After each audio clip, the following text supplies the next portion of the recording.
Alright, so this video is for those who have finished Wistoria Season 2 and are dying to find out what happens after in the manga. So if that's you, then you have come to the right place, as I will go over everything that happens in the manga after the anime. With that out of the way, let's get right into it. We then see Claire once again saying that there is a traitor among them, and that seems to shock a bunch of them. Colette then screams out and asks her what exactly she means by traitor. After that, we see the cat that was just peacefully sitting there. She suddenly jumps and says that she will explain it all. After that, she transforms into Ceridwen, and she tells all of them that on the night of Terminalia, the gate to the tower was opened. Only a mage of the tower can do that. We see Rose just looking surprised as she asks who she is. Ceridwen just smiles brightly as she tells her that she is Greslouis's gracious and humble master, but that they may call her Ceridwen. Julius just looks at her annoyed though, which is kind of funny.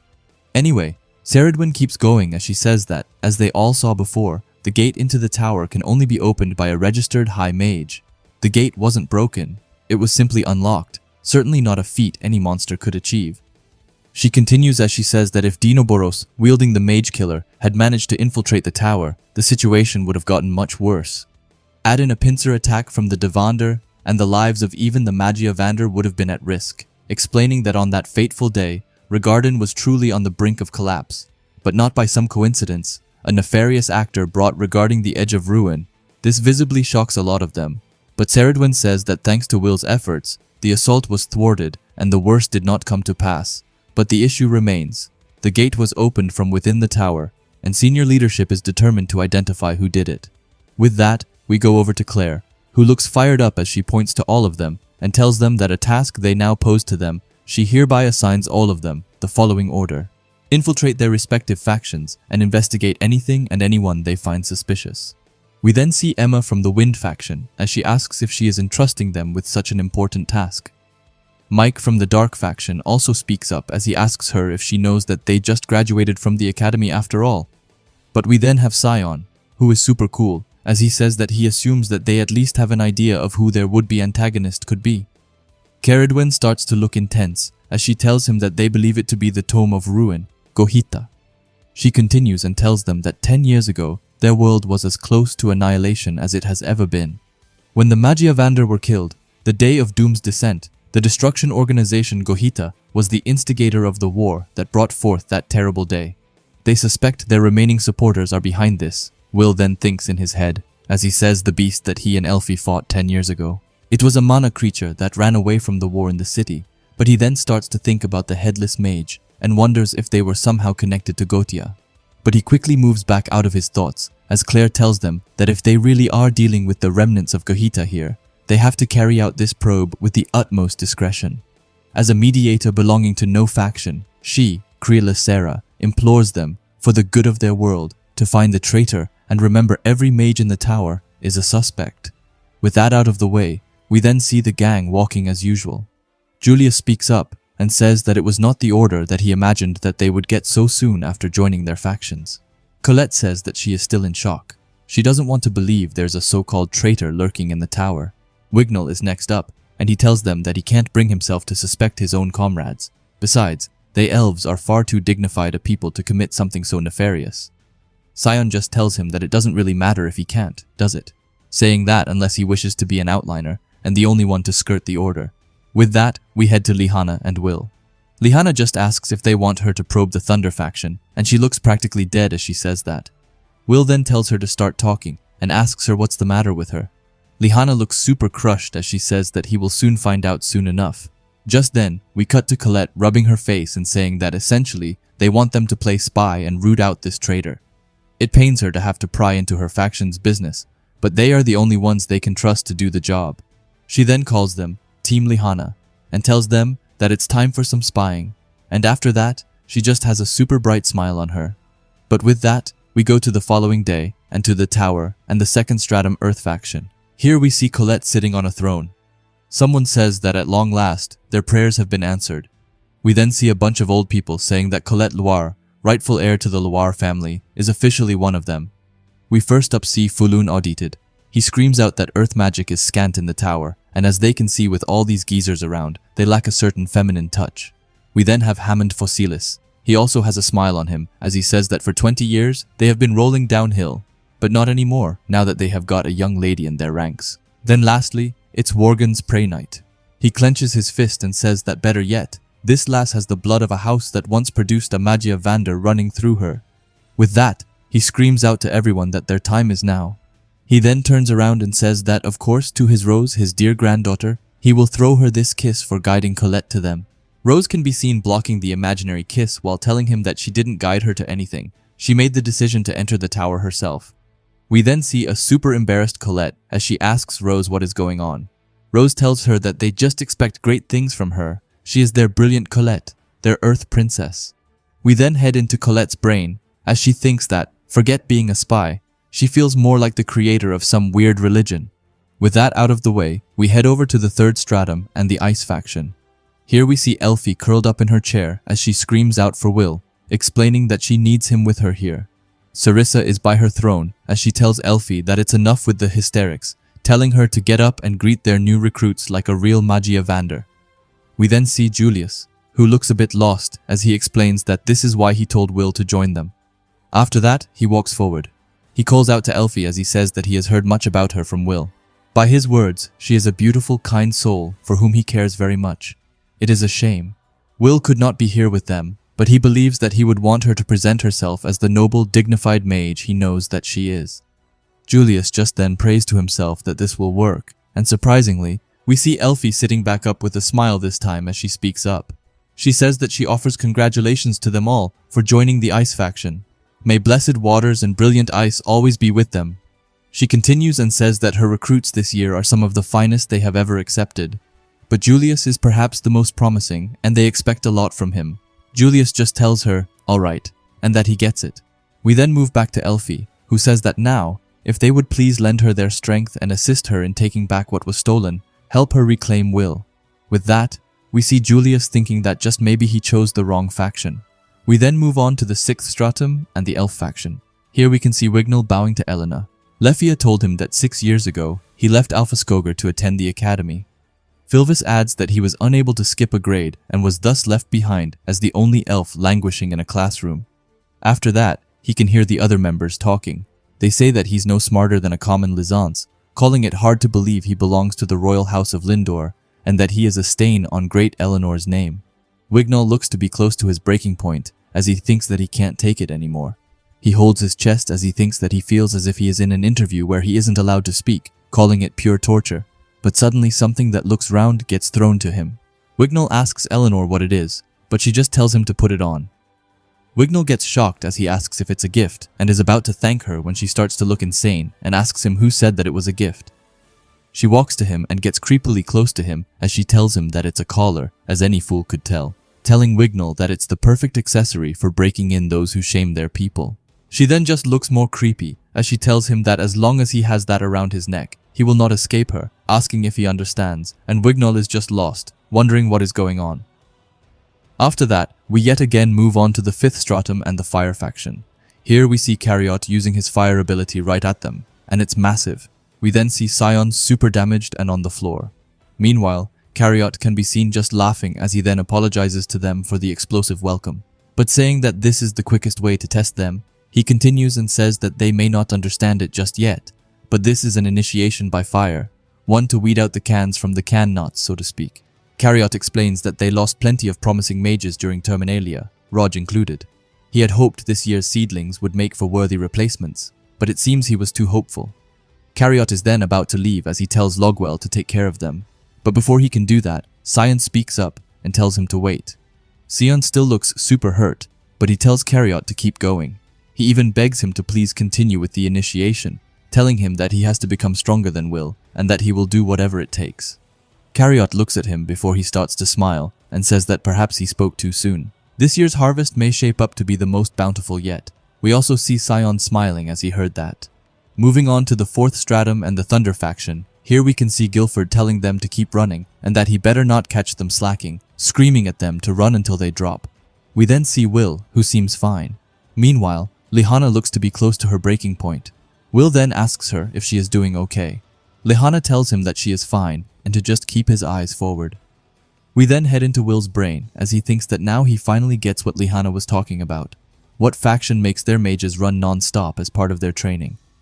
After that, we head back to Guilford, who tells them that he bets that they are wondering what building physical strength has to do with training to be a mage.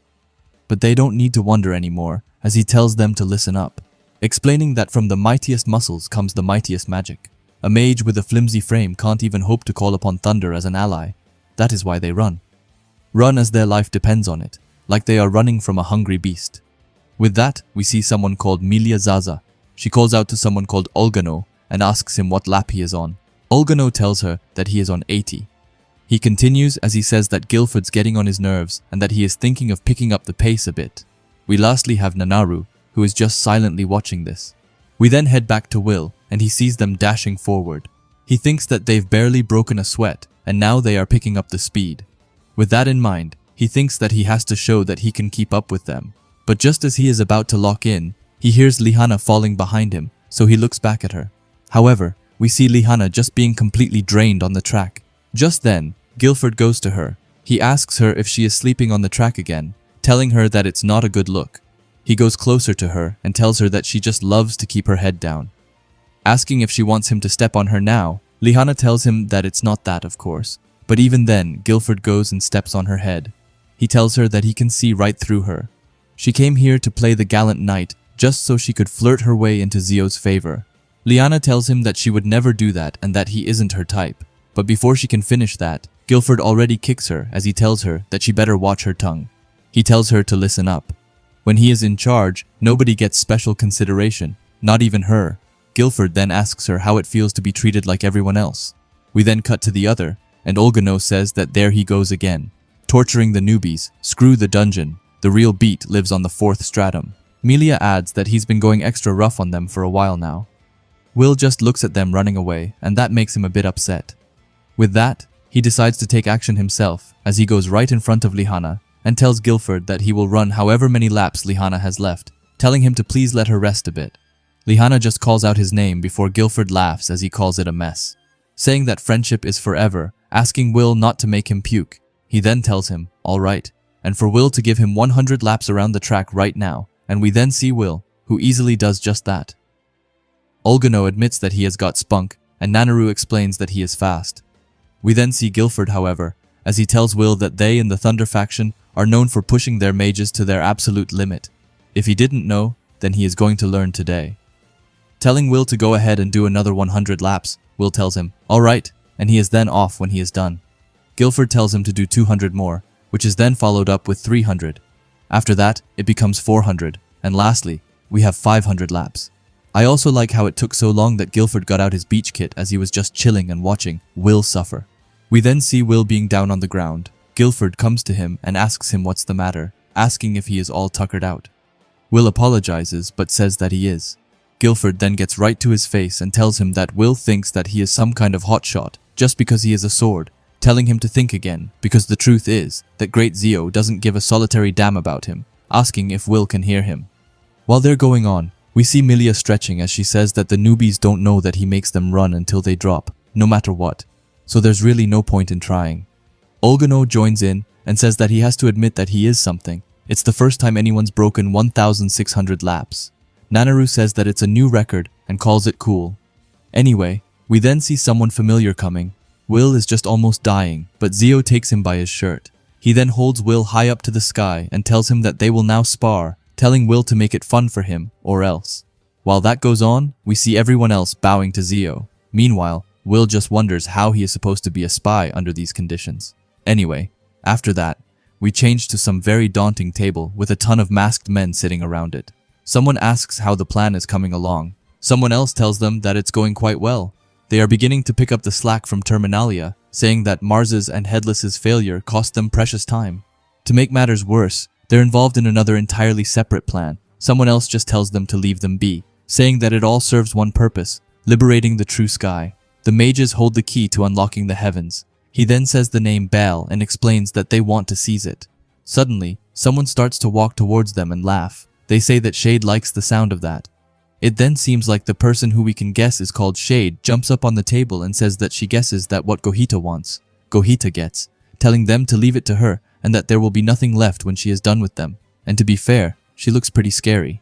Anyway, after that, we change scenes back to Will and Zio. Here we see Will lying on the floor, and Zio asks him if he can even call that a fight. Will looks at him and apologizes, but Zio just then starts to smile manically as he tells him that it's a good thing that he can use his magic sword, telling Will that they just need to whip him into shape.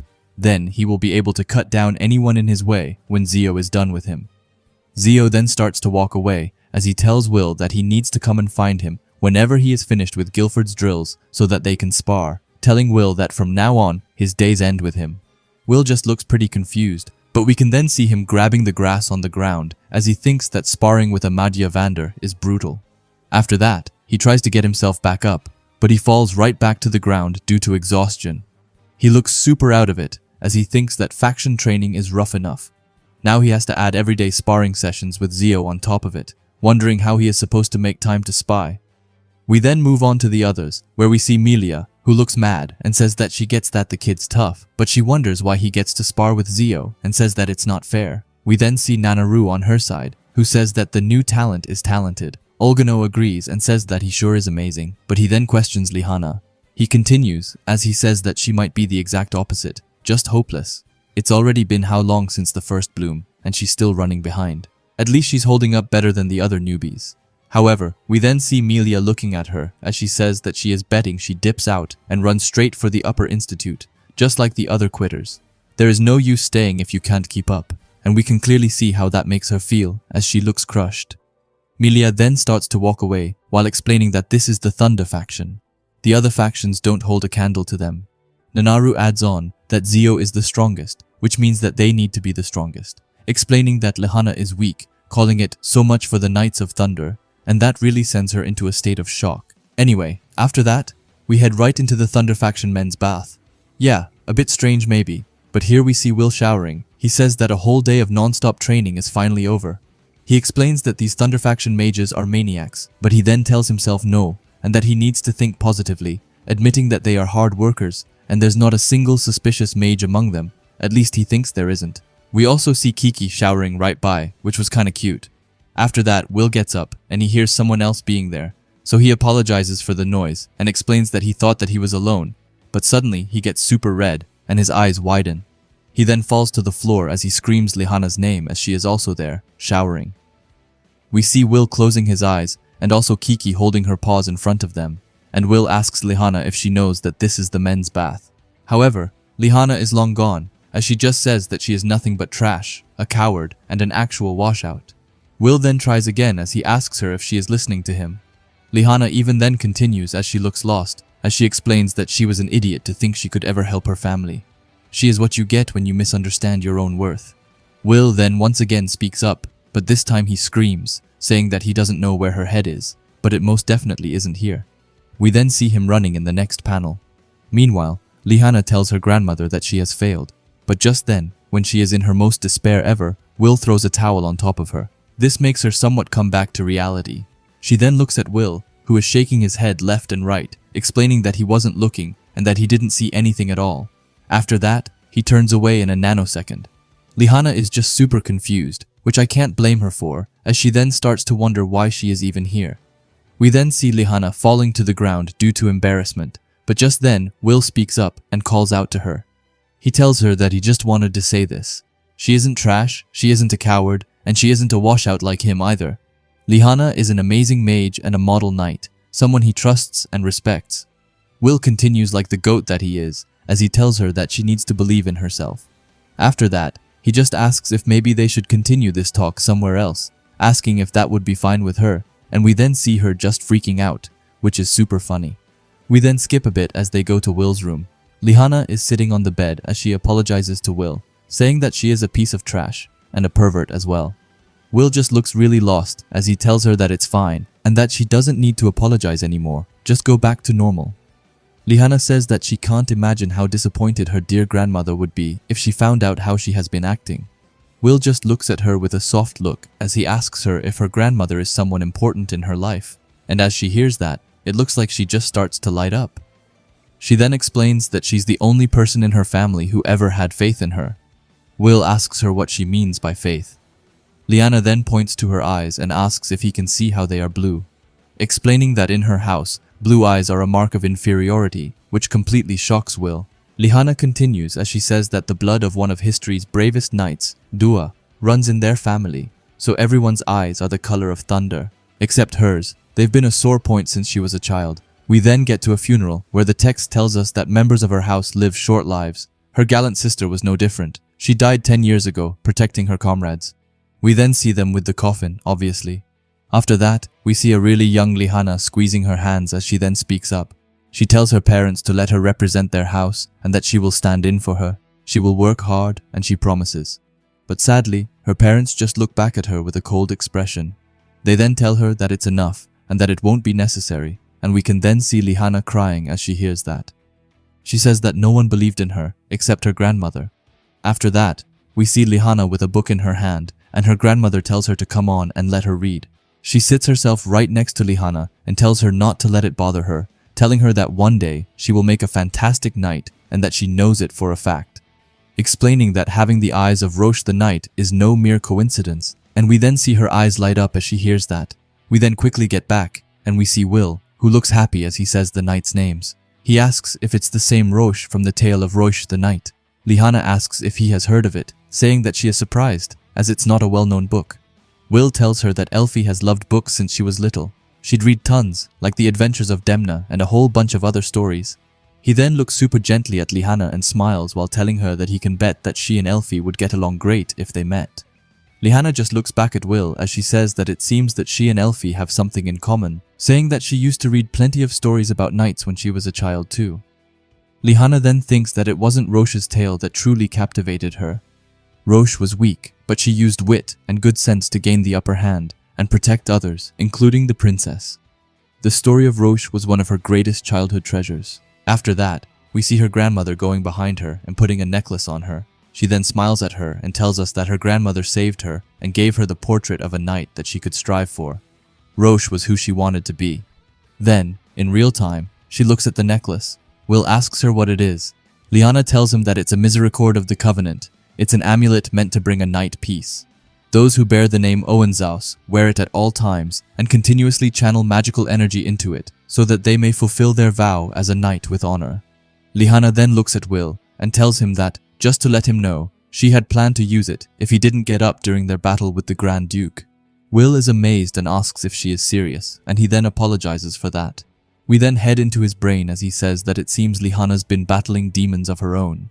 Despite her family's less than favorable judgment of her abilities, people still call her Miss Perfect. It's a true testament to her hard work. Will then speaks up as he tells Lihana that he wanted to ask her something. He asks her how she approaches running laps for training.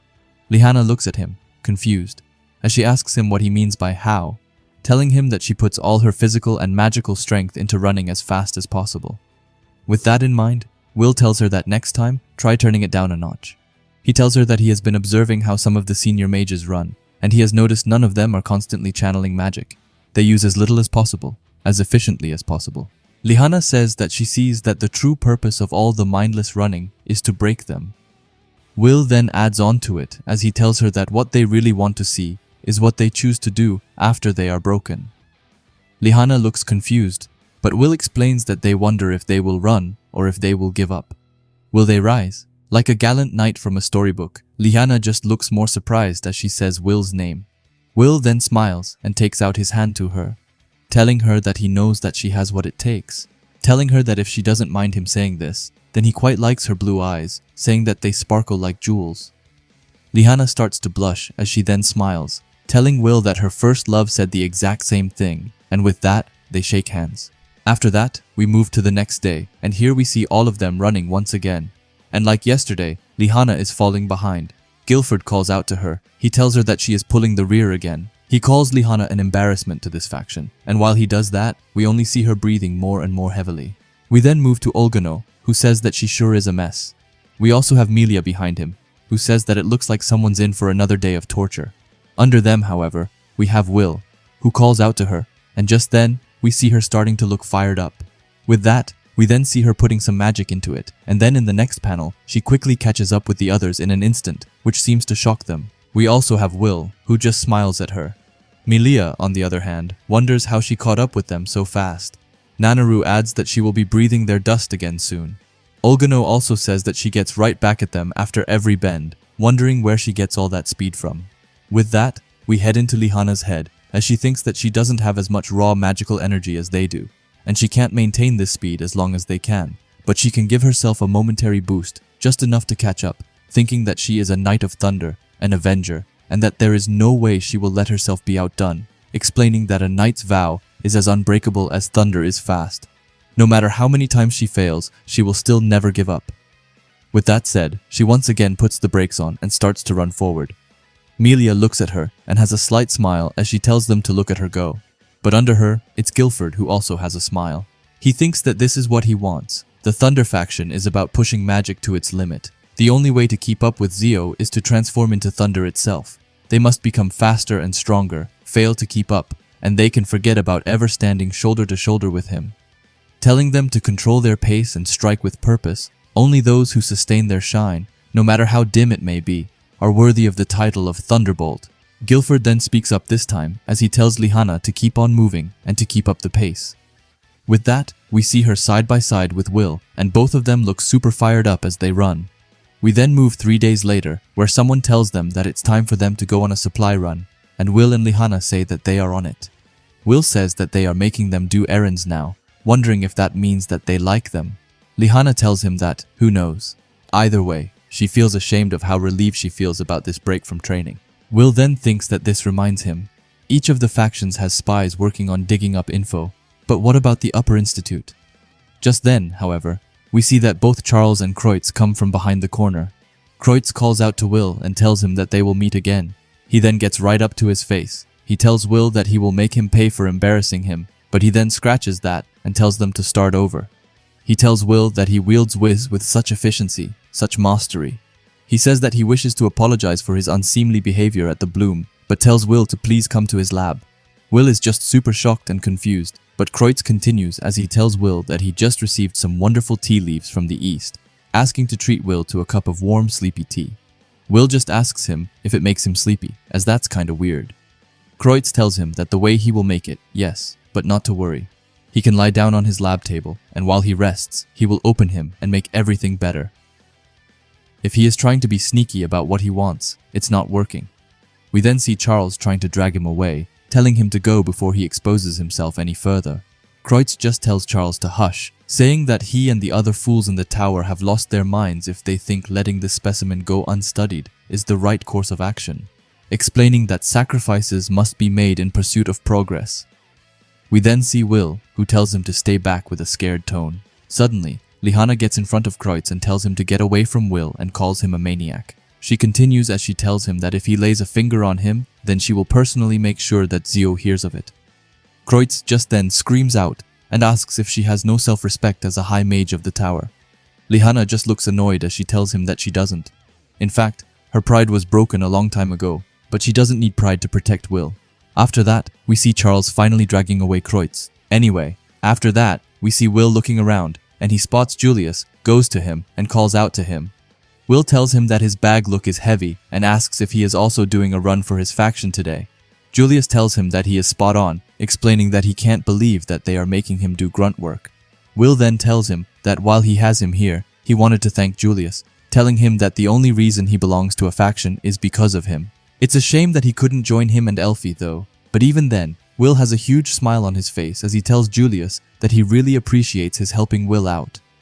Julius, on the other hand, just looks at Will with a very disgusted look.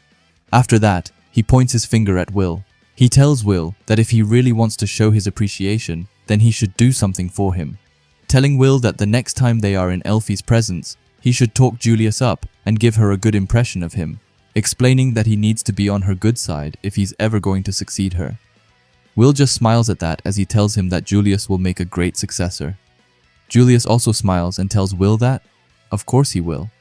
The name Julius Reinberg is synonymous with greatness, explaining that when he gets to the top, he supposes he will keep him on as a retainer. Will just tells him that he is holding him on to that. After that, we head over to Slumland Street and into Hen and the Beanstalk Tavern. Here we see Colette, who tells them that it has been 1 whole week since they got the order, asking how everyone's faring. With that, we see Wignall, Will, and Lihana being totally dead. Colette just says that she guesses each faction is tough in its own way. Will then asks her how she is doing. Colette tells them that physically she feels fine, but emotionally she could be better. Wignall then seems to whisper, but he asks why they have chosen this dirty tavern to have their gathering. But just then, something comes by right by his face. We see that it is Gina, and she tells Wignall that if he has got a problem with this tavern, then no one's stopping him from leaving, telling him to just remember to pay before he leaves, and that leaves him pretty mad. Colette then speaks up and tells him to stop it. She tells him that they needed a place to keep their meeting secret from the senior mages of their factions. Wignall says that if not for Will, he would have never set foot in this dirty hole. We then see Sion, who says that it's exactly why they chose it. No mage or elf would willfully patronize this dingy establishment. Lihanna is then the next to speak, as she says that it's time to share what information they got. She says that as fast as they could tell, there were no suspicious mages in the Thunder faction. Colette adds on that it's nothing odd in the Earth faction's records either. We then have Sion, who says that he has left the spying to Lyral and Gordon. Great sadist Carriot's running him ragged, and spying is the least of his worries. We then have Wignall, who says that, as he said, the elves would never do anything so traitorous. We then move back to Lihanna, who says that it seems that Julius is late, asking what they are supposed to do about intel from the Wind and Dark faction. Colette then tells her that she asked a couple of representatives to join. Just then, they arrived, and it's Emma and Mike. They apologize for being late, but say that trying to get here without being seen was a real doozy. Sion looks a bit shocked, but Mike then goes to sit down and tells them not to be so surprised. He didn't ask to be invited to this gathering of elites. We then head into Will's brain as he thinks that Mike the commentator and Emma the ace were pretty active around the Grand Magic Festival. Emma then speaks up and says that after all the times she has talked to Will after the festival and the bloom, it's funny how this is when they'd come together. Will just apologizes for that, but Emma asks if they can perhaps start again, this time as friends. Mike says that he would also want that, saying that he didn't bully him like Sion and the others, so he should be cool, right? He continues and says that he knows that it's a little late for saying this, but he thanks Will for fighting for all of them at the Terminalia. After that, Will tells him, of course, and they share a toast. After that, Colette speaks up and calls out to them. She asks them how things are in their respective factions. Emma says that it's a good question, but it doesn't seem like she says anything of value. Colette then asks Mike, and he says that the dark factions are too creepy to investigate, nothing but a bunch of shadowy nerds. He would transfer out if he could. Colette then says that none of them have come across any shady mages as of yet. Emma then asks and says that she's curious, asking what exactly their so-called foe is after. Lihanna says that if the headless mage they encountered is working with Gohita, then she guesses their goal is to destroy the false sky. Sion adds on that they're likely referring to the great barrier created by the Magia Vander. Mike then says that the barrier's all that's holding back the celestial hosts. If they get past that, they're then as good as toast, asking why the Gotia would want to destroy the barrier. Will thinks about just why that is, explaining that they are working on nothing here. They need more information. He guesses that they have no choice but to keep searching. Will then speaks up and says that Julius is awfully late. Colette says that he sure is. It's already way past their scheduled meeting time, ending it by saying that she hopes that he is okay. But in the next panel we see a bunch of blood. Someone says that they knew it. They were never cut out to be kind. And there we see Julius with a whole hole in his chest while calling out to Anna. After that, we see a ton of people having gathered around him. They wonder what it is that is going on here, and someone else says that a high mage from the tower has been murdered. After that, we also see Sarissa being present, and she looks sad. After her, it's Colette who asks the extremely tight crowd to let her through, but when she finally manages to reach him, she gets a very sad face and is filled with despair as she sees Julius sitting there and a ton of blood around him and a whole hole in his chest.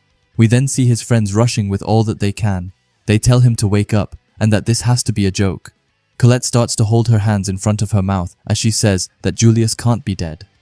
By her, we also have Will, who just looks absolutely crushed as he says his name. After that, he goes in front of Julius's friends and right by Julius. But just then, something seems to hit him right in his head. After that, he looks more confused as he says Julius's name with a confused tone. But just then, a high mage comes by and asks him what he is doing.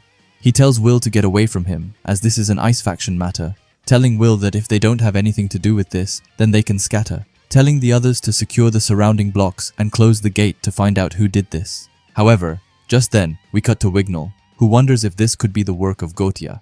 Everyone from the pub is there watching this, and they all look down. Meanwhile, Will looks up at the sky and seems to spot an icebird flying in the sky. After that, we head to St. Viola Square. Here we have Colette, who is crying uncontrollably. She calls it her fault, saying that if she didn't suggest that they meet up at Gina's, then Julius would still be here. Emma sits next to her and tells her to stop it, telling her not to blame herself for what happened to him. After that, Will speaks up, and it looks like he is supposed to say something vital about Julius, but in the last second he stops himself. He then looks extremely down, but Lihanna notices this very well. After that, she goes to Colette and hands her some sort of cloth to wipe her tears. We then cut to Wignall, who thinks that if Gohita is responsible, then why would they go after Julius? Mike says that maybe they caught wind of their spying efforts, but Sion then speaks up and calls it doubtful, explaining that Julius was distrustful and always cautious. He wouldn't let himself be found out so easily. Will then joins in and says that he learned something, and whatever it was, it made him their target. Lihanna then asks him what they should do now. Will tells her that they should head back to their factions. They might give them orders related to the incident. In any case, they will have to be extra careful from now on, telling them to just keep a low profile, nothing reckless. With that, we then see the group split up. Well, except for Lihanna and Will, who went back to the place of Julius's death. Lihanna tells Will that he told everyone to lay low, so she wonders why they are back here at the scene of the incident in broad daylight. Will apologizes to her, but tells her that there was just something he wanted to check. With that, we then see Kiki meowing at the ground, and Will goes down and seems to pick up something. Lihanna asks if that's a piece of ice, and Will tells her that she is spot on. Will explains that Kiki knows all of their magic signatures and sniffed out a spell. Julius cast in his last moment. Now they know for sure that this isn't some rogue mage's ruse. Lihanna, however, looks to be confused. She says that she finds it hard to believe anyone from the Ice faction would miss such a crucial clue. Explaining that they are closer to finding the culprit than they were, Will then starts to think some more and tells her that whoever murdered Julius used dark magic, and seeing as there were no signs of a struggle, it's likely the killer was someone Julius knew personally. Lihanna looks at Will and asks him how he knows that. Will scratches his nose as he says that he overheard high mages talking about it this morning. They made the fact that they found traces of dark magic at the scene crystal clear. Lihanna asks him how his ears managed to pick up a conversation like that without the help of spells is something she will never know. Lihanna then asks him if he thinks that it's an acquaintance who did it. Will tells her that he sure does. He took the fatal blow straight on. Julius was a highly skilled mage. If the spell was cast at such a close distance that even he couldn't put up a protective barrier in time, it would be natural to assume it was done by someone he knew while they were talking. Lihanna just looks at him silently. But Will continues as he says that, of course, it's a little too early to rule out the possibility of a snipe or surprise attack. Before they do anything else, he would like to talk to Lunais and Jorua and ask them if they've noticed anything different about Julius before he was attacked. Lihanna just remembers them as the two mages who were always in his company. Will then gets up and tells her to come on, and she is just behind him. However, she starts to look a bit serious, so she asks Will if he thinks that he already knows who did it. Will is silent before saying that he would be lying if he said that he didn't have a clue. But the use of dark magic he is then about to say something more, but just then, we see someone looking at him from the shadows. Will notices this, and right away starts to look around. Lihanna asks him what's wrong, and Will is having trouble gathering his words, but in his head, he thinks that for a moment it felt like someone was watching them. But he then looks at Kiki, and says that it doesn't seem like she picked up on any other traces of magic. With that in mind, Will tells Lihanna never mind, and that it was nothing. Lihanna is just super confused, but as they continue to walk, Will apologizes about it and tells her that they should head back to the tower, explaining that if they return to their faction stratum, then he bets that they won't have much freedom to roam, guessing that they will have to skip training. Lihanna is a bit hesitant, as she says that the inevitable punishment and the torment that awaits them has her scared for her life. However, while they are walking and laughing, we once again see the strange guy from earlier just looking at them before he then disappears into thin air. We then head right into the tower's first stratum. Here we see Charles being questioned by some mages. They ask him if it's true that a mage from the Ice faction was killed, asking if it has something to do with that Terminala traitor that everyone's talking about. Charles just looks a bit overwhelmed as he tells them that there's a gag order out on all talk related to the incident, telling them that he is sorry but they are not going to get anything out of him, asking them to now go back to their flying golem test, please. But even then we can see the high mages continuing to pressure him, and he tells them that they are going to get him in trouble. But just then, he looks over and sees Will being right there.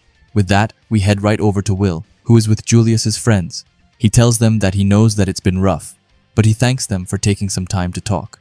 They are just silent, however, and because of that, Will continues. He tells them that he just wanted to ask if they remember what Julius was doing the other day. One of them just asks if he really wants to know, and they then continue. They say that he left the tower alone at night to meet up with Will and their crew. Before that, he was normal, acting like he owned the place and heckling them for coming back dead tired from training. We then get into a flashback, where we see one of them saying that they are about to pass out. The other one adds on to that. Sarissa really knows how to run a mage ragged. Just then, they noticed Julius was sitting, and they called out to him. Julius just laughs as he sees them, telling them that they sure look like a mess. He asks them if they want to grab a drink at Gina's when things settle down, explaining that it will be his treat. This just makes them super happy and touched. And with that, we head back to real time, where they say that the drinks are never gonna happen now, thinking that maybe if he didn't leave the tower to meet up with them. Will is silent before he apologizes, but then one of them screams at him, telling him not to apologize or say that he is sorry. We then head into Will's brain as he thinks that there it is, proof that Julius was attacked on his way to the tavern from the tower. Anyway, he then speaks up and says that he just has one more question. However, we don't get to see the question, just that his friends explain that Julius knew all about that mage's condition and that they had no idea until he told them about it. Will thinks that he thought so, and he then thanks them, but just then, his telephone thing starts to ring. It's Lihana, who tells him to hurry and that she has caught something. Will tells her good job and that he just had a talk with Jorua and Lunaius, and that it seemed that he was correct. Lihana tells him that she understands and asks Will if they should engage then, but Will just tells her that they are going to strike tonight. With that, we head right to nighttime, where we see Emma with some flowers, but suddenly someone calls her name. It's Will and Liana. Emma asks them what they are doing here. They just tell her that they would like to ask her the same thing. Emma is surprised and says that she is just on a faction errand. They asked her to prepare reagents for spells. Lihana then starts to look serious as she asks what those flowers are for. Emma is silent for a second before saying that they are belladonna. She picked them in the dungeon. They're quite rare, but she managed to find them. Before she can even finish her sentence, Will cuts her off. He apologizes for interrupting, but he tells her that he could have sworn that she had florophagia, explaining that it's a skin condition that makes your skin blister and causes sprouts to grow from the body when touching certain flowers. Telling her that both Lunaius and Jorua told him, Will tells her that she and Julius come from highborn families. They have known each other since they were kids, ailments and all. Will goes deeper on it as he tells her that Julius saw her holding flowers here in the first stratum. He was the first to see something wrong. After all, why would a girl with florophagia be carrying a bouquet of belladonna? That's why he thought that he would confront her before making his way to the tavern. Emma asks them to excuse her, but tells them that it sounds like an awful lot like they are suggesting she killed Julius. She screams out, saying that she would never do something like that. Will, however, looks dead set as he apologizes to her, but says that Julius was kind enough to leave them a clue. With that, we see them opening a cage with an ice bird in it. Emma is surprised to see a bird made of ice, and it even starts to fly around. Her head, Lihana explains, that they caught it fluttering about just outside the tower with no way to get in. Will adds on that, with that strength he had left, Julius summoned an ice guardian. Lihana then told him that guardians are self-acting. They do only what their summoner asks. Julius mustered up all the energy he had to make sure this guardian stayed active even after his passing, and to this guardian he gave the order, fly above the culprit's head. With that, we see it going blank behind Emma as she looks crushed. After that, she drops the flowers, and Will tells her that she is the one who attacked Julius. We then get a close-up of Emma as we see her starting to laugh, super creepy, but not long after, she gets out her hand and starts to create a dark magic beam attack. It seems like it's heading to Lihana, but here I'm a bit lost, but it looks like Lihana uses her thunder magic to direct away the attack, before then sending Emma a thunder attack of her own, which even manages to send her back a bit. Lihana then tells her that it's enough of this, and asks them to show themselves. Will adds that Emma is a wind mage, and that she isn't a Multos. She's not capable of casting dark magic, continuing and explaining that this Emma is either an imposter, or she's being controlled by a puppet spell, which we then see is sure as true as we see a character called Shade from the Gotia, and she does look pretty cool, but she also has a ton of chains around her. Emma and Shade then look right at them with a smug expression as she tells them that they got her. She then continues as she tells them to come at her and calls them little kitties, explaining that the two of them make for the most adorable pets.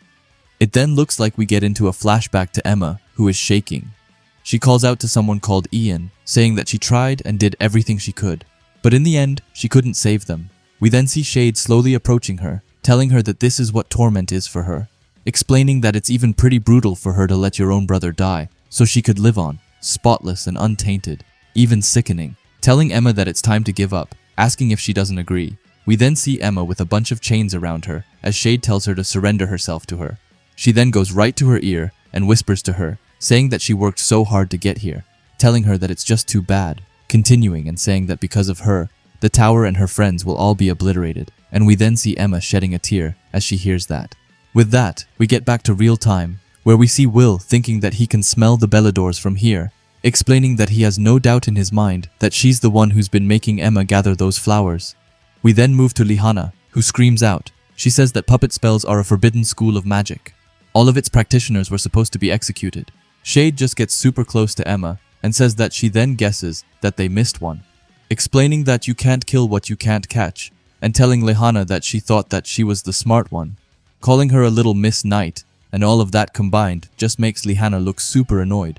But just then, Will gets out his sword. He speaks out and says that he will ask her straight, asking Shade if she is part of Gotia and what she wants. Also, while he is at it, he asks her how she got into the tower. Shade just looks at him and tells him that she likes his guts and calls him Blady Boy. Shade continues and says that she can tell that he has got so much running through his head, but he is not going to let that get in the way of dragging any bit of dirt he can out of her. Shade isn't anywhere close to stopping, as she explains that Will's thoughts go like this. Could there be others around? Could there be more puppets? Could this be a trap? Shade then starts to lick Emma's neck as she says that Will may have all the questions, but no answers. We see how Lihana is getting more and more annoyed by this. Meanwhile, Shade starts to walk forward. She wipes herself around the mouth and tells them not to let her stop them from asking more questions and encourages them to keep digging, telling them to let their familiar keep sniffing around and let's see who can outsmart whom. With that, we also see Kiki being a bit shocked, but we then move into Will's head. He thinks that it appears this crafty, conceited, and seemingly unassailable mage has got him all figured out. He continues and thinks that he is sensing a similar energy to Headless and Mars. He then looks right at Shade and calls it something sinister and wicked, thinking that they could be dealing with a remnant of Gothia, so that must strike with everything that they have got. Shade then speaks up and asks if they are ready, telling them that they sure are. With that, we see Will and Lihana both looking more fired up than ever. While Shade looks manic with Emma behind her, Shade tells them to come on and to get this tag team match started. With that, we see Emma starting with a Verdis Lana attack and shooting a beam of dark magic. Lihana seems to be shocked by this, as she says that it's a black wind spell. Will adds that her body's being influenced by the puppet magic and that he is sure of it, explaining that it's a dark magic spell. He thinks that it was most definitely the spell that killed Julius, wondering if this is how Emma became a puppet, by having her own mind magic amalgamated with this mage's dark magic. Anyway, Lihana then charges forward and she screams at Will to help Emma, and he says that he is on it. However, we then see Shade, who starts to say some weird stuff, but not long after, she gets onto the ground and says, Berzame Sike Mavalus Kadzul. And with that, we head to both Lihana and Will, and see that some sort of chain has appeared right around them. Both of them are equally shocked, as they think that these chains just came out of their shadows. We then see Will just stopping fully, and Lihana, who is now on the wall, thinks that she can't even attack. She has never seen magic like this before, thinking that it has to be some kind of esoteric technique. With that, we cut back to Shade, who tells them that people in the tower really make her mad, saying that they go around all high and mighty, always so sure that their way is the right one. But still, they are not even conceited mages of the tower who can erase their own shadows. Shade tells them to continue and dance with the very Shade that stalks their every move. After that, Shade looks to her left, where Lihana is running with all that she can. Shade screams at her and calls her quick. She explains that this spell usually runs right through mages who have never seen it before, but those thunder rats are a real pain in her chains. But even then we can see a small piece of the chain scratching Lihana's face and making her feel a bit of pain. But not long after she starts to get out some magic circles around her, and then while she is still running, she uses her Thaddeus Leo attack, which seems to send thunder attacks right at Shade. However, Shade isn't worried in the slightest, as she just calls out to Emma. Then in almost a nanosecond, we see Emma, who is now standing in front of Shade, and she uses her Zephyros Claw, which manages to deflect Lihana's attack. Will says that Shade is using her as a shield, and Lihana calls her a wretched fiend. We then move back to Shade, who asks them if this isn't pretty handy, explaining that she doesn't have to worry one bit about using her own energy with puppet magic, unlike those piddling guardians. She then is right by Emma's neck as she tells Will and Lihanna that she has got her own courageous puppet willing to sacrifice her life to protect her precious master. After that, we see Shade shooting some dark attacks right at Will, but he seems to be able to evade them with ease. While we are here, we also get into his head. He thinks that Emma's not a guardian. Because of that, he can forget about trying to aim for a core as a way to stop her, and she moves to protect Shade as if it were her own choice. He continues and explains that this doesn't bode well for them, but even then, he thinks that he has learned something. He looks closely at them and thinks that the chains coming from that mage's wand are what's controlling her. But just then, when he is in his thoughts, Shade suddenly says, "Boom!" And we then see Lihanna's and Will's eyes reacting super quickly. Because in the next panel we can see a big explosion with dark magic. But even then, it looks like Will and Lihanna managed to get out of it unscratched. Lihanna speaks out and says that Will was right. As esoteric as this magic is, for some reason, Shade hasn't used any puppet spells against them. Will says that it's true, and that they're likely finished if they turned into puppets. Will then starts to look super determined as he says that the fact that they haven't yet tells him that it means for casting such a spell are complicated. He doubts that they will be turning for as long as this engagement continues. After that, it's Shade's turn to speak, and she asks them what the matter is, asking if the show is over already. We then get a close-up of her as she calls out to Emma. She tells her to summon her guardians, explaining that they will encircle them with help from her shadows. With that, in the next panel, we see a bunch of guardians in the air. Lihanna is about to say something, but before she can finish, Will tells her not to worry. He has a smile on himself as he looks at Lihanna and tells her that he can keep up with the speed of thunder. Lihanna just starts to smile as she then tells Will that she has been meaning to tell him. However, she thinks that they make an amazing team. Will adds on that he thinks the same thing and they just look so awesome. But after that, we see them getting ready as Lihanna puts her shoe down to the ground and says, "Owen sike, lisolde dua." After that, a bunch of thunder starts to appear around her. She then looks over to Will and tells him to take it. With that, Will puts out his sword right to her wand, and the two of them then link up together. We then see Will's eyes, which are filled with a fire as he says, "Primed." Dualis Wis, and this is just pure cinema, like for real, because in the next panel, we can see both Lihanna and Will going right past Shade and Emma and destroying all of their guardians. We even see on Shade's facial expression that she is super shocked. She then looks back at them and wonders just what that was. However, she sees that Lihanna and Will are going in for another attack as Lihanna says, "Patracior," which seems to send a thunder attack right at Shade. But Shade acts quickly as she calls out to Emma, who uses Gallius Whis, which seems to create some sort of shield around them, blocking the attack. But even then, Shade is beginning to panic a bit. She wonders how in the world they are faster than the other Thunder people. She then screams out and tells her chains to capture them. However, it's useless, as we see. Lihanna just outran the chains, and Shade knows that, as she thinks that she can't get to either of them in time. However, she then explains that it should be the least of her worries as we see Lihanna cutting through her chains, and with that, Shade thinks that she can't even nab them if she doesn't have any chains left. But just under that, we see Will becoming a rocket as he goes right ahead. While he is charging forward, he looks at Lihanna and thinks that he knows exactly what Lihanna wants to do. Lihanna looks back at him and thinks that she can see the determination on Will's face. With that, both of them get right to Shade and basically surrender her, while thinking that as frontline fighters, they move in complete harmony. After that, we see Will cutting loose the chain that was binding with Emma. This annoys Shade a lot. However, she can't even do anything, as she has Lihanna right in front of her. She holds her wand right at Shade and tells her that she is finished. Shade is just silent, but Lihanna continues. She says that Emma's been broken from her influence as we now see that Will is with her. But that's far from all, as just then we see a ton more mages being around them. We then see Lunais and Horua. They speak up and explain that they brought backup just like they were told. The other one then asks if this is the mage that killed Julius. Will then speaks up and explains that he had both Lunais and Jorua gather reinforcements and told them to quietly surround the mage controlling Emma. Once the fight began, we then get back to Lihanna, who tells Shade that she no longer will hold Emma hostage. Shade doesn't look that worried, however, as she asks if it was all a ruse to buy time, calling them clever rats. Lihanna then continues and tells her that she will tell them everything she knows, from within a holding cell, of course. Shade, however, just starts to look kind of manic, as she begins to laugh uncontrollably.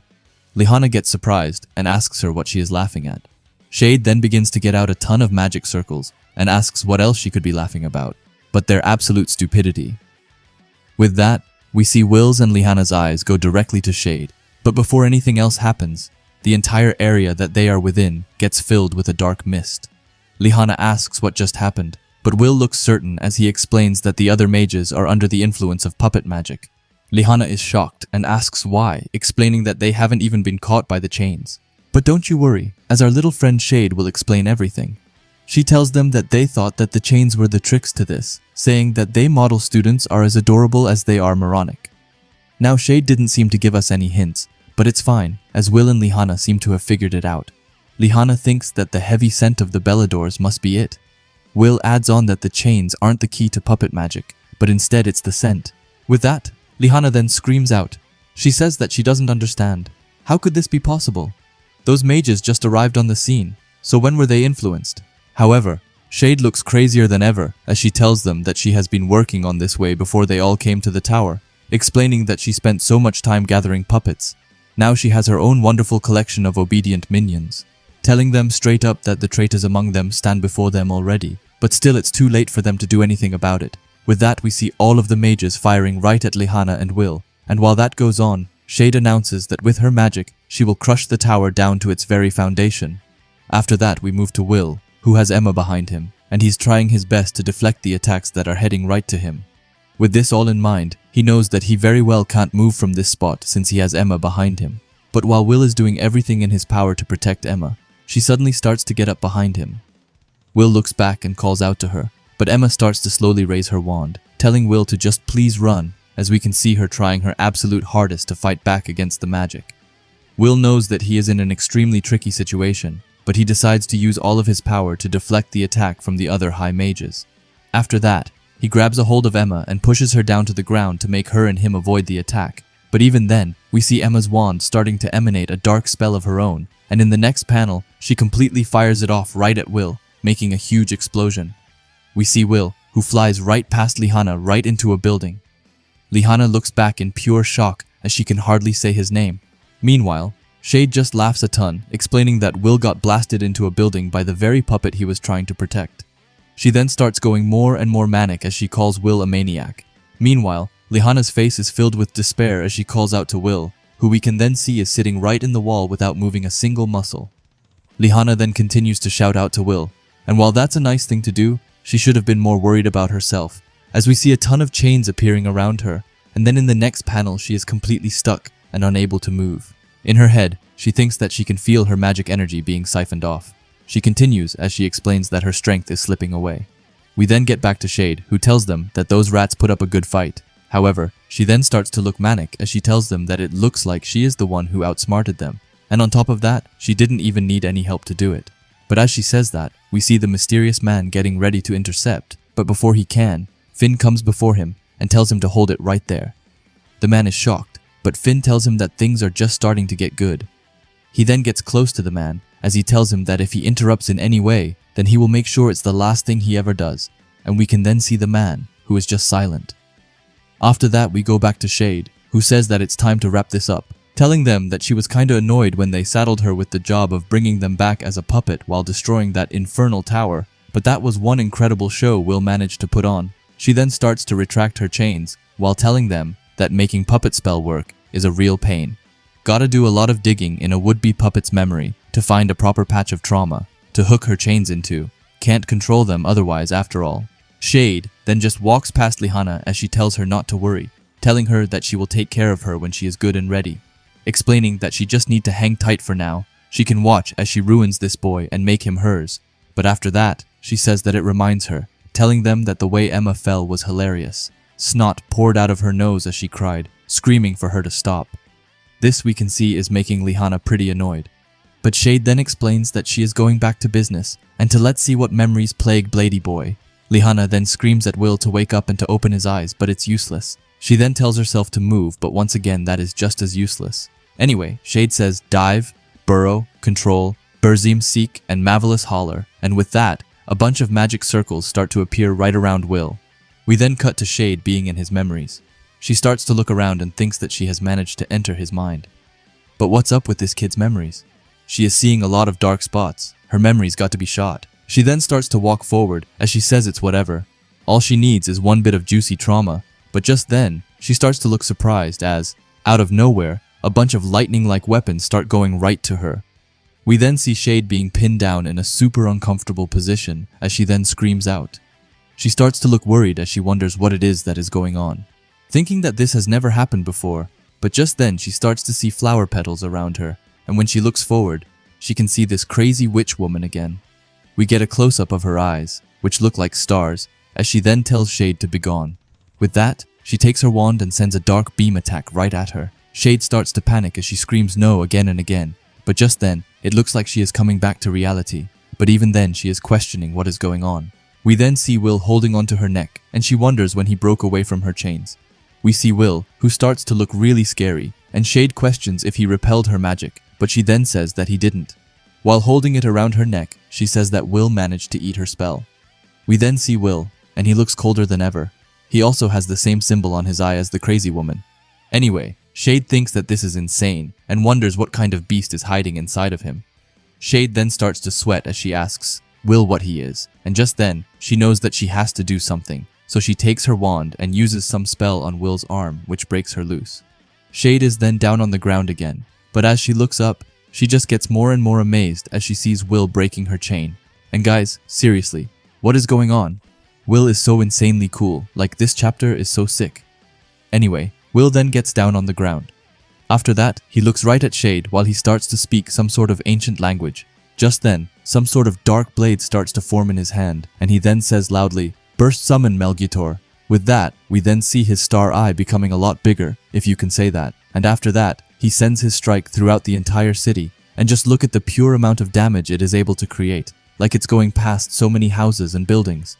Right after that, we see Lehana, who looks at this extremely shocked, but just after that, we see Will starting to fall right down to the ground. Meanwhile, Shade somehow looks to be pretty unscratched. She wonders what it was that he just did, and not long after she screams out and asks him who he is, but since he is down on the ground, she isn't getting much of an answer. But with that, we move to Lehana, who notices something. She says that Will's attack helped loosen the chains. She tells her to come on and do something, telling herself that thunder must be swift. It must stand for its oath. She is relentless, she is indomitable, she is a knight of thunder, and she will never surrender. And with that, we can see that she managed to break free. Just then, she uses her Lisol de Dua, Argus ability to get right to Shade.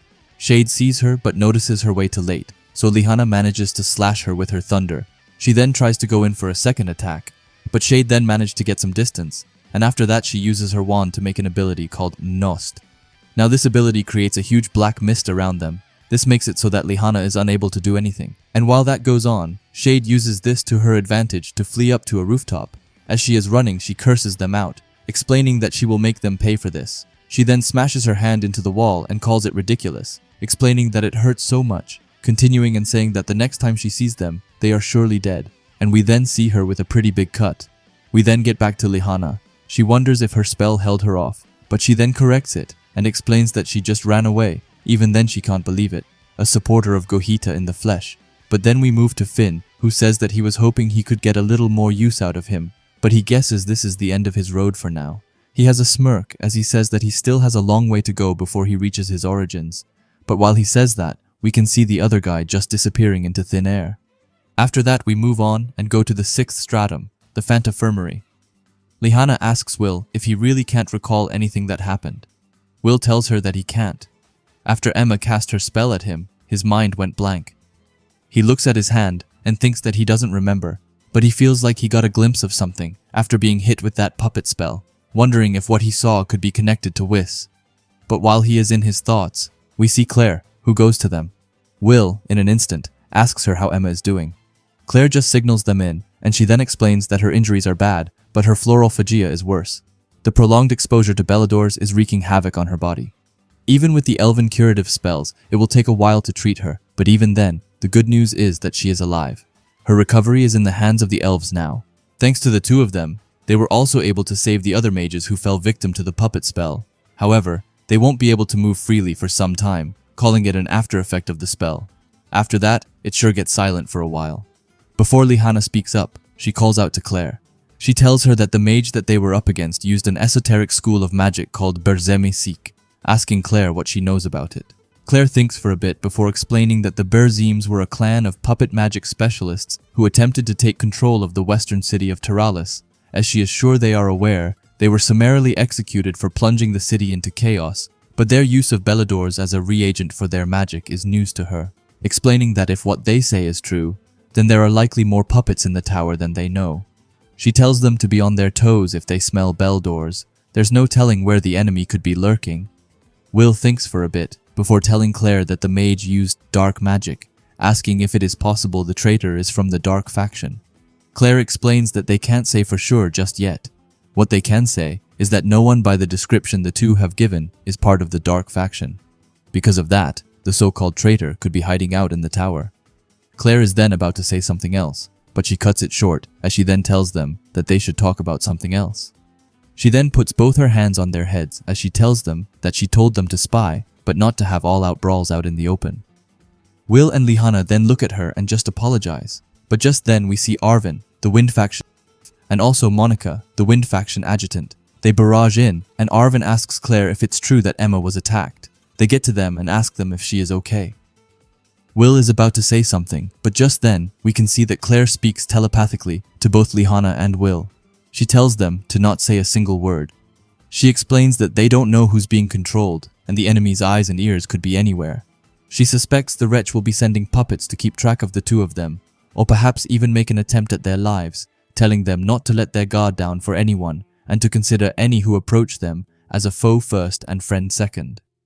After that, we see Claire as she tells Arvin and Monica that she has been waiting for them.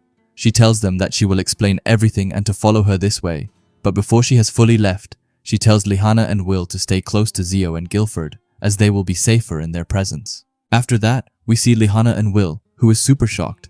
Both of them think that the tower is the very image of order in their world, a symbol they trusted, celebrated, and aspired to be a part of. But now the Upper Institute, the other factions, or even their own Thunder faction comrades may very well be their enemies. They continue as they think that the moment the existence of puppets within the tower comes to light, distrust and vision will set in. The collapse of the tower will be inevitable. After that, Lihanna speaks up and says that this is going to be tough, saying that they can't trust anyone in the tower, but Will tells her that they can. He tells Lihanna not to forget that they still have friends, and this is so sweet. Even Lihanna thinks the same as she looks at him with a smile and says his name. But while they are having fun, we can see Guilford, who appears between them and asks them if they are having fun. They obviously get super surprised and ask him what he is doing here. Guilford tells them that he got a message from Claire asking to come and pick up a couple of slackers in the Fantifirmary. With that, he then starts to look serious as he tells them that he hopes that they are ready and calls them shameful slobs, explaining that they have got a storm of drills headed their way, and this makes both Will and Lihanna just scream out. With that, however, we switch scenes. We see Elfie, who goes into Erin's room and says that she has a question. Elfie looks extremely cool and fired up, just like she always does, as she straight up asks Erin if it's his wish to destroy the tower, and we then see Erin, who just looks right at her while sitting in his throne. We then head to the second stratum and to the Earth faction. Here we see Colette looking inside her room, just thinking about Julius. Outside her room, it's Rose who calls out to her. She tells her that she has been holed up in her room forever now. She knows that she must be hungry, telling her to come out, and that she will treat her to the special meaty soup that she loves so much. But after that, it's just pure silence. Rose starts to look lost and a bit sad, but she then tells Colette that she can't keep blaming herself for what happened to Julius, and as she says that, we see Colette squeezing her hands. She then screams, asking how she can't, explaining that she is the one who called everybody out to the tavern, so who else is there to blame but her, saying that it's all her fault. Rose is then just silent before sitting herself down. She then tells Colette that she sure has changed. She is nothing like the girl she met as a first year. Rose remembers her looking disheveled from her hair to her uniform. She is completely different, as she didn't seem to care about anything. At that time, Rose even thought that she didn't want to talk with her because of it. She continues and says that in those days, Colette had this look in her eyes, like she wanted the whole world, including herself, to fade into nothing. By the way, just a sidetrack, but I can't believe that this was once Colette. Anyway, back to Rose, who says that looking back, she thinks that she can safely admit that she hated who Colette was. However, Rose approached her because her grandpa practically begged her to guide the Loire's only daughter to the tower.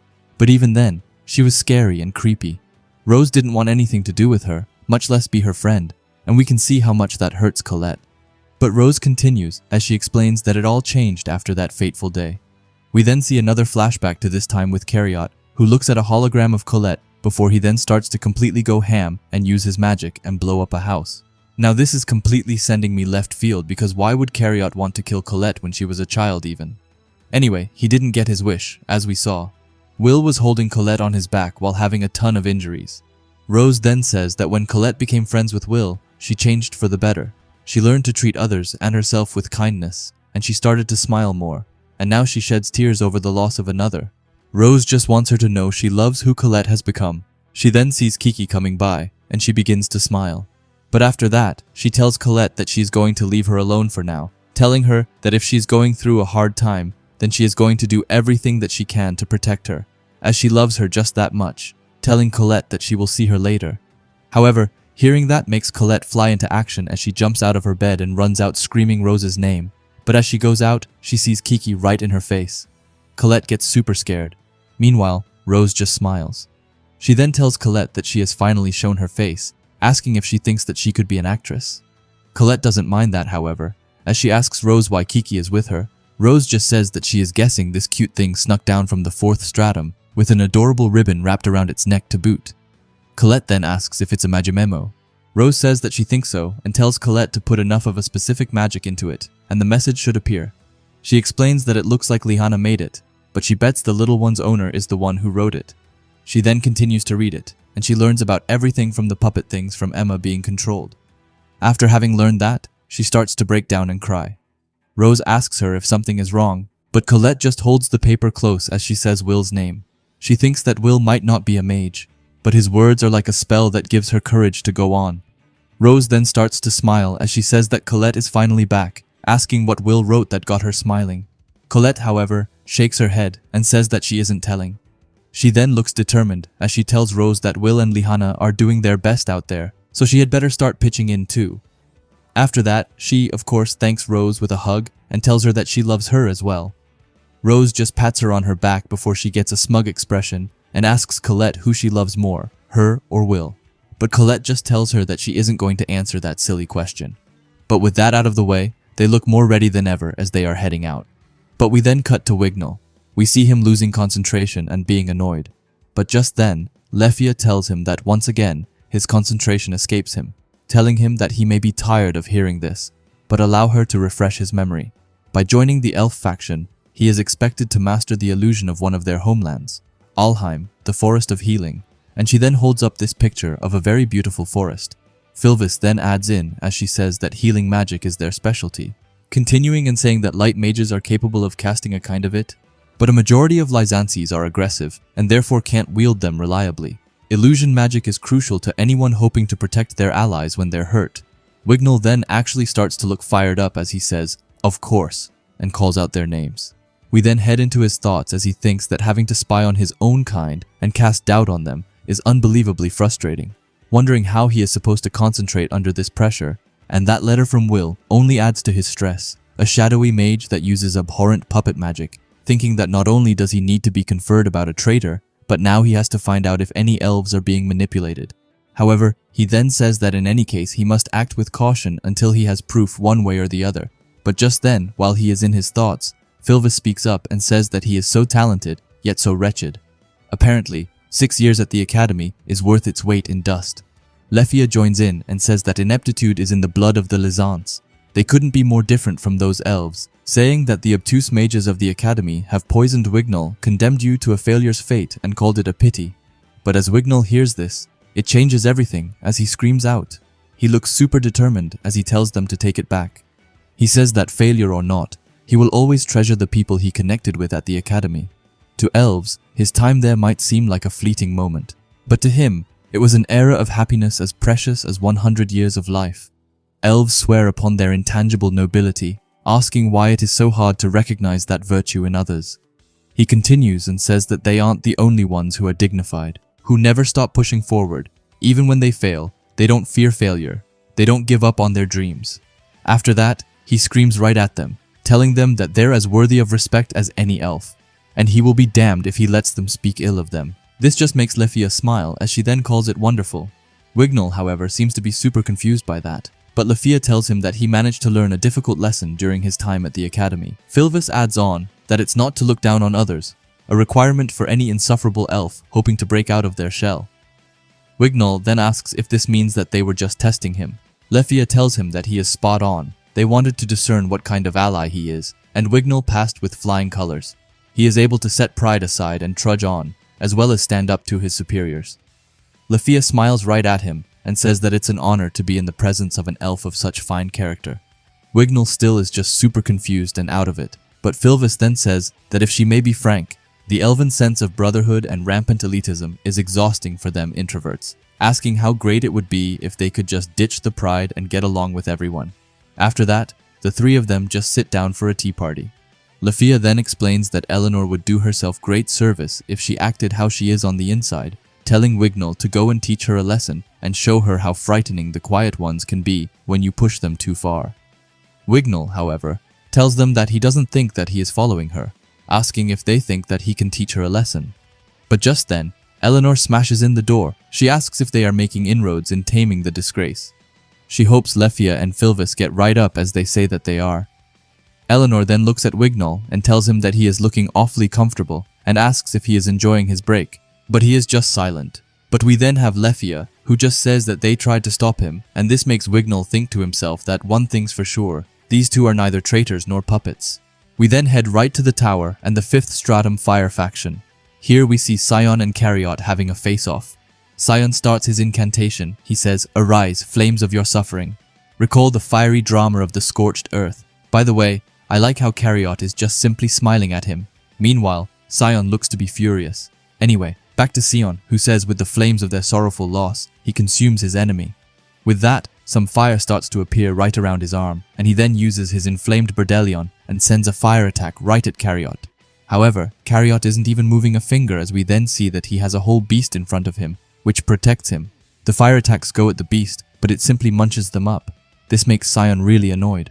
Meanwhile, Cariot asks him if he still doesn't get it, telling him that he must look to achieve victory without taking a single step. That is the beast's tenet of being a mage, the ideal one. Cariot, still holding down his smile and probably thinking of this as a walk in the park, tells Sion that bolting to and fro like Zio is meaningless and disgraceful. A true mage is unflappable, as immovable as stone, even in the presence of a swordsman like Will. That is, as long as they prepare an impenetrable defense. We then see Cariot with his super cool lion. Sion, however, just looks at this in total disbelief as he says that it's a black flame lion. It gets into his head as he thinks that the secret spell of the Incendia Barum was passed down by generations of ascendants. It calls forth the strongest guardian magic can conjure, a guardian that will protect its summoner from every kind of attack. With that, we head back to Cariot, who tells Sion that what he wants him to do is summon his own black flame lion to protect himself. And don't worry, it doesn't necessarily have to be as grown as his, but this isn't without any cost, because if Sion fails to do so, then his flames will burn him for all eternity, just casually, then asking Sion if he understands. With that, we see Cariot's lion shooting an insane fire beam right at Sion. Sion gets out his wand right away and screams out, but in the next panel, we just see a huge explosion, and not long after, we see Sion, who flies back and onto the floor. Cariot doesn't ask him how he is or anything, as he just tells Sion that he was handpicked by Cariot himself. Surely he can summon at least a baby lion. Sion, however, is still on the floor more annoyed than ever, as he calls it ridiculous. He then thinks back and calls Will a moronic washout, thinking that he just had to send him an important message right before. Cariot assigns him an absurd challenge, wondering how he is supposed to be careful of puppet magic and the scent of Beldors during this. Will didn't even tell him if he and Lihanna were safe, and what about Colette and the others? While in his thoughts, Cariot speaks up and asks him if he is worried about his schoolmates. This seems to really shock Sion, as he looks stunned, but Cariot just continues and asks if it might be about the traitor, or maybe the puppet magic, telling him that there are plenty of reasons to be anxious when he is playing spy. Sion looks like his whole world has just crumbled as he asks how he knows about all of that, but just then he stops himself. Sion then thinks about Claire and that maybe a mediator telepathically relayed to Cariot the information Lihanna and Will gathered, but that would still be impossible, especially not so soon after they shared it. Besides, the order to spy was made in secret. Not even the Magiavander are supposed to know, so why is it that Cariot seems to know? Sion starts to look even more in awe, but Cariot then once again speaks up and says that how he knows that is indeed a mystery. But Sion can't help but think that Cariot might be the traitor. Cariot just tells him that he guesses that he will have to get stronger if he wants to find out, but he doesn't see how he can be forced to speak by someone who can barely handle this trivial trial. Sion just starts to look fired up as he tells him that it's a challenge accepted.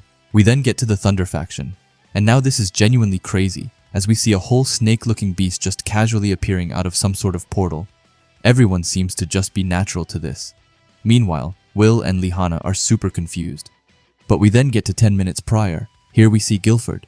He says that the day they have been waiting for will soon be upon them. The party is at hand. Lihanna is lost, but we then see Melia on her side, who says that it's a dungeon expedition. But she then starts to look smug as she tells Lihanna not to get her hopes up, saying that it's a far cry from the playground antics she and her school pals were up to at the academy. The party is a real dungeon rush with real stakes. Anyway, back to Guilford, who tells them that to prepare for the day, they will be engaging in rigorous combat training. Whatever they do not fail Zio. Will speaks up and asks if they will be sparring with each other, but Nanaru, on his side, tells him that they will be up against guards, and as we know, Will has a lot of trauma with guards, as he thinks that it will be like the monsters they fought in the first tower. After that, we see Olgano, who speaks up. He tells them that just like the fiend from the Bloom, all they've got to do is unseal the pillar partition, and out comes a beast, just like Zoctonia. Every stratum's got them. Lihanna says that faction bases occupy up to the 6th stratum. From 7 onward, you must defeat the guards to continue on. They call these strata the domain of trails. Olgano says that, so she knows about it, explaining that they Owenzauses know their stuff. Anyway, he says that if they manage to take down the guards on each stratum and make it to the top of the tower, they become a candidate for the next Magia Wanderer, an Ascendant. But so far, they have only been able to beat the guards up to the 30th stratum. Will then speaks up and excuses himself, but he asks why the guards come out from the tower. Guilford calls it a wonderfully stupid question, saying that he thought about punishing them for wasting their time, but being the supremely benevolent adjutant that he is, he will give an answer. He says that the guards are the living will of their mage queen. Mercedes, the creator of this very tower, is she who engraved the great summoning magics into the tower that produced the guards on each stratum? That is what he has been told. He continues, and says that the guards are tremendous shields that protect their Magia Vander. They are the obstacles, the walls that stand between every aspiring ascendant and the pinnacle of the tower. Asking Will if that answers his question, Will tells him that it sure does. But after that we head into Lihanna's thoughts. She thinks that they are part of the Mage Queen's legacy. But if the tower produces these guards, then how is it any different from a dungeon that produces monsters? Mercedes was a pioneer that mastered every manner of magic, there's no doubt. But is this something a mere mage could create? After that, it's Lihanna's turn, as she asks how the magic wand goes to and from the uppermost stratum of the tower. Olgano tells her that they shift there, an ability reserved only for mages registered to the top stratum. It allows them to jump from the bottom to the top, just like that. Along with Zio, Gilfod, and other adjutants, ascendants can also come and go as they please. But after that, Olgano speaks up and says that he has got something to ask them now. He goes right between them and asks them what's with these questions, saying that there's been a lot of weird things happening lately, and he doesn't just mean Terminalia. He thinks it's kind of strange that it's all going down during their generation, asking them what exactly they are digging for, and this we can see is leaving both Will and Lihanna super in the spot as they look lost. They think about Claire telling them to not let their guards down for anyone. They wonder if Olgano is investigating them, and if they are under suspicion now. Lihanna thinks that she doesn't smell Beldors, so he isn't a puppet, but he could be an assassin. But is it even possible for everyone here to be their enemy? After that, we just see him looking super creepily towards Lihanna. We then head into a flashback to Will and Lihanna. Lihanna asks what their goals are, and Will says that the enemy's goal. At first, he thought the goal this plan was to eliminate the magic wander, to destroy the false sky that is the Great Barrier. They'd have to take the people responsible for creating it out of the picture, Elfie and the other Magia Vander, but the domain of trails is the obstacle preventing them from achieving that, naturally. Elfie and the Magia Vander are usually at the top of the tower. Around this time, they come down to watch the new entrants into each faction. Lihanna tells Will that she understands. Staying up these nights is more than enough to prevent an attempt at their lives. They wouldn't be able to see the Wand of Light, much less interact with them, saying that not even the strongest puppet mage could put a mage in the position to kill a Magia Vander. That's an issue that goes beyond fighting. Will then joins in and explains that the mage that they fought said she couldn't turn anyone more powerful than her into a puppet. that would mean the factions are full of mages that can't be controlled. Magia Vander, of course, but also Guildford and other adjutants, as well as faction staff. Lihana says that it's right. If what Shade said is true, then that means Gohita has no way of accessing the top of the tower. Will tells her that if the so-called traitor is one of the Magia Vander or an ascendant, that would be a different story. Lihana just explains that she would rather not think about the worst-case scenario, but she starts to wonder how the Terminalia incident factors into all of this. Will tells her that this time, he gets the sense that the enemy's objective is fundamentally different from the events at Terminalia. Lihana then thinks that Shade said she wanted to crush the tower, wondering if that is somewhat different from destroying the barrier. We then get to real time, where they think that all that discussion, and they still couldn't pin down their true objective. Still, no matter how many puppets that mage acquires, they think her chances of assassinating the Magia Vander are extremely slim, thinking that perhaps they are not after the Magia Vander, but something else entirely. But just then, Guildford cuts them out of their thoughts as he screams out. He tells them to let's see how they all cooperate with the newest maggots to their faction, telling them to show them some teamwork, and we then see that snake-looking creature again. Nanaru just says that it's the guard of the 4th stratum, Zoctonia Asla. Melia adds on that it's a mouthful, so they just call it Asla for short, but with that, they start to go right at it. But just then, we cut scenes entirely, as we just see Zio being right by Will as he starts to take out his fist, and tells Will that he was too slow. After that, he, with no hesitation, sends a punch filled with thunder right into Will's chest, and we can even see how shocked Will looks in his eyes before he then flies away. This seems to make Zio super mad, as he is visibly annoyed and tells him that he is slacking off more than usual, asking Will, "What's the matter with him?" Will just gets up and apologizes, but then in his head, he thinks that these one-on-one sessions with Zio are insane. They have been through a ton already, but Will still can't land a single hit on him. He puts his sword in the ground as he thinks that he's way too fast and strong, but even then, Zio is right. His mind is elsewhere. He is fighting to stay focused, but still, he can't help it, as he just knows that someone is watching them, and whoever it is, they used a peculiar hide spell, one that allowed them to conceal themselves from Lihana's search spell and Kiki's nose. Wondering if they are agents of Gothia, could they be on alert because they are close to uncovering the truth about everything? Will then looks right at Zio and continues to think, explaining that whoever it is, he doesn't feel their eyes on him now. Could it be because they are afraid of Zio, or maybe just because they have collaborators on the inside too? Will starts to look worried as he wonders if it is right for them to just exclude Zio from their investigation efforts. He isn't sure about anything anymore. Where is he supposed to be drawing the line? He's going to be frozen here forever if he doesn't stop thinking. But just then, a thunderstrike comes right by him, and then in an instant, it's Zio who is right next to Will's face, almost close enough to kiss him.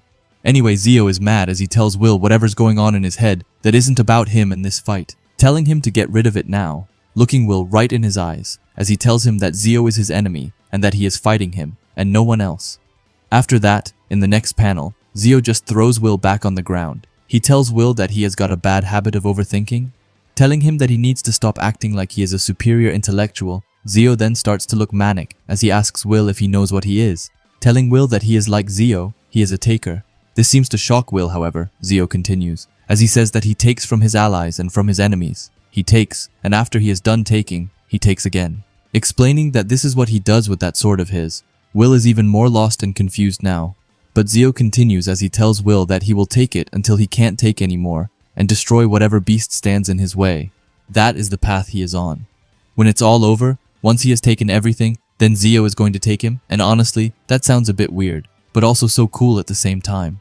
We then see Zio standing in front of Will, who looks super menacing, as Will thinks that Zio's enjoying this. He takes pleasure in combat, and he admires strength with his entire being. With that, Will thinks that he can't be his enemy, and that he exists on a completely different level. After that, Will finally gets up and tells Zio that he has something to tell him. After that, it looks like we skip over Will explaining everything, as instead we see Zio saying that those Gotia people are using puppets to do their dirty work now. He can then be seen playing with his staff, as he tells Will that he hasn't heard anything about that from Whitebeard. Will then thinks that it seems even some of the Magia Vander are out of the loop. He starts to look fierce as he wonders if Aaron and Kreslus are suspicious of the Magia Vander too.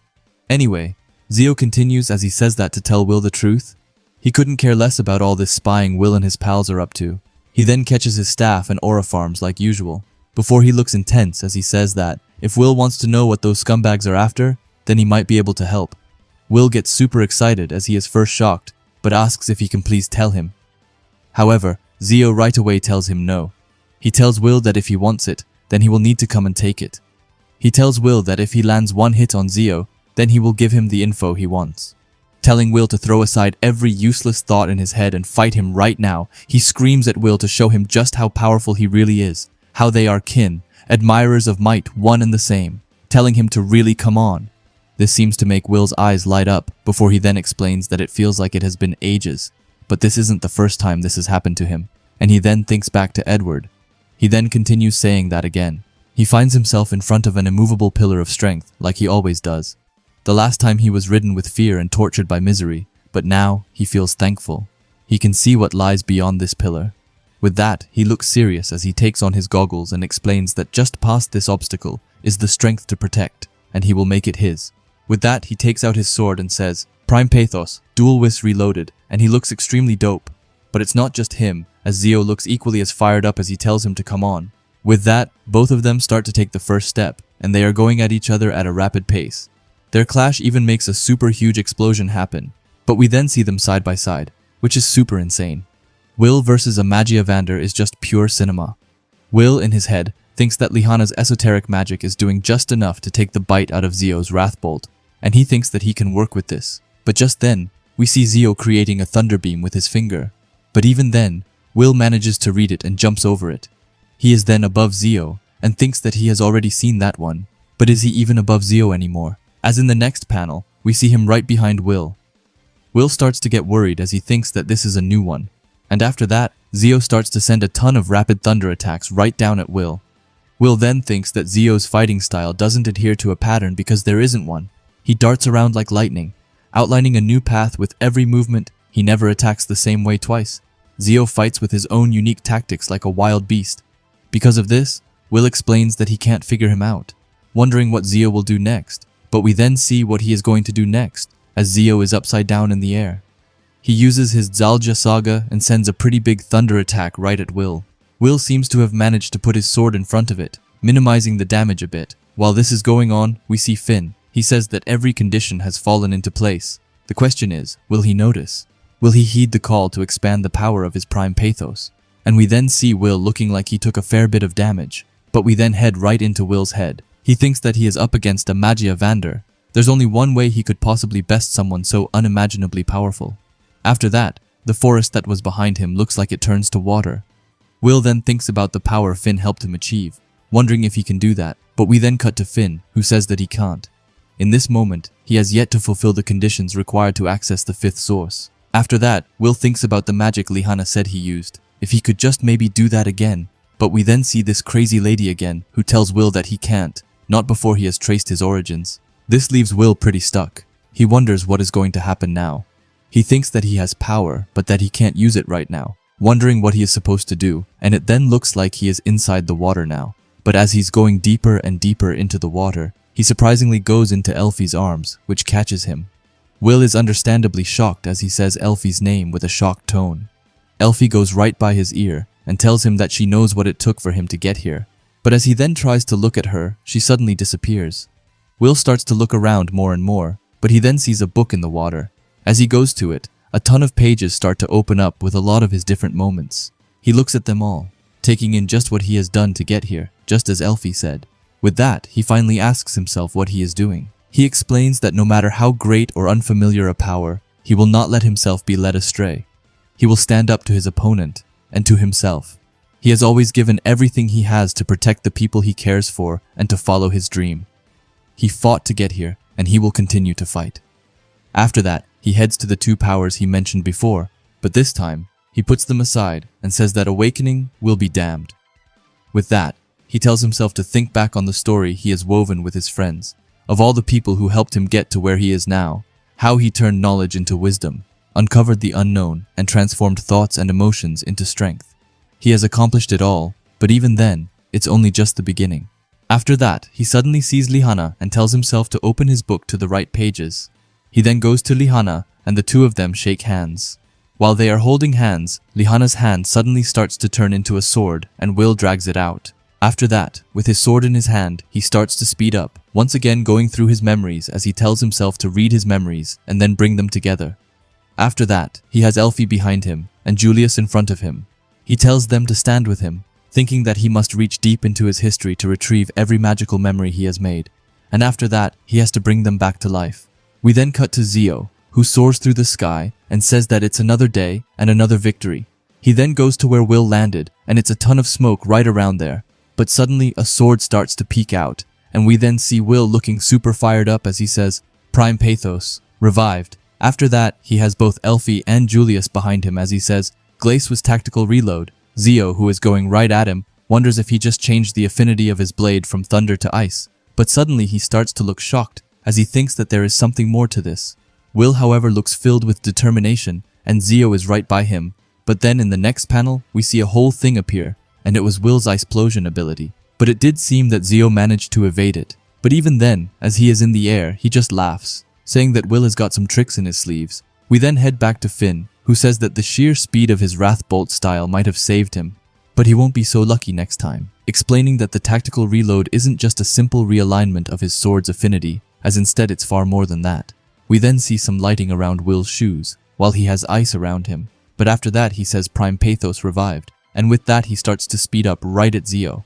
Zio takes out his own staff as he says that this is finally fun, but we then see Will behind Zio, and Finn continues his thought as he says that it allows Will to shuffle between multiple elements on a whim, even in the heat of battle. With that, Will says, "Dualis Vis, Argus," and with that, he takes his sword right at Zio, who seems to be having to block it with his hand. But even then, this panel is just so insanely cool. Anyway, the sheer force from Will pushes Zio back towards the ground, and Will looks to be having the advantage right now. But we then get to Zio, who is holding onto Will's sword, telling him to color him shocked. Meanwhile, we have Will, who just laughs a bit while looking exhausted, but under him, we have Zio, who has a big smile on his face. After that, Zio throws Will onto the ground.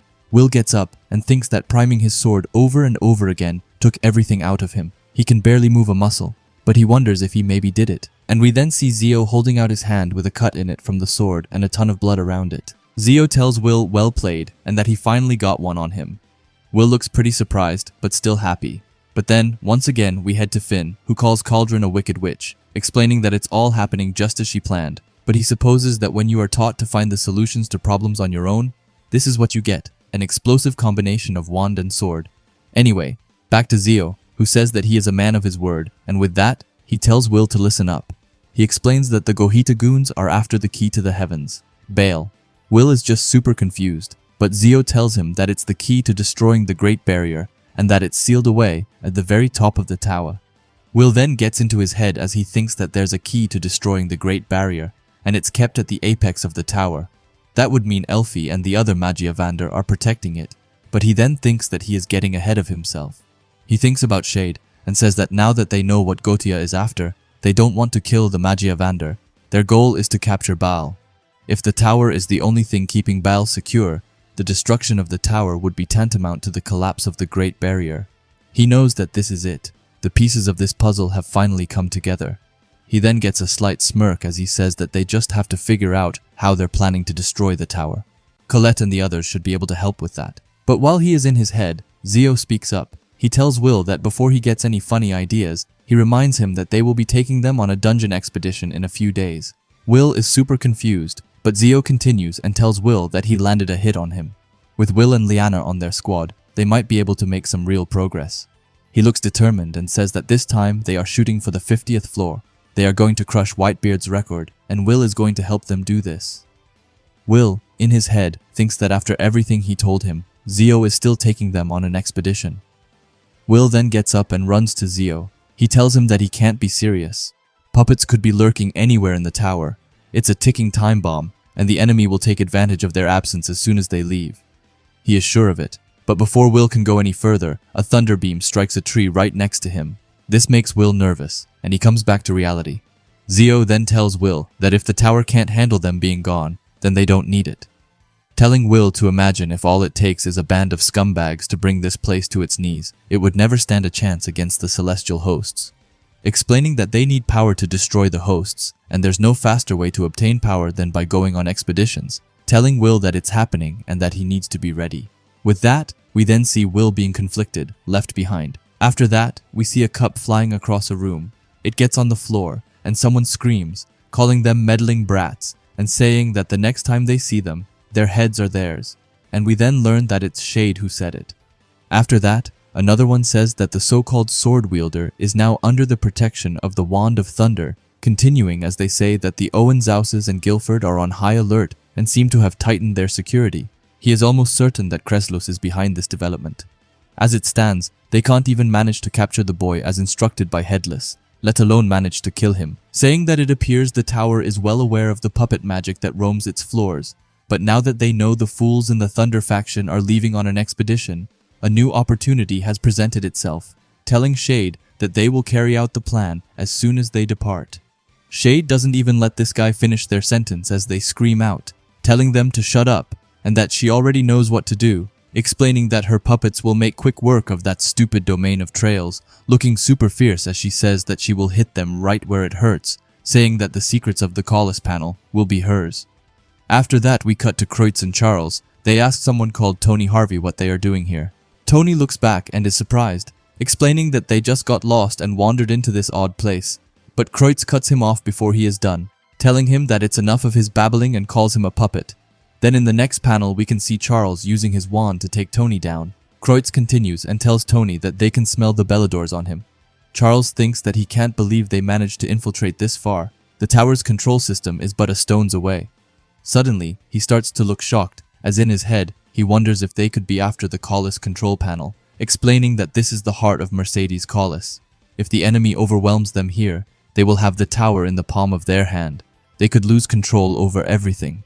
The gates, the domain of trails, even the gods of each stratum. The moment they emerge from their seals, order would be all but lost. Charles then speaks up and asks Kreutz if they have a plan against this, saying that the traitor that infiltrated the tower is part of the group that attacked Terminalia. He is almost certain they will try and use that mage killer again, telling Kreutz that they need to deploy their anti-mage killer gear quickly, asking if it's finished and that the factions are begging for them to get it done. Kreutz just takes up his glasses and says that it's still in the testing phase, certainly not ready to put in the hands of the war-crazed faction. It then seems like we head into Kreutz's head as he says that he doesn't smell Belladors on Charles, and the super advanced traitor tracker that he developed is mum. If he meant ill or was plotting to betray him, his tracker would have picked up on it, simple as it is. His deputy is clean, but if Kreslouis' intel is to be believed, then the only person he could trust is himself. Best to assume that everyone who approaches him is hostile. Until the situation changes, he shall trust no one. We then get to Charles again, who thinks that it is probably what Kreutz is thinking, so I'm guessing that what we just read was Charles's thoughts and not Kreutz's. We then head to the second stratum and the Dark Faction headquarters. Mike is super surprised and asks if one of their senior faction members was captured in the upper institution, asking someone called Angie if they are serious. We then see Angie, who tells him that apparently he doesn't remember how he got there or anything else for that matter. Mike says that it's because they were probably turned into a puppet, saying that Will's message said they've infiltrated every faction. He continues and says that this is bad news. What if they're looking for the mages who've been told to spy? Suddenly, out of nowhere, someone called Morta comes by and jumps on top of Mike and asks them what they are talking about. Mike is super caught off guard, but thinks that he only knows a few things about her. She's older than them, and she always has low blood pressure. But the question is it safe to talk to her? After that, Mike starts to hold on to her, and he is about to tell her everything, but just then, Angie grabs his hand and tells him that they need to go and buy snacks.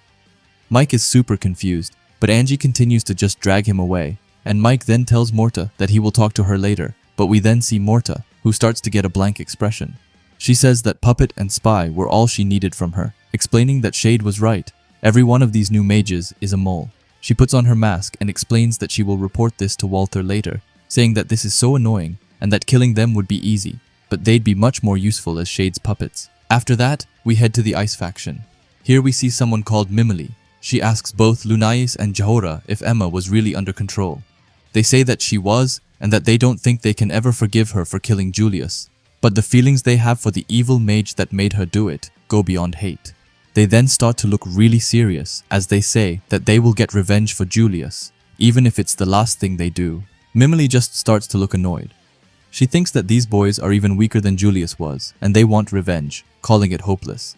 She then starts to walk away and thinks that Julius is gone, and the only peers she has left in this forsaken faction are both of them, guessing that she is the only one taking this spy thing seriously, explaining that these boys make her feel sick.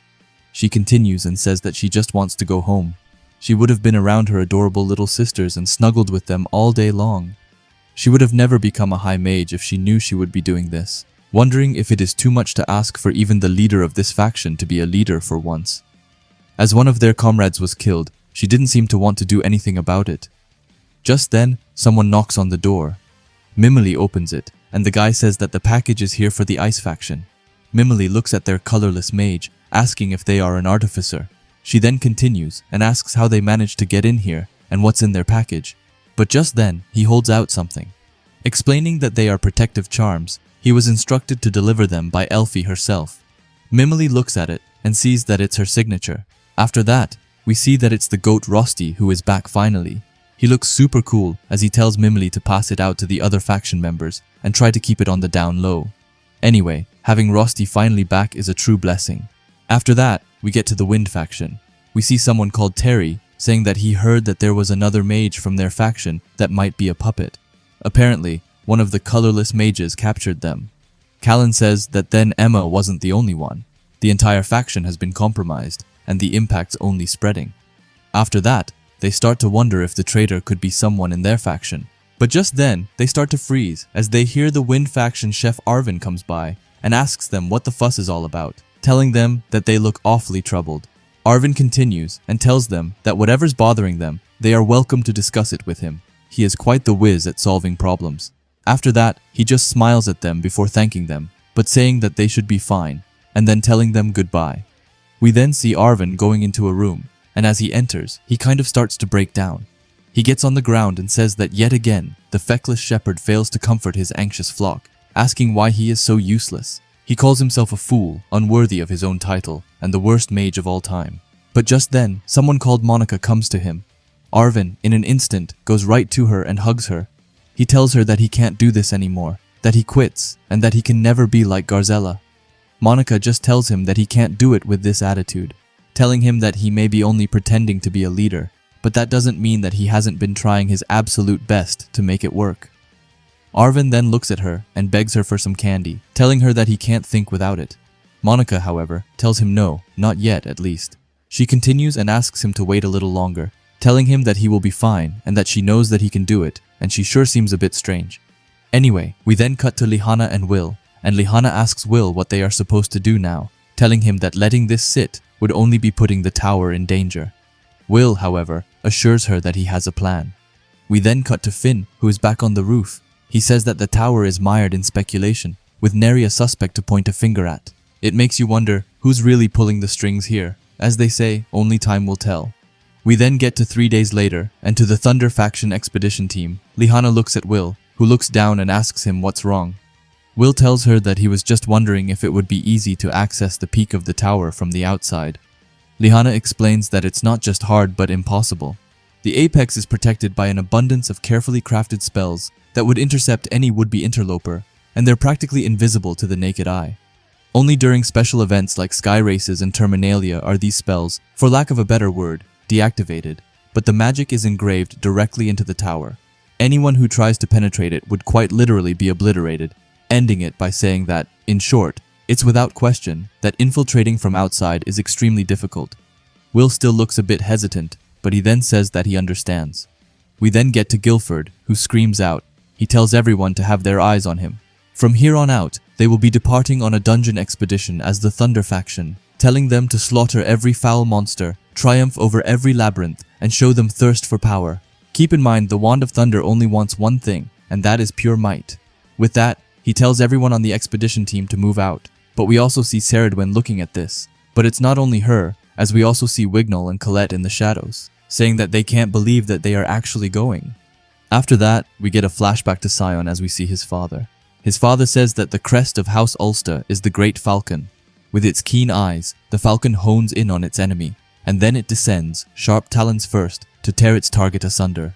He continues as he says that they are a house of hunters, forever pursuing their foes to the ends of the world, the embodiment of fiery destruction. After that, he turns around and looks to Sion, telling him that the time has come for the descendants of the Great Falcon to evolve.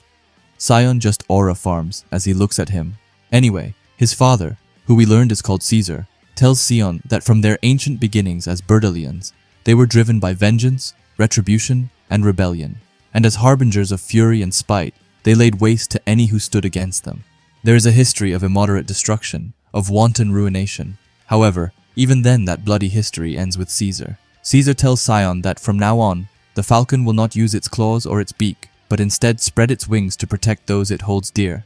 Caesar then calls out to Sion, telling him that a fierce blaze of passion burns within him, yet he is a tender and kind soul. That is why, as the rightful heir to this house, the responsibility of protecting his mother and Cyrene falls to him. Sion looks right at him and tells him that he understands. With that, we see Sion walking, and he goes into a room. There is Cyrene, who is the eldest daughter. She calls out to him and tells him that she heard about what Caesar said and that she is sorry, telling Sion that she can't believe he thought it would be okay to put the weight of their entire house on his shoulders. Sion sits next to her on the bed as he tells her that there's no need to apologize. He has a smile as he tells her that he is the oldest boy after all, saying that it only makes sense for father to entrust the safety of their family to him, explaining to Cyrene that there is absolutely nothing for her to be sorry about. Cyrene then looks hesitant as she asks Sion if his dream wasn't to become a Magiavander. Sion gets a bit embarrassed by that as he asks her how she knew about that, but Cyrene explains that when she was by the window, she could hear him talking about it with Liril and the others. She then looks sad as she says that she wishes that she weren't ill so that he wouldn't have to give up on his dream. But just then, Sion screams out. He asks her who said anything about giving up his dream and that he isn't giving up anything, not his dream or his responsibility to their family. Cyrene looks shocked as she asks him if he really isn't going to. Sion seems confident as he tells her that of course not, telling her that he is going to do both. He can become a Magiavander and keep their house safe. He will do it all to protect her. Cyrene then starts to laugh. However, we don't get to see why just yet as we go back to Cariot, who looks out of the window and tells Sion that it seems that the Thunder faction's gone off on their expedition. He then looks back right at Sion and asks him what he will do now. Cariot continues as he tells Sion that he has what he needs: the technique, the incantations, and the knowledge of guardian circles. He fulfills every condition necessary to call forth a lion of his own. Though it's unfortunate his magic lacks a certain level of refinement and magnitude, he should have no problem summoning a cub at the very least. All that's left is the will to do it. He looks right at Sion and asks him if he has what it takes. After that, we can see that some sort of fire snake is starting to appear right ahead of Sion and is looking to go right at him. Sion obviously sees this and is super confused, but not long after he locks in as he says, "Burn, raise, and fury consume. From the dreaded domain of the Sable Fang, I summon thee. Arise, Black Flame Lion." But even then we can see that nothing seems to be coming out of his wand, except small flames. Cariot then, without a single hesitation says, "Krimuth Selba," as he then fires the snake-looking creature right at Sion. Now this fire is the real deal, as it even makes Sion go right into one of those stone pillars, as he then screams from the pain. We then see him down on the floor as he tries to look up. He calls it ridiculous, asking why he is being put through this nonsense. He continues to think that the Black Flame Lion is a secret spell passed down only to ascendants. How does Cariot expect him to know it when he hasn't even set foot in the domain of trials? He starts to look filled with despair. When Cariot calls out to him, he asks if Sion is thinking that it's too soon right now. Sion looks up and seems to be super surprised that he was able to guess it. But Cariot continues and says that he is thinking that he couldn't possibly know how this spell works, explaining that Sion can't hide his excuses from him, continuing and saying that he understands better than even Sion himself that this task is absurd, perhaps even nonsensical. Sion has said not one word, but he can almost hear him scorn himself, and he is inclined to even agree with Sion. However, he then starts to emanate more fire as he says that he should know this. There's no room for excuses against the truly absurd, saying that the real violence, genuine evil, the indiscriminate cruelty that inhabits this world will not wait for him to grow strong enough to face it. This seems to really click with Sion. After that, Sion starts to see a vision of will ahead of him, and Cariot tells him to allow him to tell him that the only reason that he is before him today is because he was lucky. Not everyone can have someone so strong on and by their side. This really upsets Sion as he looks extremely angrily at the ground. We then see Logwell, who is on the side. He thinks that roiling in anger and a sense of inferiority and humiliation truly is the greatest motivator. He starts to wonder if he is a volcano on the verge of a cataclysmic eruption or a blazing flower ready to wait and bloom, explaining that if he were Cariot, then this is where he would make his move. With that, we see Cariot looking right at Logwell, and in his head, he says that he already knows, even perhaps a bit too well. We then see a flashback to Cariot by Logwell, while also Werkner, Edward and Claire are a bit away from them. Cariot thinks that after all, just like Edward and all the others that came before him, he has seen how Logwell teaches firsthand. With that, Cariot then gets another smirk, and he speaks up, telling Sion that since he is struggling, here's a hint, telling him that they, the Lizants, are often called the people of paradise, but by nature they are flowers. Sion just looks super confused as to why he is talking about flowers all of a sudden when he is almost on the verge of dying. Anyway, Cariot starts to play with fire while saying that you can call it a gift, a font, a blessing, or whatever. In each and every one of them lies a dormant bud. This bud thirsts as any bud would and won't bloom until it's given what it thirsts for. Sion looks at this closely as he questions what it is that the bud thirsts for. Cariot then asks him what the bud inside of him desires. Sion asks himself what the impetus behind his aspirations is. However, he doesn't have a clear answer yet, so Cariot continues. He says that now that he has practically given him the answer, let's be done with this, shall we? Telling Sion that again, if he fails this task, his magic will kill him, simple as that. He has Cariot's word as the wand of fire, saying to Sion that if he wants to save his friends, then he should find a way to feed the beast within quickly. With that, we see his black flame lion behind him already. Sion also doesn't waste a second as he takes out his wand. We then see the lion shooting more fire against him. Luckily, this time Sion manages to block it with a spell. However, while he is in this position, he wonders what his bud thirsts for, asking if he even yearns for anything at all, thinking that he doesn't even know where to begin. But we then cut back to Cyrene laughing, and she says that she can't help but laugh a little as she hears it. Sion seems to be a bit annoyed by that as he asks her what's so funny. Cyrene tells Sion that she was laughing because Sion almost said the exact same thing to his friends. After that, we even see Sion, who is surprised, as he asks if he really did that. Cyrene explains that he said that when Lyral was getting bullied, and when Gordon got into a fight. We then see Sion confidently announcing that from now on, they are under his wing. When he becomes a Magia Vander, he is going to do everything in his power to protect them. Cyrene tells him that if it means protecting others, then he will take on any duty and even embrace any dream. We then see her squeezing his hand as she tells him to now soar on, no matter how much they weigh him down, just like a real great falcon. With that, we get into real-time Sion's thoughts as he wonders if this is really what drives him, a desire to protect others from harm. Is that where it all began? First it was his sister, then it was his friends. The list of people he wanted to protect has grown to be long. He then thinks about Will and says that even he was on it. Sion just wanted to keep him safe, but before he could say it, he told himself that it was wrong. Telling himself that it was not what he wanted, Sion starts to look a bit annoyed as he thinks that he didn't want to protect Will and that he doesn't need his protection. Sion thinks that he is going to show Will that he can do more, that he can be better than he has ever been. And if Will tries to come to his aid, even after he has proven that he is stronger than him, then he can expect him to come to his aid whether he likes it or not. He then pushes away the imaginary Will, but we can then see the imaginary Will just smile at him. After that, we get back to the fight where we see the lion running right at Sion. Sion, however, thinks that he doesn't need any claws or even fangs. He starts to play with fire as he knows that a lion will do little to help him soar past Will. He starts to look intense as he thinks that if he really wants to fly, then he will need wings. With that, we see him completely locked in as he starts to get a ton of fire around him.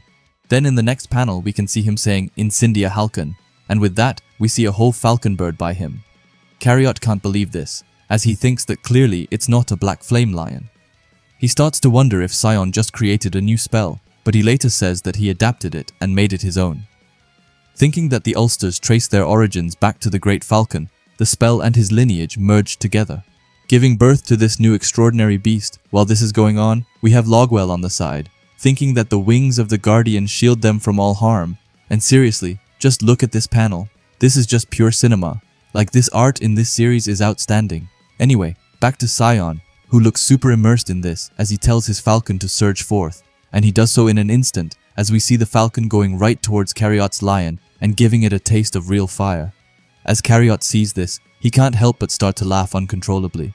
He says that the bud thirsts to protect. He is so painfully reminded of a certain imbecile by the name of Cariot, explaining that the successors of fire never fail to surprise. But while Cariot is laughing, we see Sion down on the ground grasping for air. Sion then looks up and sees his own creation, a blazing falcon with black and red wings, wondering how he managed to do it. Cariot then continues and tells him that he put so little magic into his lion, one would think that he was bluffing about killing it, but perhaps that's just his excuse for falling short. Though he doesn't remember asking Sion to do so, he has still bested his lion, and for that feat, he is going to give Sion his kudos, telling him, "Well done," while patting him on his head. Sion looks confused before he then snaps back to reality and gets back in an instant as he asks Cariot, "What was that for?" Cariot just apologizes but asks what he can say. Sion's performance was just that exciting. He asks if it is so strange to forget who he is when faced with an unexpected outcome. He then says that he believes that Claire and the others would call that being a softie. Sion is super lost and confused as he then screams out. He asks if Cariot is his enemy or not, telling him that it's enough of this silliness and to just tell him already. Cariot just starts to look visibly exhausted as he says that after everything he has done to mold Sion into what he is, he still doubts him and he calls it upsetting. Sion just screams at him and asks him how he could not.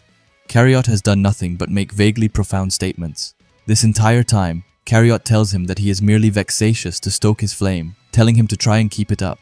He then starts to walk back to his chair, as he says that in any case, he promised that he would tell him what he knows if he passed this trial. With that, he tells Sion to listen closely. Cariot then takes out his wand and suddenly starts to light some fire on top of Sion's uniform. Sion gets scared, but he then notices that he burned off their faction emblem and he wonders why.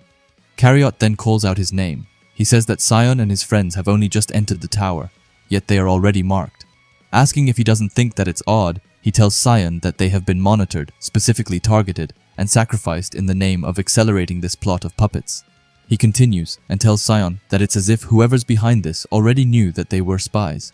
Sion starts to look worried, but Cariot thinks that he should put it this way. Perhaps their conversations haven't been as private as they all think that they have been. Sion then touches his emblem and sees a listening device under it, and he looks shocked as he calls it impossible.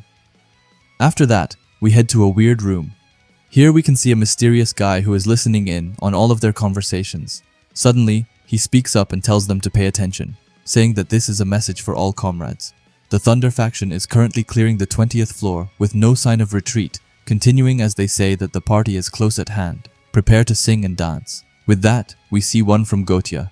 They say that this world is wrapped, a grand stage of lies and deception, constructed by the very mages that sealed off the stairway to the heavens. But tonight is the moment they restore the truth. They shall release Baal and bring back the true sky. After that, we see a ton of the Gotia members, and the text tells them to rise, comrades in devastation. Let their crusade begin. And just then, we get back to the city, where a big explosion happens, and someone screams that they are under attack. Colette says that they are here, and Wignall says that they will face them head-on and tells Colette to come on. We head to the tower and into the first stratum and the colorless courtyard. Here we see a huge explosion, and someone screams that they are under attack. After that, we get introduced to someone called Aaron, and he is a colorless mage, but he is starting to freak out, wondering just why this is happening and that he doesn't get it at all. He gets to the inner circle where he screams that colorless mages and mages from other factions are attacking the tower, explaining that it appears they're blindly firing off spells and advancing on every front. We then head to Claire, who is in the sky. She tells everyone through their telephone thing that the enemy's puppet magic has taken control of them. She calls out to some people called Masha and Niall, and also Otto. She tells them to get their squads in order, just like they previously discussed. With that, we see all of them starting to lock in, and Claire also continues. She tells them to remember these mages are their allies. Use barriers and binding spells. Their priority is to immobilize them. If that proves impossible, crush them with whatever they got, telling them to never mind the mages in the south and west. Just focus on getting the north and east under control. But just then, Claire feels something, and after that, we see a huge dark attack just miss her. We then see a mage on a rooftop. He is covered in a rope as they ask Claire if she is sharing intel she has on their grand plan with mages that haven't fallen under control. They continue and say that they would ask how she figured out they were safe, but such cunning is to be expected of a mediator. Claire looks back at them and just wonders who that is. The man, however, says it's a pleasure to make her acquaintance, saying that he is one of the distinguished leaders of Gotia. However, before they can finish their sentences, we see the goat, Sarissa, coming by. She tells the man that it's enough with the theatrics, and then she calls the man Walter, telling him that he was a suspect from the very start. explaining that one would think the leader of the dark faction would at least try to look and act more inconspicuous. Walther just starts to laugh a bunch, as he then removes his mask and throws it to the side. We then see him, and he looks just as ugly as ever. He tells Sarissa that it's hateful of her to judge a person by their appearance. He then calls them bigots, all of them. But that's not all. As we see, his title changed from Dark Faction Chief to Gotia Leader. Walther continues as he says that Sarissa is a woman with a heart as cold as steel, but he must ask, where is her impudent leader? He asks if she doesn't know the tower's in danger. Sarissa just looks right at him. She tells him that unfortunately, Elfie is a bit busy at the moment, explaining that she told Elfie to focus on her work and to leave the mess happening down here to them. She then says that they should go back to Walther. She tells him that his obsession with studying the peculiar, she assumes that he has a crafty scheme or two up his sleeve, telling him to rest assured, as if his plans involve harming Elfie, then she will stop him. Walther just starts to laugh as he says that the narcissist now fancies herself a protector, asking if she has been defanged by a shiftless brat and calling her his dear ice maiden. We then see how mad Sarissa seems to get by that, as she then sends a spell right at him. She screams at him to not call her that, or she won't hesitate to blow him to bits. We then once again move back to Claire. She speaks up and tells Walther that she will give him an opportunity to explain himself, asking him why he wants to destroy the tower.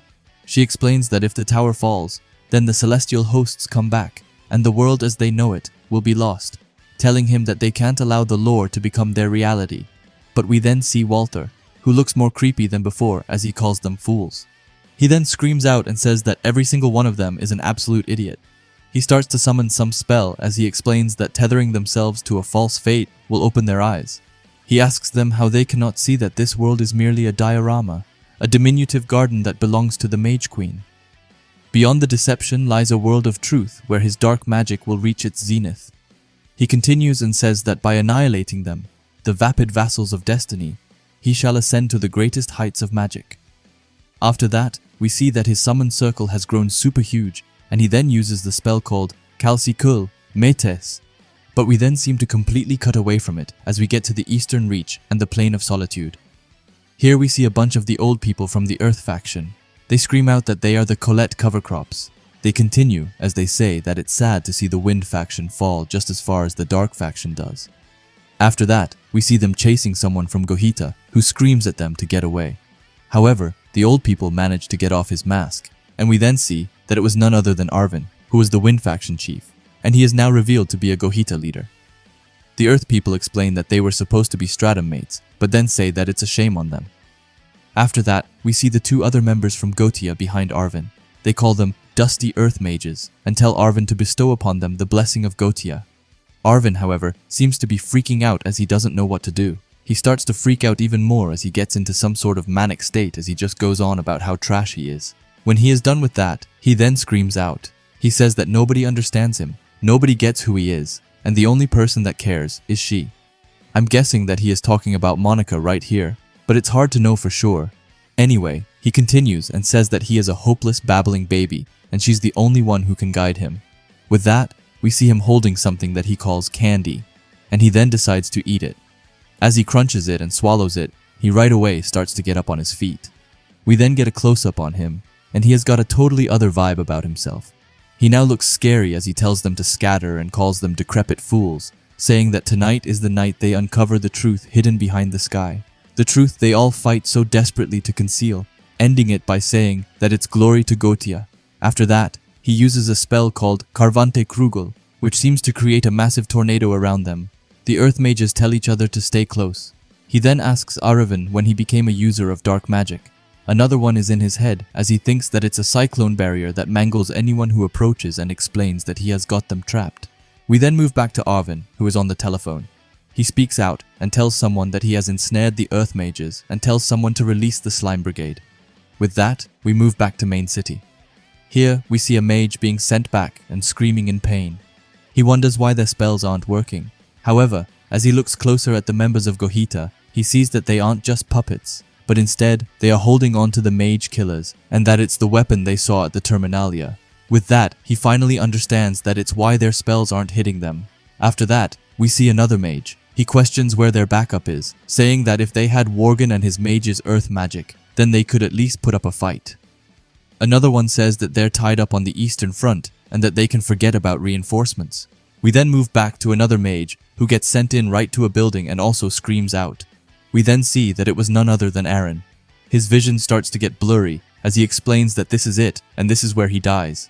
He thinks that he doesn't know what is happening, but this is different from the monsters at Terminalia. He wonders how they are supposed to win against an enemy with magic, when their own spells don't even work on them, even calling it ridiculous. He continues to be in his head as he says that both Tony and Mary have turned into puppets. They have been fighting at a disadvantage from the start, but it doesn't even matter, as they are going to die and it's all over anyway.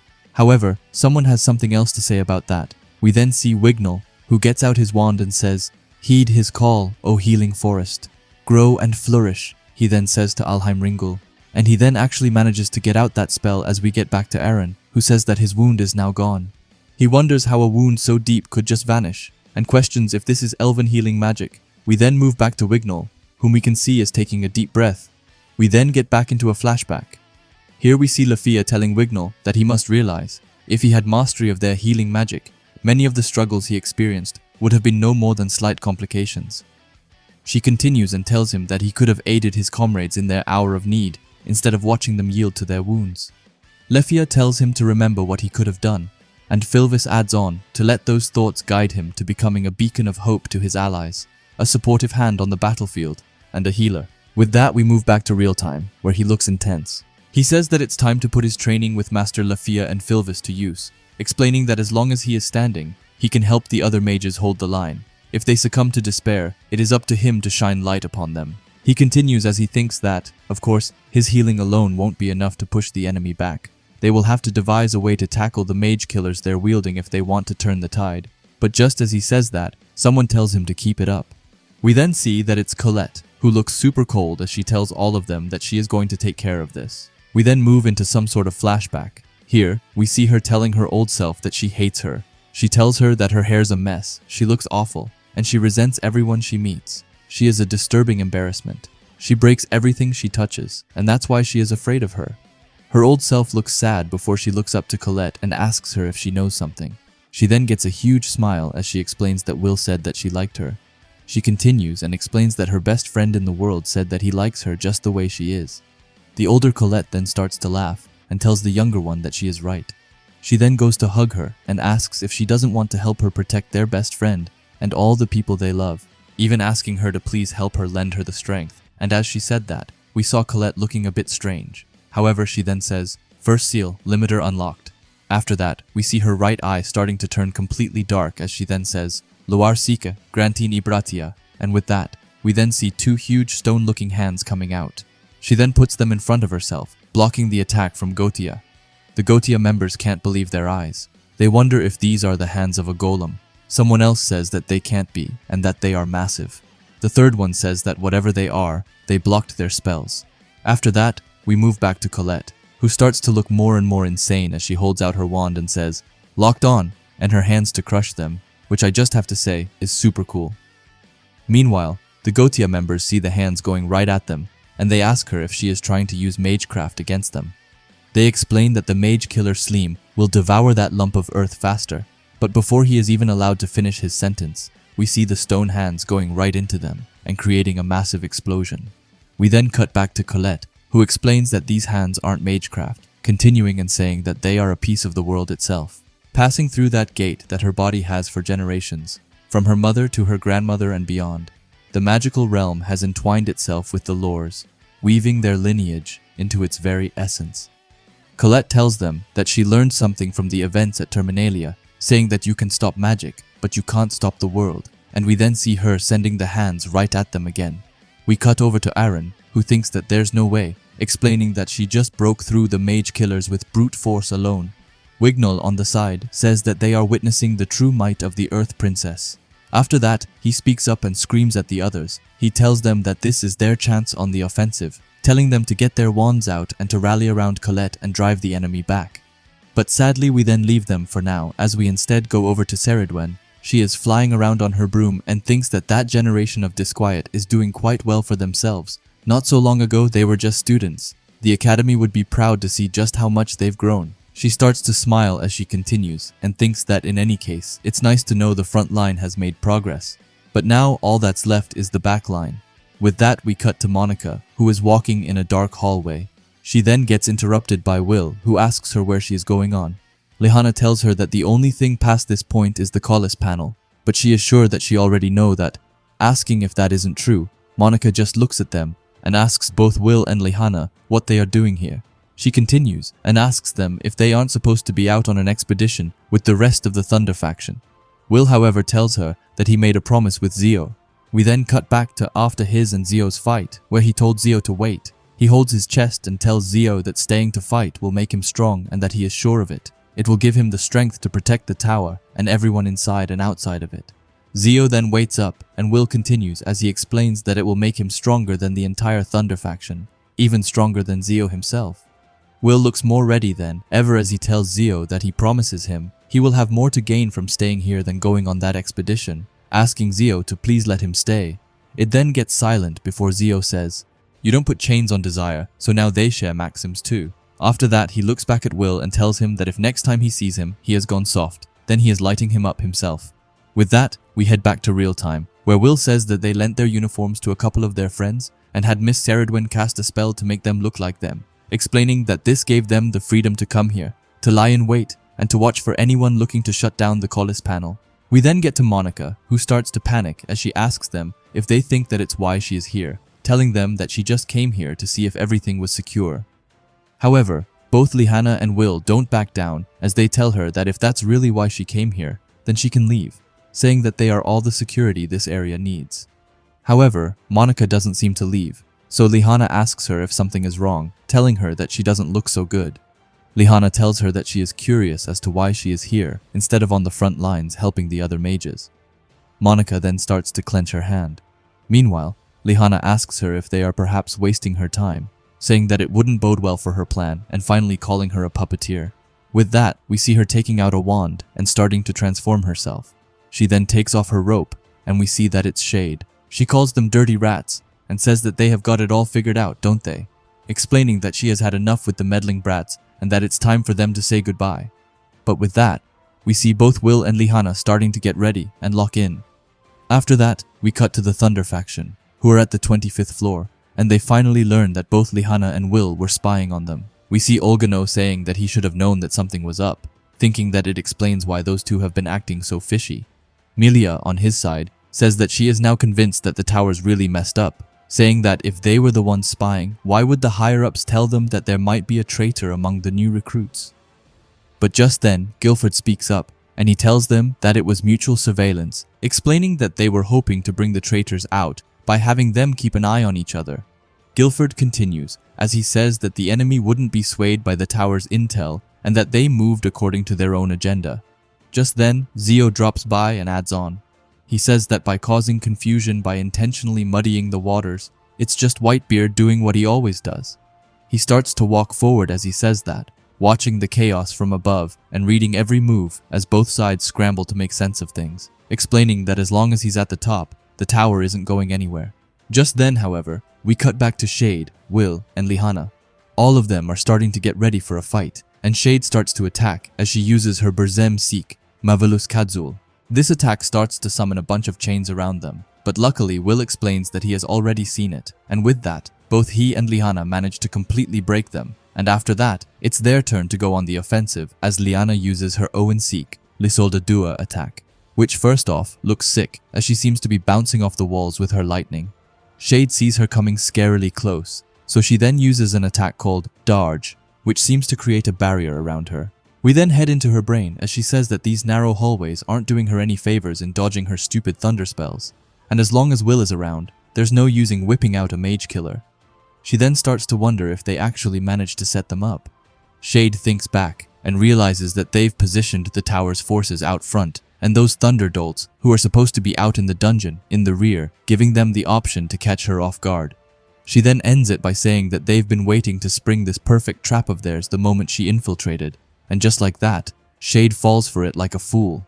But just as she says that, we see Will coming right at her side. Shade sees him, but by that time it's already way too late, as then in the next chapter, we see Shade being slammed right into the wall. Shade is then on the floor being visibly hurt, and she calls them a bunch of clever little rats. She screams at them and asks if they think that they are one step ahead of them. Just then, however, she takes out her wand and sends a dark attack right above her. This makes it so that there comes a pretty easy escape route for her, as she then uses her chains to grab a hold of her before she then goes right through the roof, leaving both Will and Lihana completely mind-blown and confused. Will explains that she is running away, and Lihana adds on that they were so close. Lihana then asks him what the plan is and if they are going to chase after her. Will says that he would like to, but that they can't leave the Collis panel unprotected. But just then, someone tells them to go and the panel will be safe. Will listens carefully to the voice and realizes that it's none other than Kreutz. Kreutz continues and tells them that a significant number of their mages are under the control of that puppeteer. Nothing will do more to sway this conflict in their favor than incapacitating her, and seeing as their synergy is effective against her, he shall leave her to them, telling both Will and Lihana that this floor is now under his protection. Lihana is just silent before asking Kreutz how they can know that he isn't a puppet, or if he can even prove to them that he isn't one of the traitors. Kreutz just puts up his glasses and explains that he is Kreutz. If he was working with the enemy, they can be sure that the Collis panel would have already fallen, telling them to just once he wishes for them to use their heads, ending it by telling them to now hurry. Will tells him that they understand, and he then tells Lihana to go. With that, both of them start to chase after Shade again. With that, however, we go back to Caradwyn, who is also looking at this. She thinks that Gautier seems to think that they are the only ones capable of plotting in the dark, but they are sadly mistaken. If only they knew how long this has been in the works for, circulating intel about the traitor, having factions monitor each other, tasking Will and his cohorts with espionage. The events at Terminalia may have put all of this into motion, but Aaron has been conducting clandestine investigations into hostile forces within the tower long before that. She continues and says that once they skim the scum off the surface of this simmering soup, all that's left to do is eat, but she believes one more trap is in order before indulging in the final supper, telling us that it will be simple, as long as they are wary of their enemy's eyes and ears. Just then, we see the guy who was listening in on everyone's conversations, Sion's especially. We then get a close-up to his mouth as he says, "An anomaly in the North Quadrant." Groups Serpent and Scarlet stop moving from their position, but just as he says that, suddenly, the door behind him starts to open up. We see that it's none other than Sion, who tells someone that they have an interesting operation here, and just then, we see the mysterious person who turns out to be Bernthal. Bernthal calls him Master and just looks at him. Sion's friends question if the boutique Riser always had this secret room. Just then, they ask Bernthal if he was listening in on them. Every new entrant into the tower goes in wearing two things. The Gloria they are dressed in now, and this brooch that Sion is holding. Sion tells him that the only way one could easily listen in on the conversations of mages from different factions is through the brooches they all bear, and the only person that could have affixed these brooches to their Gloria is none other than the tailor who made them, and he screams that right at Bernthal. He asks Bernthal if that isn't right, and we then see it going dark behind of Bernthal as he looks at Sion seriously. Sion screams at him, telling Bernthal to say that he is wrong, and for him to explain that he isn't working with Gohita. Sion explains that he is the man who taught him about the wonders of magic, and he can't be a traitor. Sion tells him that he always thought of Bernthal as his brother.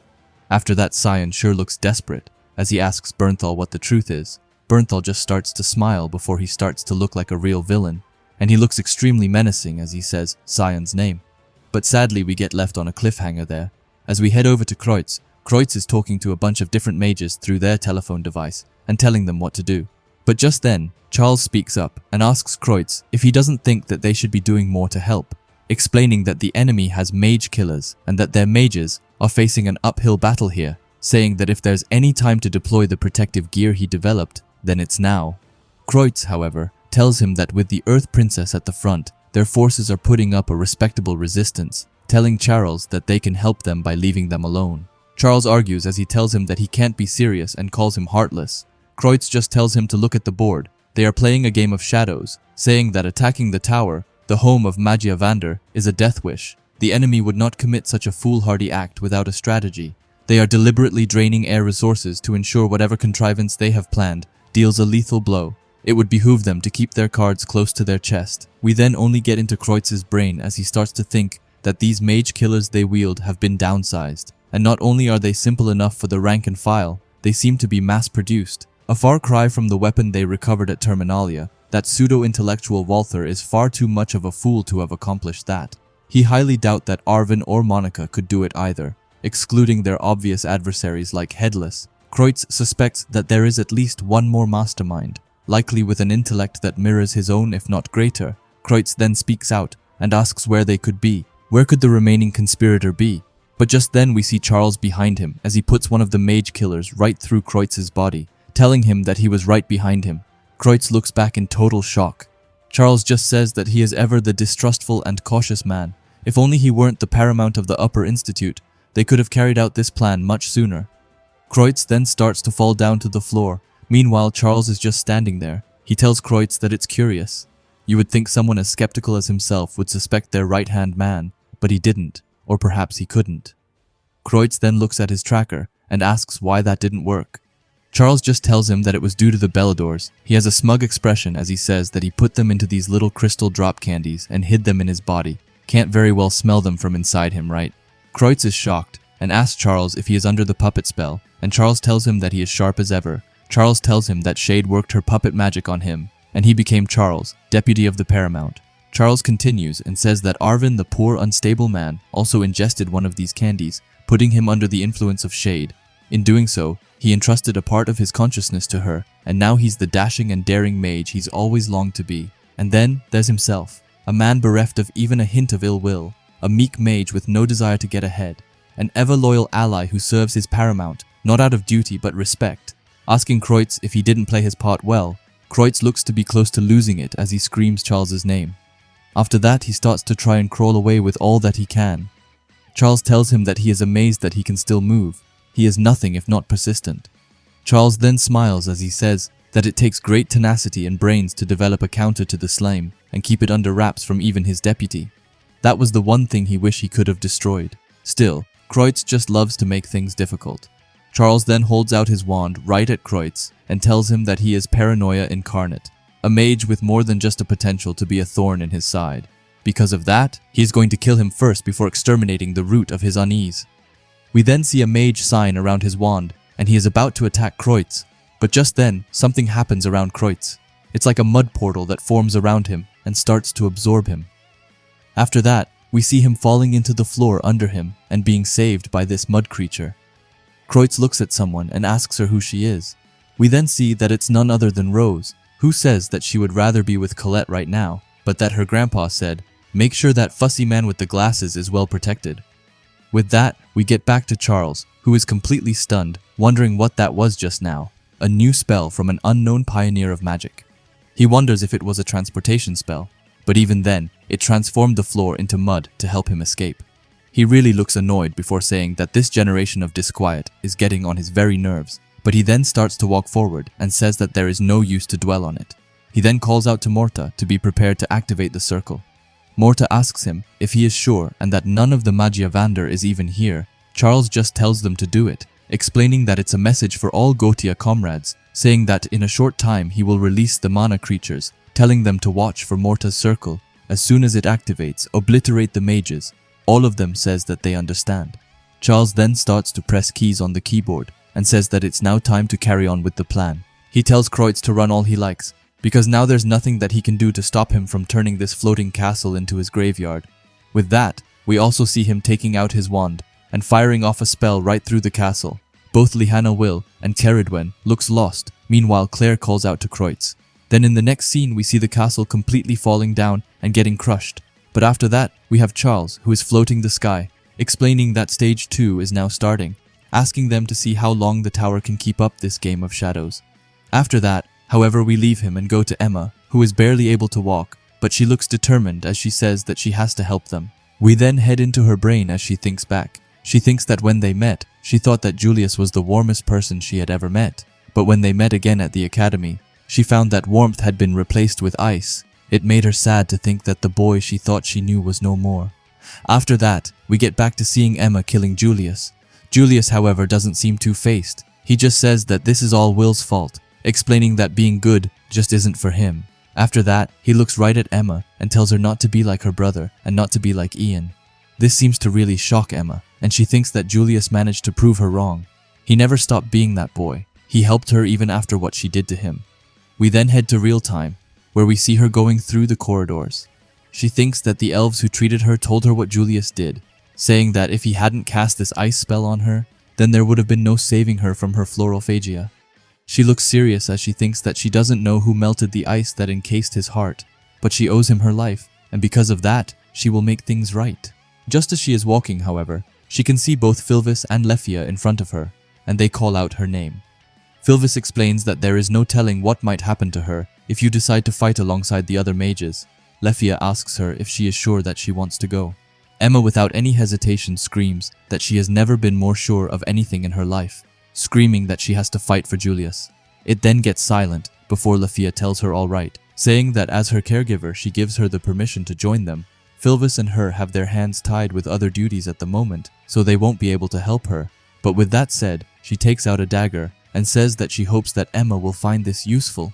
Emma takes the dagger in an instant, and as she is walking away, Lefia tells her good luck and for the grace of Great Tree be with her. With that, we head back to the city. A ton of people is asking for backup and saying that the castle's first wing has fallen. We see a colorless mage saying that they have got plenty of injured mages here, and a fire mage says that they will need more mages if they want to put out those fires. But just then, we see Shade running around just laughing. She says that he did it. He actually brought down that floating heap of junk. Continuing, as she says that Charles is a man after her own heart, Will, who is behind her, gets super shocked as he hears that and asks if she is serious and if it's Kreutz's right-hand man.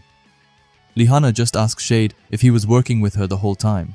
Shade then stops for a while and asks if they are shocked, explaining that she turned him into a half-puppet and had him infiltrate the tower. She starts to look manic as she says that it was to annihilate that pestering paramount and that insipid institute he heads. Continuing as she explains that Charles kept her waiting for a good long while, but he finally did it. Will then take out his weapon right away as he thinks that if they have taken out Kreutz, then it means that the Corliss panel is in serious danger. He starts to look intense as he thinks that there has to be something that he can do, a strategy that he can implement, but suddenly, someone behind Shade screams that they have found her. She looks back, and we then spot both of Julius's friends. They say that they are going to pay for what she did, and that they will not be resting until they avenge him. Shade stares at them and asks them who they might be, but then she explains that she very well knows who they are. They are the little rats that hung around Julius. She screams towards them, and says that she takes it, as they are looking for a new puppeteer to pull their strings. But just then, Lihanna joins in. She tells Shade to spare them her drivel, telling her that they take her out, and this is as good as one, and if she were Shade, she wouldn't like her odds right now. Shade, however, just looks smug as she says that she sure does. She explains that beating a bunch of brats who can't do anything will be a breeze. She then screams out to Morta to go for it. We then see Morta on top of a rooftop, and she tells Shade that she has got it. She looks creepy, as she then explains that she is ready to go, and we also see a bunch of other Gotia members also being ready to do something. Morta then screams that now that all 8 of them are in position. Let's get this mage hunt started. With that, she takes her mage killer up at the sky, and with that, she says the spell, Chaos Bloom, Slime Magland. And we then see a ton of dark beams going up at the sky, and also a huge magic circle. We then right away get to Colette, whose hands fall down, and she looks really shocked. Sarissa looks around and wonders just what these black flowers is. Meanwhile, Claire, who is behind her, she seems to be falling down from her broom. Sarissa then right away screams out to her, but sadly, we then see Walther again, who is someone no one wants to see. He laughs and says that finally the circle's been activated. He asks Sarissa what she thinks, asking if it isn't a wonderful work of magic devised by Charles and theirs truly. We then head to Lihanna and Will. Lihanna explains that whatever it is affecting their communicating thing also. Will, however, says that he knows what is happening but explains that it should be impossible. Then we see Shade, who screams that it's a barrier imbued with the power of the Sleam, a crazy circle capable of stripping everyone in it of their ability to use magic. That is, unless you have a special Sleam of their own, which of course Shade actually does. After that, we get to the Plane of Solitude again, and into the tornado. Here we see Arvin saying that it's only a matter of time until Charles destroys the Collis panel, and without magic, there's nothing they can do about it. After Arvin, it's Morta who says that first, it's bye-bye to the Collis panel, then it's hello to the floor guards. She looks super happy as she says that the tower will come crashing down, and Baal will finally be theirs, and with that, Gotia will win. We then sadly move to Walther, who tells Sarissa to face it, and that the tower has lost. It then looks like he is about to inflict a final critical spell, killing her life. But we then cut to Julius's friends, who ask what is happening as he questions why they can't seem to cast any spells. They call it pathetic and say that Julius's killer is right in front of them, but even then they can do nothing. But then we move to the goat. Will, who thinks that this is Gautia's plan to bring down the tower, is unfolding right before their eyes, and they mean to take the Magiavander with it. Sadly, we then leave our boy and see Shade, who says that originally the plan was to lure the Magiavander out and blast them to bits, but she couldn't give a care if they show or not. They can sit at the top of their tower and watch them destroy it for all they care. Will thinks that the first stratum is a dead zone for anyone that uses magic. The Magiavander is in danger, and calling for backup is out of the question. Almost everything is working against them, but that almost is super important, as Will then looks serious as he says that they still have a sword.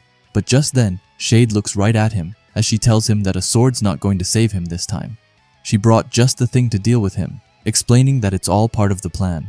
Just then, two huge monsters start to appear behind Shade, and then both Will and Lihana explain that those are Walth oozes. Lihana thinks that this doesn't make any sense at all, wondering how a member of Gohita is able to command mana creatures. Shade then continues her speech, as she says that it's Charles, of course, asking if they know another mage that could have done this.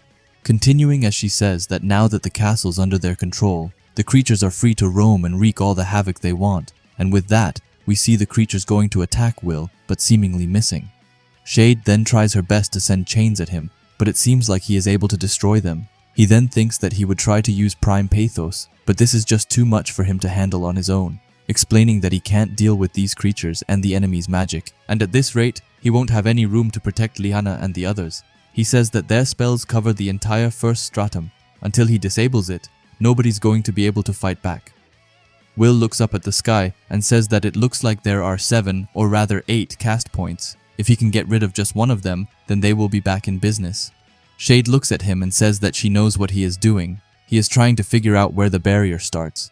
But even then it's a little late for that, screaming at Will that it's over and that he is hers, telling him to say goodbye to his useless friends and that there's nothing more pathetic in this world than a mage who can't use magic. But just as she says that, we see Emma going behind her and stabbing her with a knife. Shade, however, looks unfazed as she just looks at her. We then see for some reason that Emma missed. Shade asks her what the matter is, asking her if anyone hasn't taught her that daggers are dangerous. With that, she then punches Emma away with full force and Will screams out for her. Shade looks at Emma and asks her if this is how she repays her adjutant for looking after her. You stab her in the back. Emma just screams out her name, telling her that she will never forgive her for what she made her do, saying that Julius saved her from Shade and she is here to return the favor. But just then, Shade cuts her off. She asks Emma if she wants to talk about Julius, telling her that they should get their stories straight first. She then starts to look manic as she screams at Emma that he died because of her, and that it was she who killed him. She stood right in front of him, put her wand to his chest, and blew a hole clear through him with a wind spell no less, telling Emma to make no mistake and that it was only her. Julius's friends then join in and tell Shade to stop lying and that she killed Julius, explaining that Emma was under her control and she forced her to do it. Shade then looks at them and asks them who is lying, telling them that they fell under her control because they were weak. If they want someone to blame, then they should blame themselves, saying that the strong take from the weak. That is the rule of this world, and it really doesn't get any simpler than that, and the very mages in the tower made sure they all knew it. She continues and says that their friend was a stone-cold idiot. They showed them what they were capable of at Terminalia, but apparently he learned nothing, and now he's dead because he tried to save a bunch of hopeless nobodies, and after that, she just starts to laugh a ton. But while she is doing so, Emma speaks up and tells her that she is wrong. She explains that Julius wasn't a loser. He was a proud mage whom people cared about, and the tears they shed in his memory are proof of that. He wasn't always the nicest person, and he was more sarcastic than most, but they wouldn't be here if it weren't for him, saying that Julius was the warmest person she had ever known, and she won't stand here and let a monster like her tell them any different. Shade then tells her that it's enough with the sob story, asking her why they don't just have her dear friend save her again, telling Emma to go ahead and call out to her so kind and so dead Julius, saying that she is sure that he will come to the rescue. Shade then starts to go towards her and is about to give the finishing blow, telling her that her friend's grave is going to get a lot warmer when she joins him. We then see Will coming at her and screaming her name, but before he can do that, we see one of the persons with the Gotia outfit. They say, "Untie, echoes of the past, Stella colors," and with that, we see a ton of ice appearing around Shade and the creatures. Shade starts to scream out in pain. We then see another Gotia member asking what they are doing, but the mysterious person just sends them flying. After that, they start to take off their outfits as they say that he has got a lot of choice words for her. But first, he has to say she really kicked herself down by practically asking for him to show up. And we then see that it's none other than Julius, which is sick and just amazing. We see his friends being super shocked and starting to cry, not to mention Emma, who can't seem to hold it in anymore. Julius then throws the Gotia outfit away and tells them to rejoice as their hero's back from the dead, and honestly, he looks so insanely cool as he says that. With that, we then head into a flashback where we see Julius bleeding out. He looks up and says that it's so cold and that everything looks so cloudy. He starts to lose his spark as he thinks that this is what dying is like. Just then, however, we see two mages running to him. One of them is Iris, and she says that they were too late, frightening how easily puppeteers can make their victims commit such heinous acts. The guy to her right says that Julius seems to be still alive.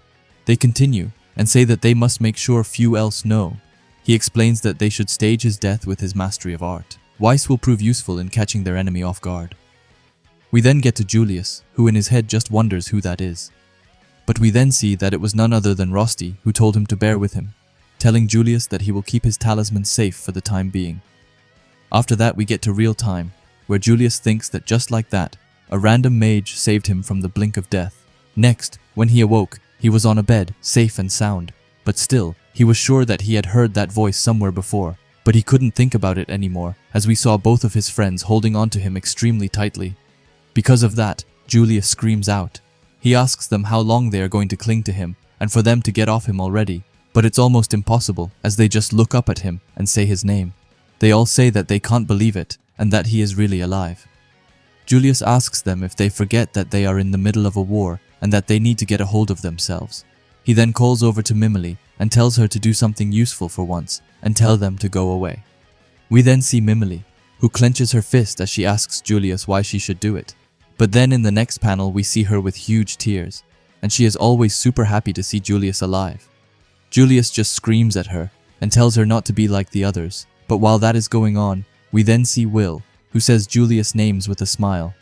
Julius looks at him and asks him why he is the only one who's not surprised. Will tells him that it didn't take long to figure out that his body was a product of Ars Weiss, explaining that all it took was a touch. Not even the dead get that cold. The body temperature of an Ars. The Weiss clone is the exact opposite of its caster's average, around -36.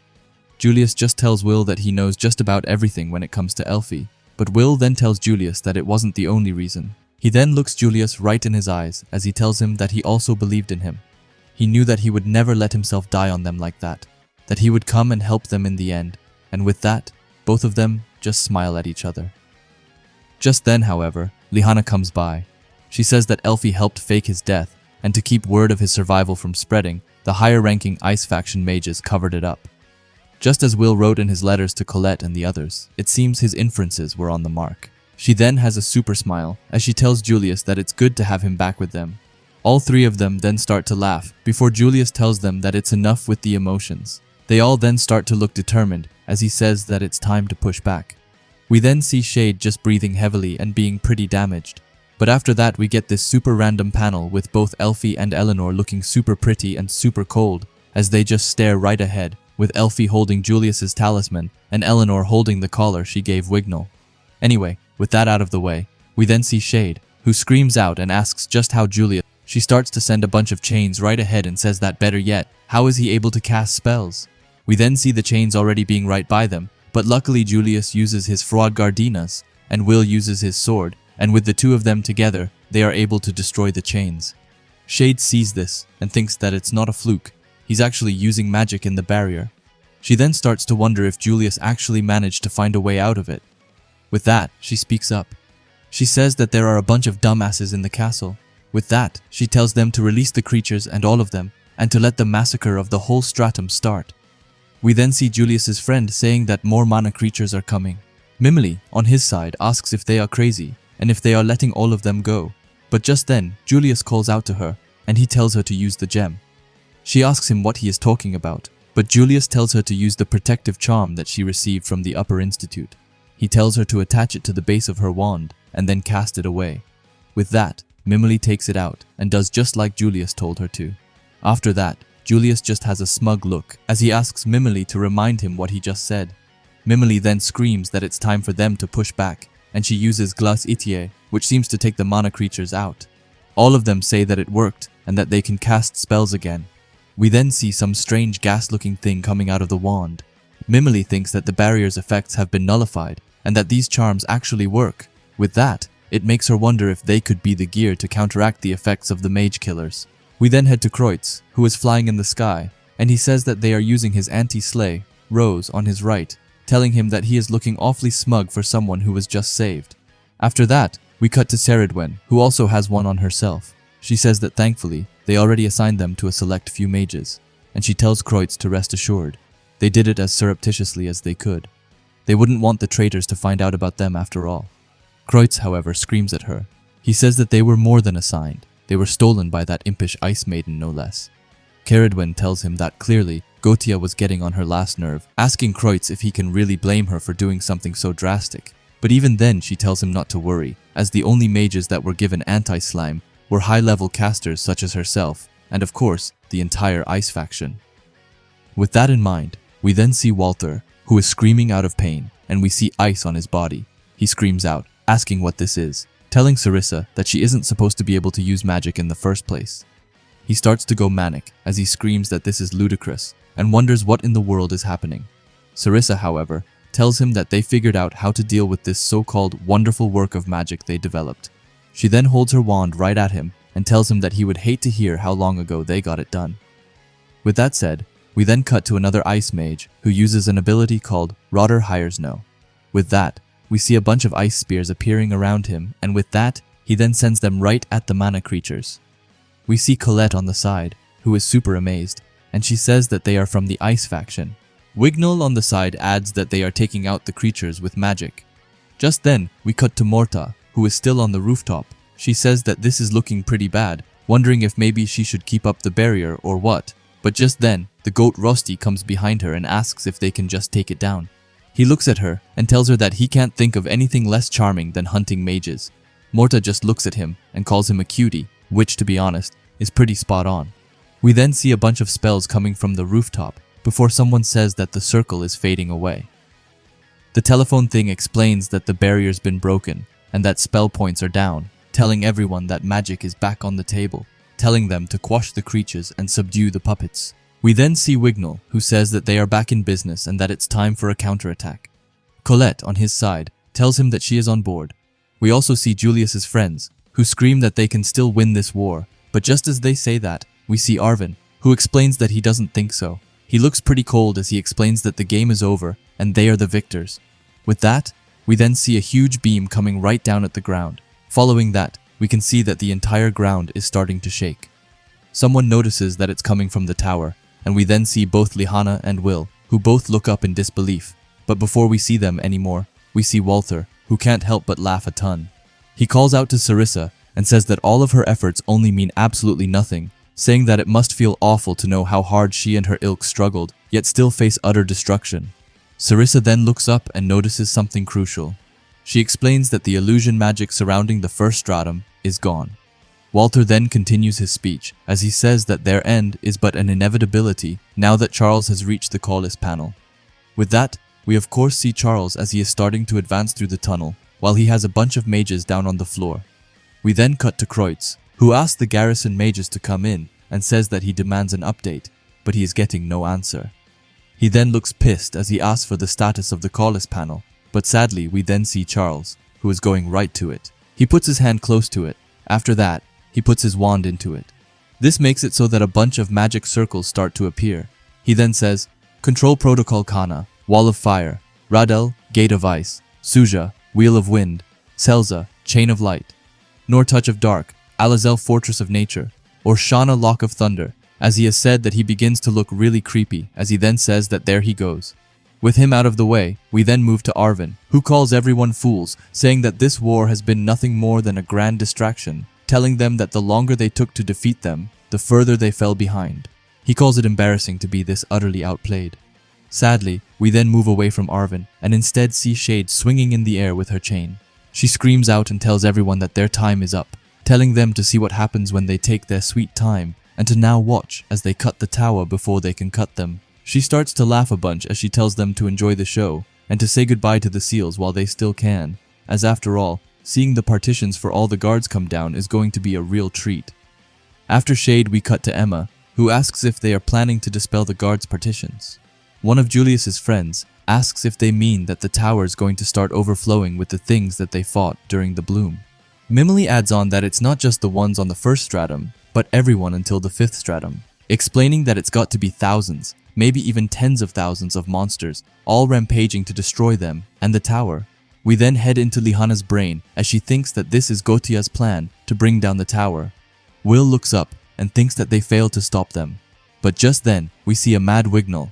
He calls out to Colette and tells her that they have to get to the Collis panel. If they can subdue the intruder, then maybe they can stop it. But just then, we cut to Arvin, who looks at them and asks if they can't hear them, saying that it's already over. With that, we then see Shade, Arvin, and Walter. All three of them are saying to Charles to just release them and to let them forge a new legend. With that said, we obviously see Charles, who says, "Unseal partitions and disable magical interceptors." As he says that, it looks like the magic circles around him are slowly disappearing. He then starts to look creepy as he tells the tower goodnight. Just then, we see a super sad Kreutz, who begs for this to happen. He then falls to the ground and completely screams out. We then see why, as we see the guards starting to emerge from the tower. But it's not just on the 1st stratum, but also on the 4th stratum and the Thunder Faction training ground, not to mention the 30th stratum and the Domain of Trails. After that, we see Shade with a huge smile as she says that the victory goes to Gautia, thinking that it's finally over for the tower as we see a ton of monsters jumping out. But just then, we can hear someone start an incantation. They say, "By my word shall flames soon fly, so encroach on the fires of conflict and bring with them inevitable ruin, high and true." The bugles signal the outbreak of war, and all is consumed in a tempest of strife. While that goes on, we cut to Wignall, who looks at the tower and wonders what it is that is pouring out the magical energy. He starts to wonder if it can be something, but we don't get to know what it is, as just as he thinks that, we see his collar starting to light up, and suddenly, a flash comes from above in the sky. Wignall has Colette on his side, who tells him that it's a remote circle coming from his collar. With that, we see a magic circle under Wignall, which is just getting bigger and bigger. We then hear the voice again as they say, "Descend, O crimson inferno, O ruthless flames, thou art hell incarnate, the ultimate eradicator."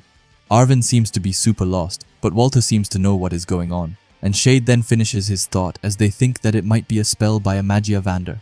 The Magiavander then continue as they say, "With thy blaze bring closure to this maelstrom of war, scorch and sear, O sword of Surtur, in the name of Alf, rain down," finishing it off by saying, "Realiva Tain." With that, we then see that it was none other than Eleanor who did it, and with that said, we can see a ton of huge flame beams coming out around the entire city. Ceridwen sees this and calls it wonderfully done, saying that this was a performance fit for a princess. Though she would expect no less from a grand high elf with mastery over every form of magic, we cut to Emma, who says that the flames only targeted the guards and completely avoided mages, wondering just how that is possible. Lihana seems to also be confused, as she wonders if it was a grand incantation, but wonders where it came from. But they then understand that the spell actually managed to come all the way from the top of the tower. After that, we go back to Eleanor, who says that they lowborns are good at one thing, which is wasting her time, explaining that perhaps a royal decree will kick their wands into motion. She then looks super cool as she tells everyone else to dispose of these writhing maggots now. We then see Lefia on top of a rooftop as she says that the guards have been eliminated. She then holds out her wand as she says, "Commencing provisional seal as planned, Alf's ringhole." And just as she says that, it looks like a whole tree comes out, which then seems to go all around the tower. We see Colette, who wonders what is going on, saying that first the Zoctonia was disintegrating right in front of them, and now there's some tree covering the tower. Wignall then joins in and says she embedded a remote circle in his collar and shot them from the top of the tower. After that we get to, I think it's Aaron. He is amazed that she did it from all the way up there, explaining that you couldn't even cast a spell from that far away, let alone snipe a bunch of monsters. But after that we head into Wignall's head. He knows that it was Eleanor who cast a hyper-distant spell. He then starts to wonder if these rumblings might have affected the other floors too. With that, we head to the 4th stratum, where someone says that remote circles are activated on each floor and that the 4th stratum guards are all eliminated. We also see someone on the 30th stratum. They say that the guards have also been eliminated there. But after those nobodies, we then get to Filvis, She says that the 45 strong of the elf faction have cleared every stratum up to the 45th, saying that she believes that the mission is completed and calling out to Eleanor. With that, we head back to Eleanor, who says that Whitebeard had the nerve to ask her with such a trifling matter. She then looks smug and says that the question is if she can trust the remaining 5 to someone else, calling them dear swindlers. With that, we see Cariot, who seems to laugh as he calls it a silly thing to ask and explains that it has already been taken care of. And we then see his incantation lion behind him, which is just so sick. But after that, we get to the Gotia side, where we see Walther. He is freaking out and says that their wonderful plan turned to nothing in mere seconds, and he calls it impossible. After that, he starts to curse out the Magiavander and says that their supremacy is nothing but a blight on them all. He continues as he says that they must all be great to experience greatness, asking how they dare to steal their moment away from them. After him, we move to the gate of Pruning Grand Pass.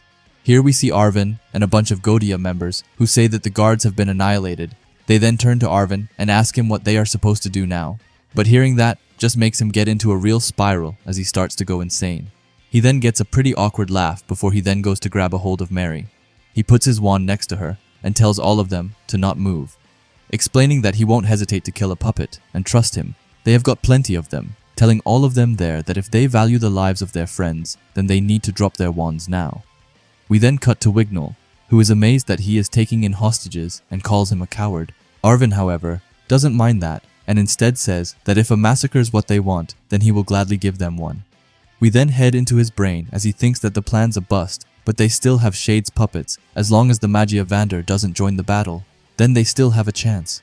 Thinking that he just has to make this gambit count, but suddenly he notices something strange, as when he looks over at Mary, he can hear her starting to whisper something. After that, it gets dark around her, and she looks right at Arvin as she then says, "Iceplosion."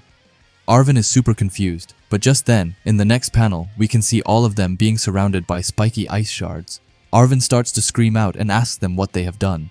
But just then, we see someone say, "El glace frose, L3, froise lol." After that, I'm a bit confused, but we then see a ton of clones by Elfie being all around them. Arvin looks genuinely scared as he says that it's Elfie's doing, which is pretty obvious to be honest. But we then move to Walther, who says that it's some shape-shifting magic. But after that, we see someone who I would guess to be the real Elfie, and she says that their force of 544 puppets is quite impressive but ultimately meaningless, because after all, what good is their legion when 300 of them are her? We see some random mages saying that they thought the hostages just exploded, and someone else says that there are too many Elfies to count, but we then see Elfie, who has the cutest smile I have ever seen. Meanwhile, Will just looks at this and seems to be in total disbelief and awe. After that, we move to Sarissa, who says that Freeze Lol is Elfie's powerful shape-shifting spell, explaining that it allows her to transform into a different person by completely masking her body in ice. Lihanna on the side says that she combined her clone and shape-shifting spells at this insane scale, wondering what it is that she isn't capable of. But after her, it's Julius's friend who tells them to wait and explains that it's not just Elfie, but it's also Julius. And we then see Julius standing right by the clones. Julius then explains that he wouldn't have been able to do this if his survival wasn't covered up. He padded the numbers a bit with his own arse. Wise clones to help Elfie focus on controlling several hundred of her own while handling her other tasks. Elfie then adds on to that as she says that it was all orchestrated to swap out the puppets with their clones, saying that judging by how many puppets there are, she assumed that they can't be controlled like Ars Weiss clones. Because of that, with the exception of half the puppets, such as Arvin himself, victims are mostly left to their own devices. They can only be given singular orders, like for example, lay waste to the first stratum.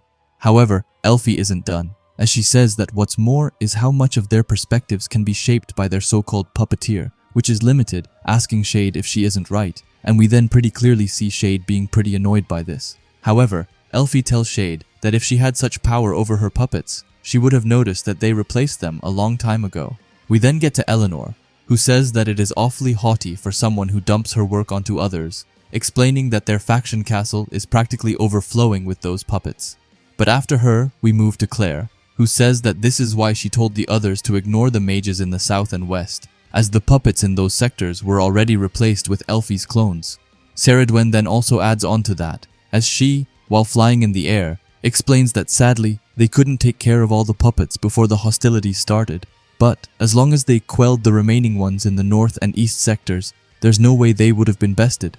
She looks pretty smug as she says that it's almost unfair how powerful the Magiavander are, asking if it isn't like cheating.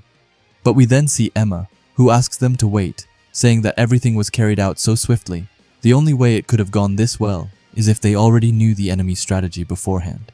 Mimily also joins in and asks if all of this has been according to their plan, saying that she doesn't understand why they would even let things get this bad.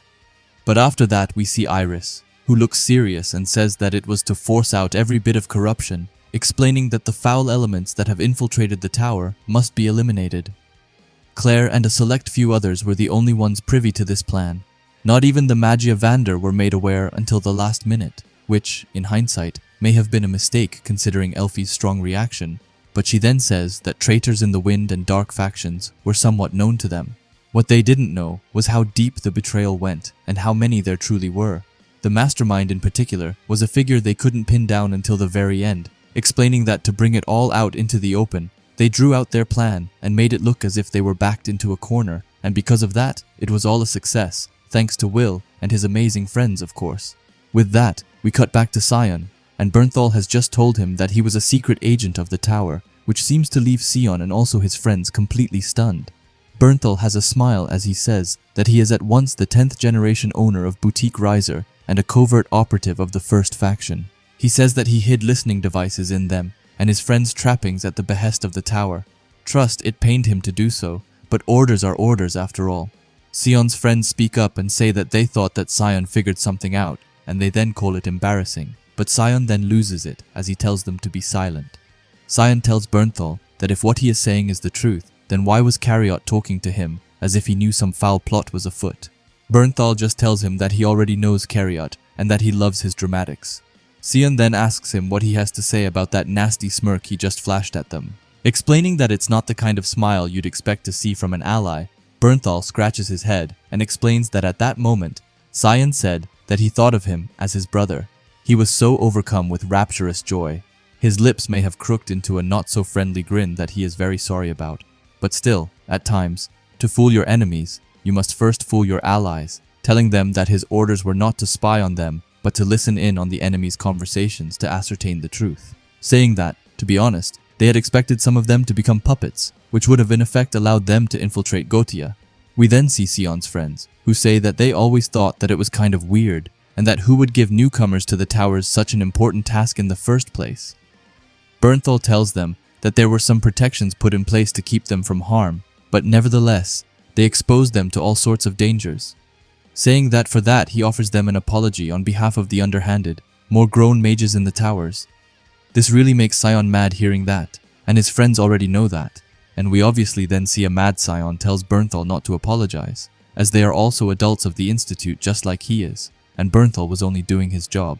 Bernthal then smiles as he hears that and says that he is glad that he understands, but with that aside, he explains that he is afraid that a punishment is in order for Sion for treating him like one of the malefactors, telling him that from now on, he must call him Big Brother Bernie, just as he did when they were little. This really shocks Sion, and he then screams out with all that he can that he is never going to do that. But after all of that, we cut to Shade.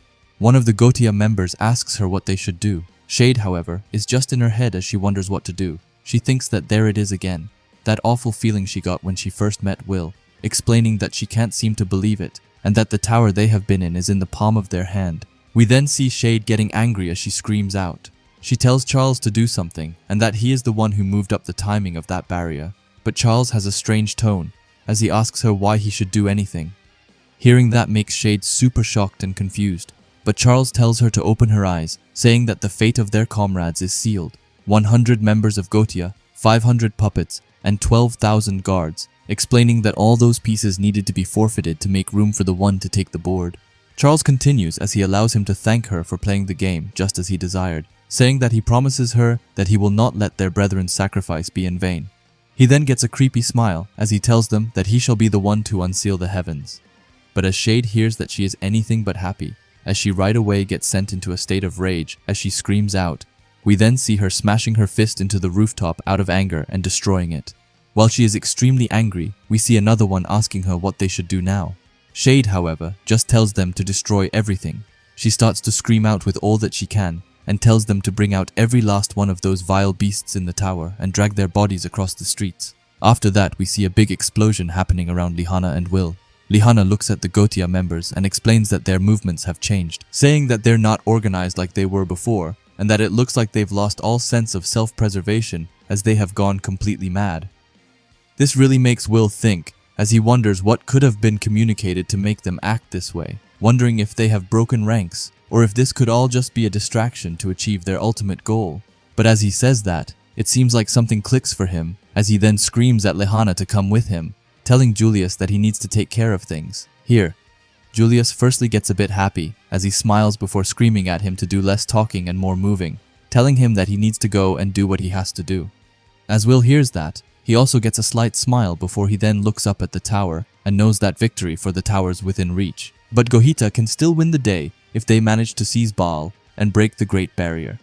But as he says that, Lihana calls out to him and tells him to do this, and he says that they are on it. We then see him looking super fired up as they are running side by side, and they scream that they are going to take down Charles. With that, we actually see Charles as he tells them to go wild and kill each other even. He starts to look manic as he says that while they squabble like fools, he will make Baal his. However, as he is going there, we see a colorless mage seeing him and saying that the flying golem prototype's been activated and that it just broke through the tower wall, continuing and saying that it's going up, wondering if he is flying straight to where the Magiavander are and if someone needs to stop him. With that, we cut back to Will, who, as he looks at this, says that Charles has got a flying golem and that he is using it to get to Baal at the top. Lihana, however, tells him that it's impossible, saying that the Magiavander's spells on the outside of the tower will take care of him before he even gets close. Will then tells her that not anymore, it won't, explaining that Charles deactivated the Collis panel to release the guards. He did it to disable the spells that protected the tower.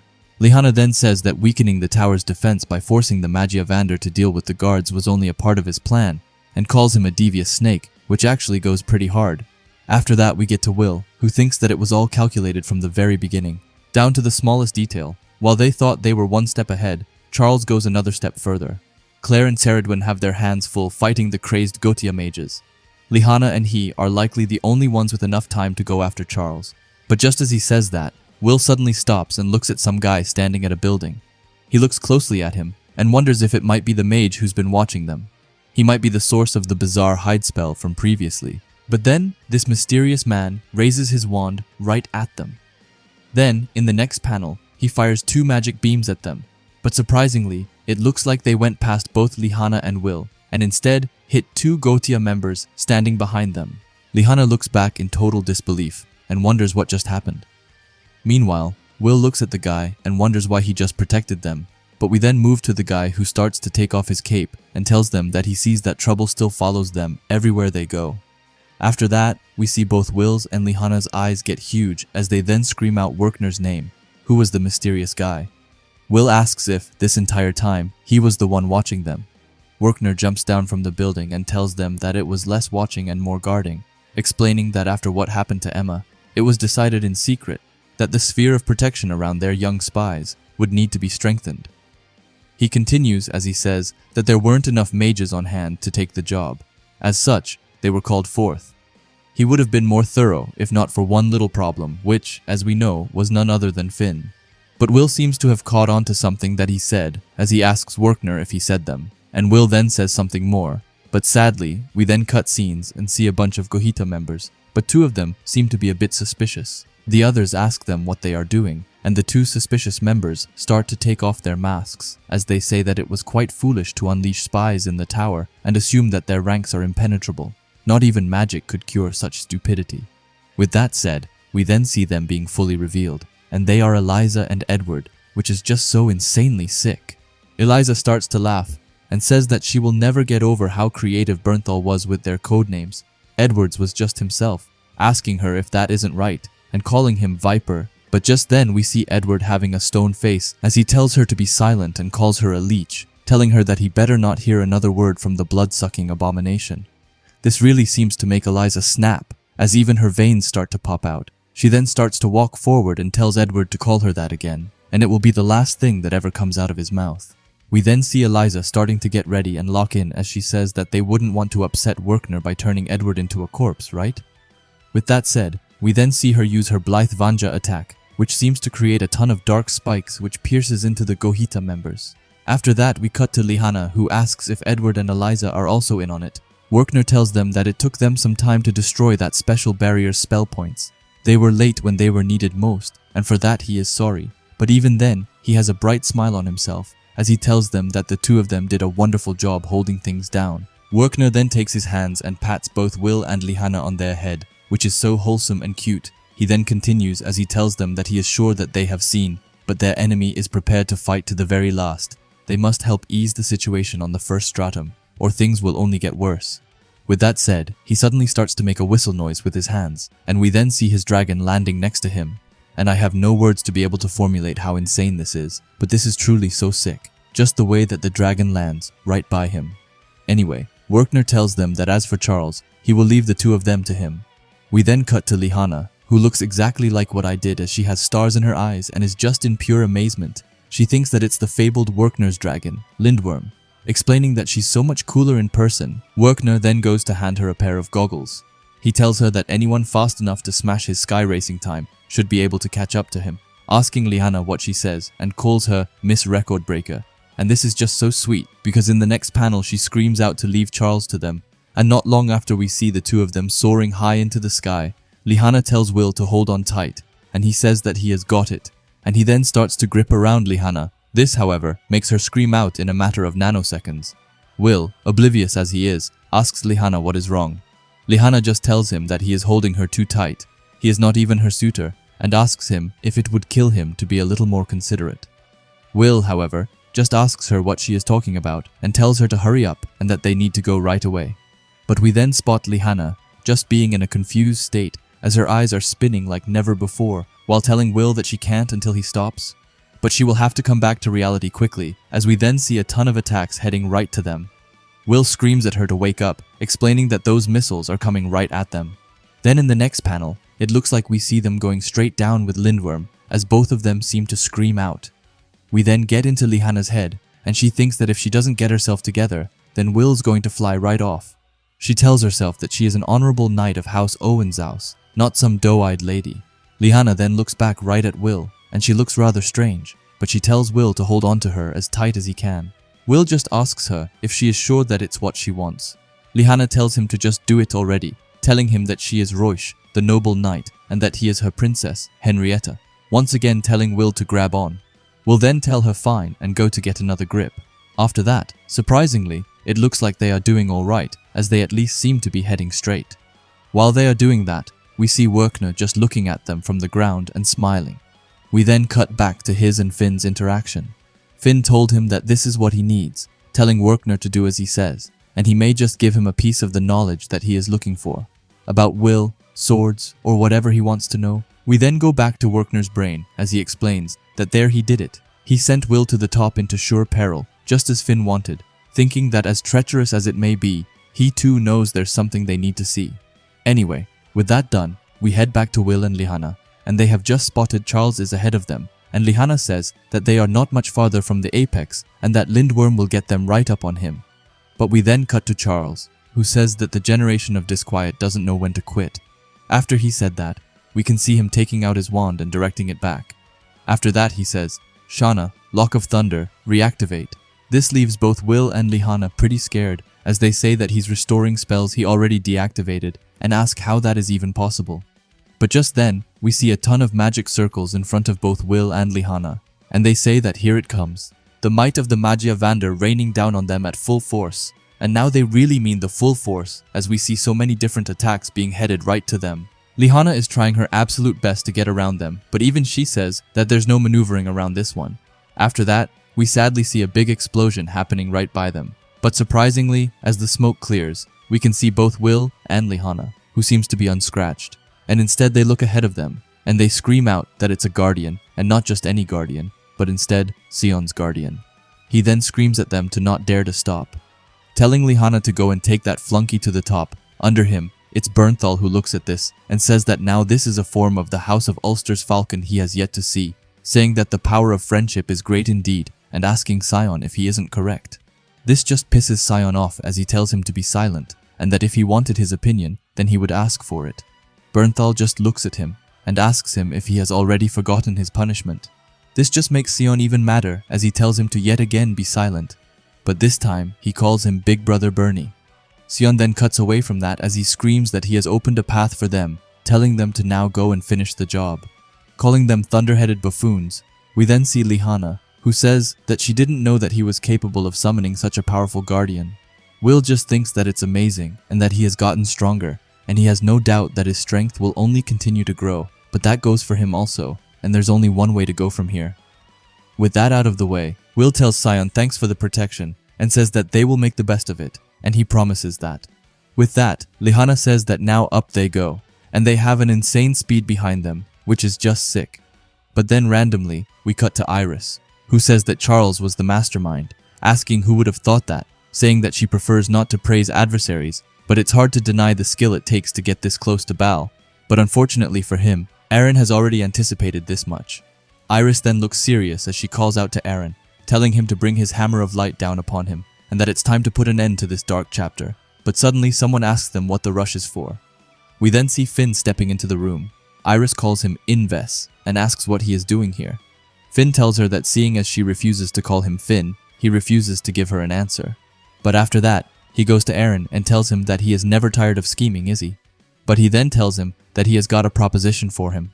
He has a smug face as he asks Aaron what he says about sitting back and watching for a bit, saying that he doesn't know about Aaron, but Finn himself is curious to just see how Bale will react to a sword, and we then see Aaron just closing his eyes. Anyway, after that, we head back to Charles. He lands and says that assuming the information he gleaned from the Collis panel is accurate, it should be here. He then smiles and says that he was spot on, but right behind him are the others, and Will says that he just saw Charles. Lihana tells Will that he got inside, but that she thinks that they can still catch up to him. With that, we see them also heading down and running down a bunch of stairs.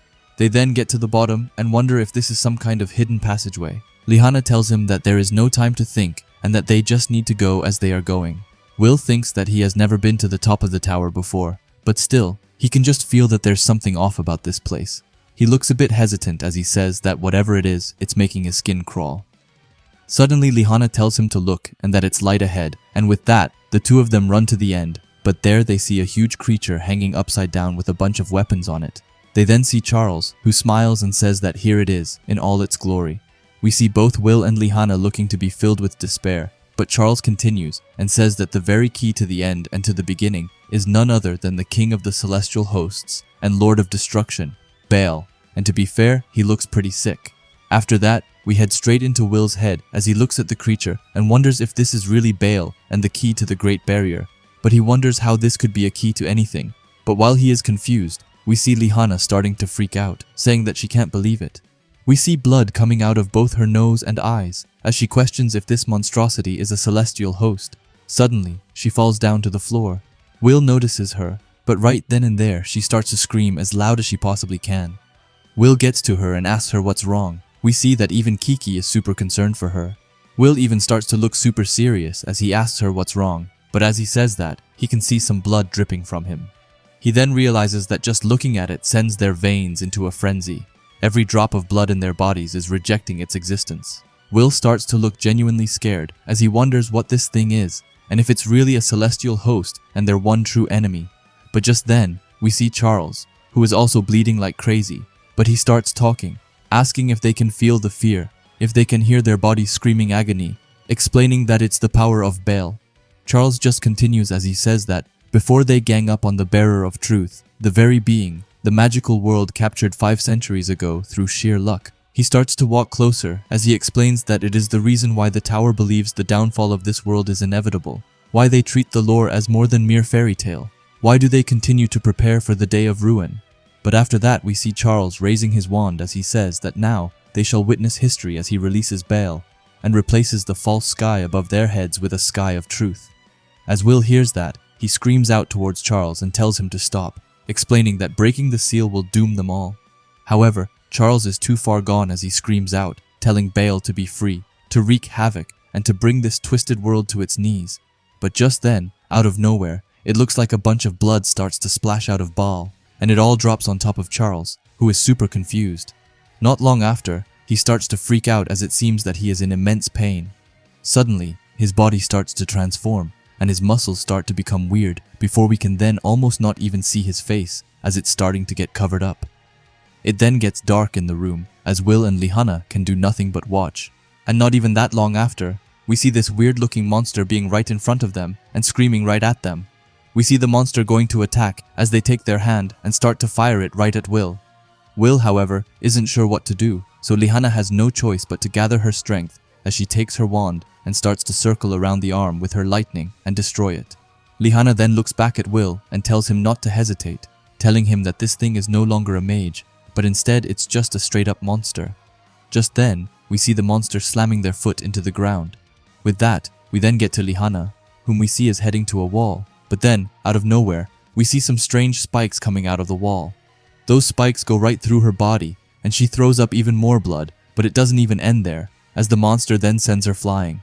She flies right into a wall, and Will just calls out her name. We then get to him, and we see how nervous he is, but he has to start to lock in soon as the monster slams her arm right next to him.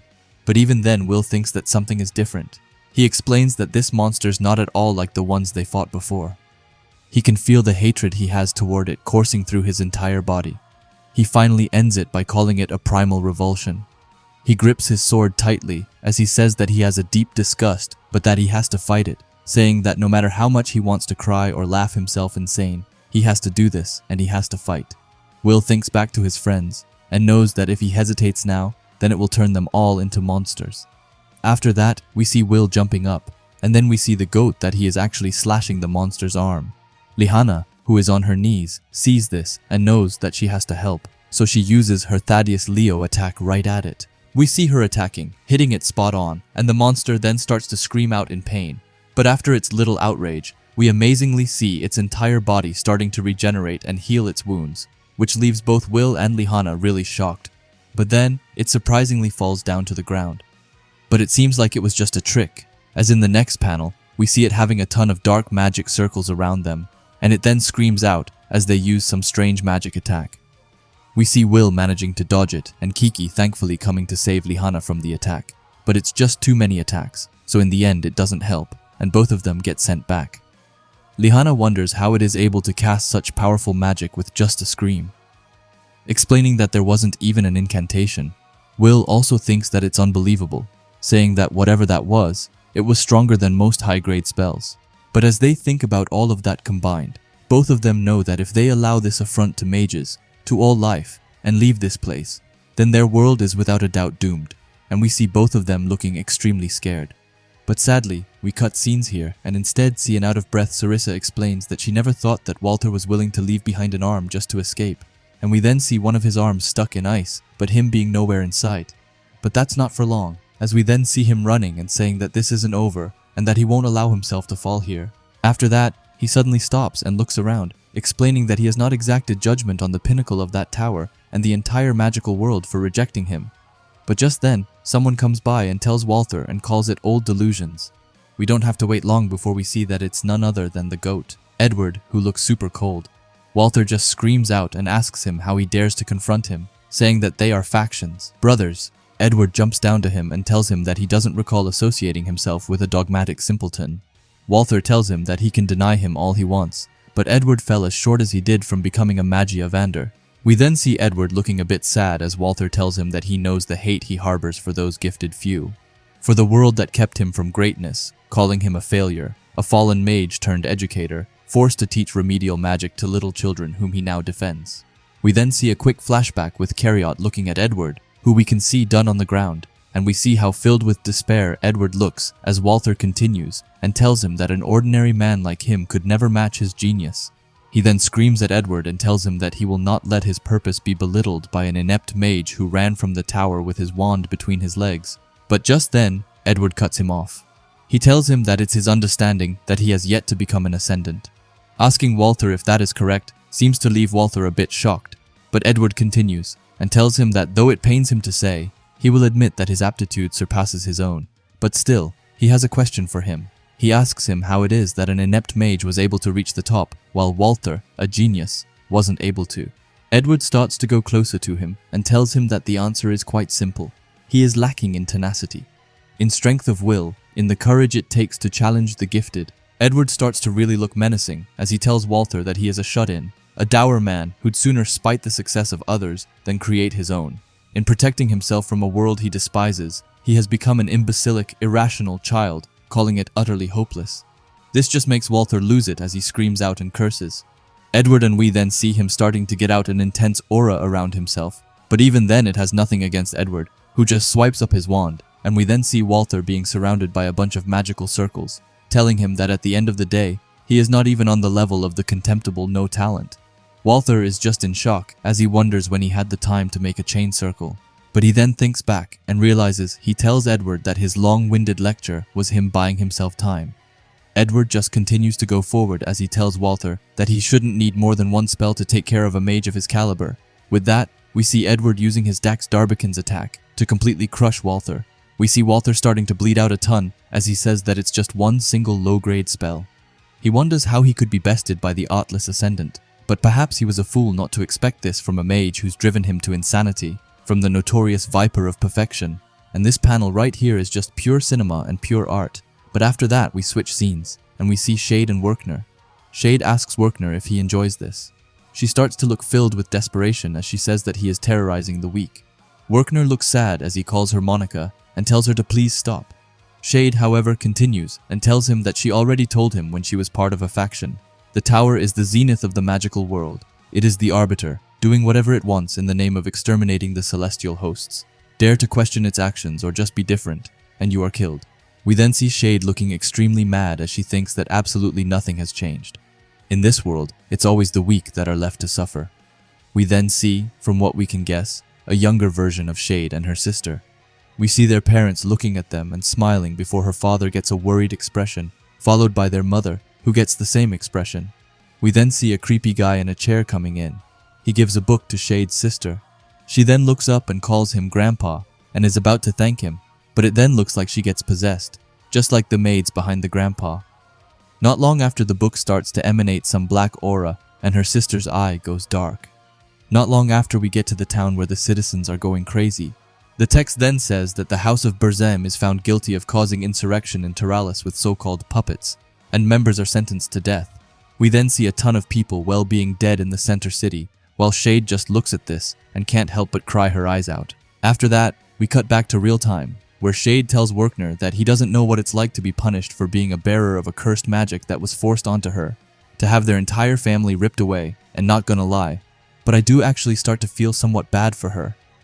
Shade continues and says that for suffering under their wands, they, the weak, should have the right to take from the strong, just as they have taken from them. Werkner is then going to tell her something, but Shades cuts her off as she asks him if he is having fun or not. But just then, we see a big explosion happening around Shade. Then, in the next panel, we see Eliza having her hands around Shade as she tells her that she most certainly is. She looks manic as she tells Shade that she adores hearing would-be tyrants gripe and grouse about their hardships, watching delusional degenerates get a taste of their own medicine. Telling Shade that nothing brings her more joy than the ridiculous ramblings of a floundering fool, Shade then starts to get mad as she gets away from Eliza and calls her a blood-sucking harpy as she tries to grab her. But it just ends up with Shade getting a kick right to her stomach and being sent back into a bunch of ruins. Eliza goes towards her and says that she will be the first to tell her. No amount of tears will excuse her from her own misdeeds, stating that she is sure everyone present would agree. Victimhood does not belong to her, telling her that cry all she likes, she will answer for her own actions.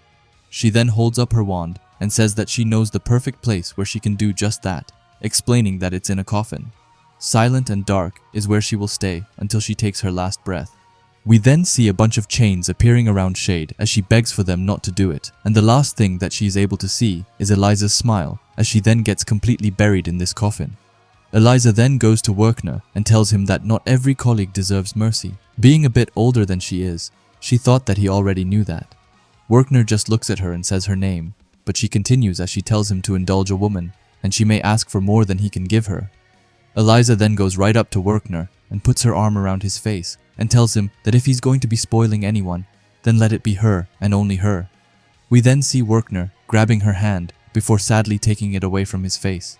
He tells her that he won't be indulging anyone, He never has and never will. Eliza then seems to have a bittersweet expression on her face before something comes crashing down on her. Werkner seems to be really shocked and confused, but we then see that it was Claire. She tells them not to worry, as she is here to save them. While being on top of Eliza, Claire gets up to Werkner's face while pointing to Eliza and asks him if she has taken a bit of him or not. Eliza just gets mad as she tells Claire to get off her and calls her a grandma, and we then see Werkner, who just scratches his head. After that, he screams out saying that Gohita has been completely routed, and all remaining confrontations have been stemmed. The battle for the first stratum is over. We then cut to Wignall and Colette, who together say that all that's left is Will and Lihanna. And with that we also get right to them, as we see Lihanna telling Will to come on. But before that, we get into yet another flashback as we see Charles. It starts with the text explaining that all he ever wanted was for his mother to be proud of him. We then see a young Charles with his mother sitting alone in the shadows. Charles looks at her, and he can see that she is visibly hurting and that she has a ton of bandages around her. Seeing this makes Charles get up in an instant, as he even starts to run and ends up falling on the ground. But then, when he had come out a little bit, he saw a flower blooming. Charles put out his hand into sunlight, and he got a smile as he realized that he was there. After that, he goes to the flower, and he calls out to his mother, who is still in the shadows. Charles tells her to look, and that it's a flower. Asking if it isn't pretty, Charles just has a huge smile, while his mother looks at him extremely mad. In the next panel, we see the flower being crushed. After that, we see his mother on top of him and beating him. Charles thinks that he only wanted her to be gentle with him. Meanwhile, his mother asks him how he could dare. She tells him that when she steps out in the sun, her skin feels like it's been set on fire. If she doesn't get to enjoy its warmth, then neither should he, explaining that this horrible world has done nothing but cast her aside. In the next panel, we see her choking Charles as she screams out, wondering why it blessed him but not her, telling Charles that he doesn't deserve anything. But when Charles is legit on the verge of, well, dying, suddenly a magic circle appears behind his mother, and it then pierces right through her. Charles is then finally able to breathe out, but he then gets back to his senses and calls out to his mother, but he can just see her lifeless body falling to the floor. With that, he starts to scream out as he thinks that he didn't want her to die. His mother's gruesome death and the pain that consumes his very soul all lie on the shoulders of this world. We then see an older version of him as he explains that the world deserves nothing but utter destruction and that he wanted to be the one to meet it, saying that in his search for power, he found himself knocking on Gothia's door. Their fellows were unique, and yet not so. A girl whose family was punished, a man not unlike himself, a talent gone unrecognized. They, the dregs of society, came together as one, all to serve a purpose, to uncover the false sky and deliver into this flawed realm, a world of truth that would allow it to be born anew. If he achieved this, he thought that his mother would finally be proud of him. And with that said, we also see the monster going ham and shooting out a ton of attacks, which surprisingly both Will and Lihanna seem to be dodging flawlessly. Or I might have said that too early, as we actually see Lihanna getting a cut on her leg, which makes her fall down onto the ground. She looks to be pretty out of breath as she then looks up to this insane monster. Will then screams out her name, but Lihanna isn't going to just sit down as she then uses her own Psyche, Lisolda Dua attack, and gets a ton of lightning around her as she flies right above the monsters and then uses her Patras Aior attack right above it. We see Lihanna screaming out and using all of her power, and it seems to actually be working as she manages to pierce right through it. We then see its body parts being scattered all over the place. We then head into her brain as she thinks that the resilience of its flesh and mighty attacks are unlike anything that Lihanna has ever seen. Strength they can try to match, but there's nothing they can do about its ability to regenerate. We then head to Will, who thinks that everything they throw at it amount to nothing. They burst it apart, and it just puts itself back together. Lihanna then adds on that it defies every school of magic. If they can't figure out a way to disable its regeneration, then they will never defeat it. But while she is in her head and thinking, we can see a piece of its body besides her starting to act weird. But when she finally realizes and looks over, it's already too late, as it then explodes right next to her. Lihanna ends up getting sent right into the wall and only adding on to her injuries. Meanwhile, the monster uses this as their chance to get her out, as he sends a dark beam attack directly at her. But luckily Will isn't going to let that slide as he sees this, and runs with all that he possibly can towards Lihanna to try and save her. We then see that he managed to arrive right in time, as he protected her with his sword, and even took the monster's attack and infused it with his sword. Now with his sword being primed up, he grabs it tightly before running directly at the monster, Will then manages to get in an insane-looking slash directly through the monster's body. Or that's just what it looked like from the outside, as when we get closer, we see that the attack didn't hit, but that instead seems to have been blocked by a barrier. Will tells himself to just do it and to cut through it, telling himself to push further and to remember what's at stake right here. But just then, we see a weird-looking structure appearing on the outside of the monster's body, and it's screaming out. Will gets shocked, but then tells himself to come on and that he just has to do it. But then we sadly leave them and head into a flashback. We see Charles calling out to Will. Charles tells him that he heard about Julius, saying that he was so young and that it was a real shame. Will looks sad as he says that it truly is. Charles then continues and asks him if it isn't awful how so full of sadness this world is. He then asks Will if he could, would he change it, and asks him what kind of world he wants. Will is just caught off guard and doesn't know what to say. But Charles, on the other hand, tells him that he would like a world where everyone has a reason to smile. After that, we get back to the fight. But it looks like as Will thought of his interaction with Charles, he lost focus. As in the next chapter, we see his goggles being slightly destroyed before he is then sent back. Will looks to be in real pain as he tries to get up, but even then, he calls out to Charles, asking him if he is there and to say something. We then, yet again, see that face from earlier trying to get out. With that, we head into Charles's brain as he says that he was so sure that finding the truth would earn him his mother's approval, but nobody told him that the truth would be this frightening, explaining that it is monstrous and disgusting. He wonders why that is, and if he just maybe was wrong.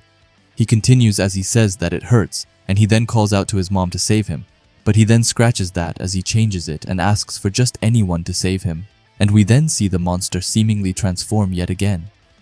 Will sees all of the blood splashing around on the floor, but he looks closely at the silhouette of the face that is screaming out of pain. This finally makes him snap into reality as he understands that he is in pain and crying out for help, begging to just be freed. After that, he tells Charles that it's all right as he explains that he will defeat him and free him from his suffering. And that's why Will is just the absolute goat, as he looks so insanely cold right here. Right after that, we see Will getting out his sword as he says, Prime Pathos, but on top of that he also uses his Terai's Whis reloaded, which is sick. Lihana seems to be pretty shocked, and we then see Finn with a slight smile. We then see him spectating from afar and saying that reloads lack the punch of a sword primed by an outside source of magic. But the question is, if Will can make it work or not, and he says that with a really smug face.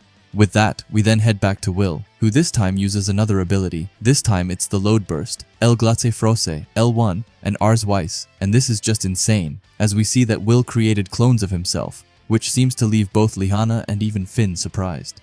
Anyway, back to Will, who in his head says that learning Prime Pathos from Miss Teridwen was the first piece, mastering Tactical Reload with Zio was the second, and now to complete the puzzle, with the third and final piece, it's of course Elfie's magic, and this is so hype. Will then thinks that if he wants to be free Charles, then he needs help from everyone. With that, all of the clones scream out, saying Prime Pathos revived, and the reload tactical ability. With that, we see the silhouettes of Colette, Wignall, Julius, and Scion, as well as Edward being behind each of them.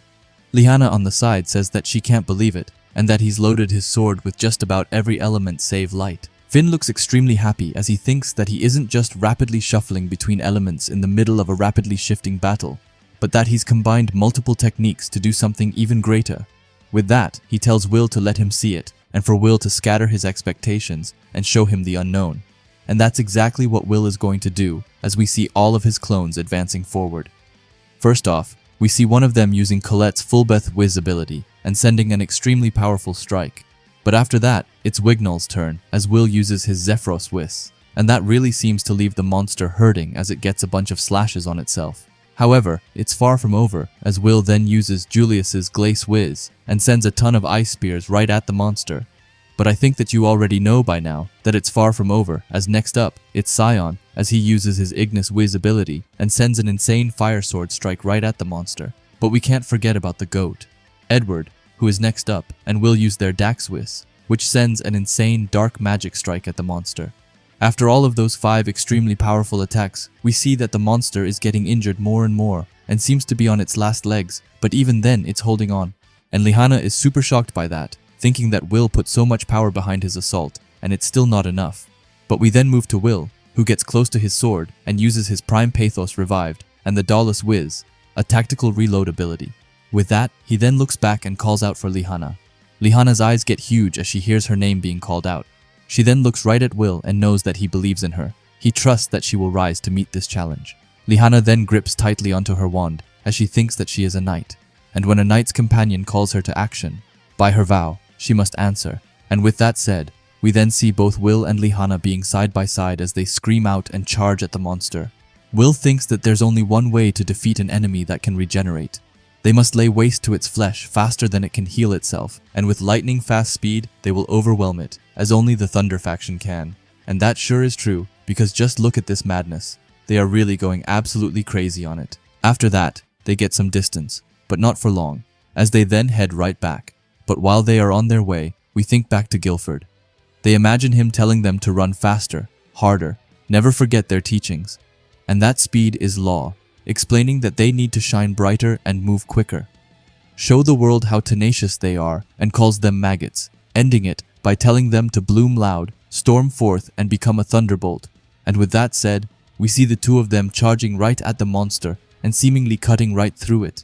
As in the next panel, we see its entire flesh being cut off and the whole creature falls down to the ground with no sign of regenerating. However, we see the face silhouette on the ground, and it calls out in agony before then slowly losing its voice, as they, or rather Charles, calls out to his mom. After that, we cut to both Lihana and Will, who both look super worn out, but they then look at each other and finally breathe out and smile. But just then we see something starting to laugh, and next we see Bal ripping away the skin above his teeth, and with that, he looks right at them as he starts to hysterically laugh, which is so creepy. We see both Will and Lihana being in total disbelief and confused by this, but that's when Finn comes by. He tells Bal that there's nothing more irritating than his laugh, telling Bale that it's enough and that he is no god, and Finn just has so much aura. After that, I'm unsure where we are, but we see Finn looking up at the sky. He says that it's another dawnless morning, still not used to it even after all this time. After that, we can see that Will has gotten up to him. Finn looks back at him and tells him that it's nice to see him here, telling Will that he called him, but if he is honest, then he didn't think that he would show up. Will looks a bit hurt, but tells Finn that he thought that if he didn't, then he would be stupid. Will goes closer to Finn, who welcomes him, telling him that he is standing on the closest spot to the magical world's fake sky. After that, both of them just look out for a while, before Finn turns to Will and asks him how it feels to have made it to the top of the tower. Will tells him that all he can say is that he wishes that he had done it with Elfie. Finn then apologizes and says that it's his bad, but to be fair, the mages were just as busy as the Magia Vander, explaining that Aaron might have had everything in the palm of his hand, but that doesn't mean that nothing was lost, saying that there are people to mend, buildings to restore, and on top of that, adversaries to question, and holes to fill, all of which will take some time.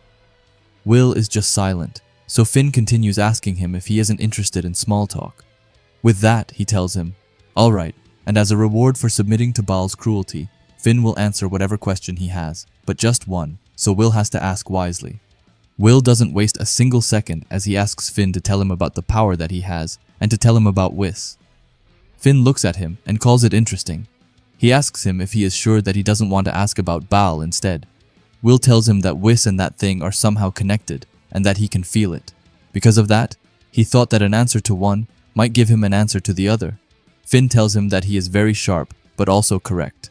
Finn tells Will that Wiss is an almighty weapon, created to eliminate the celestial hosts and, by extension, Baal.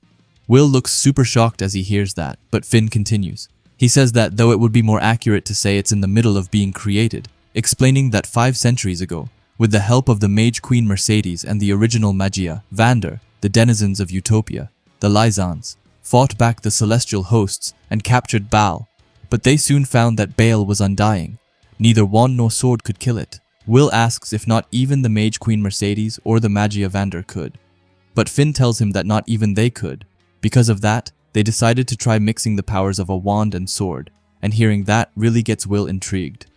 Finn tells him that by combining the magical might of a wand with the physical brawn of a sword, they sought to fashion a power capable of destroying the otherwise indestructible. Wiz, he then points at Will and tells him that, in other words, it's him.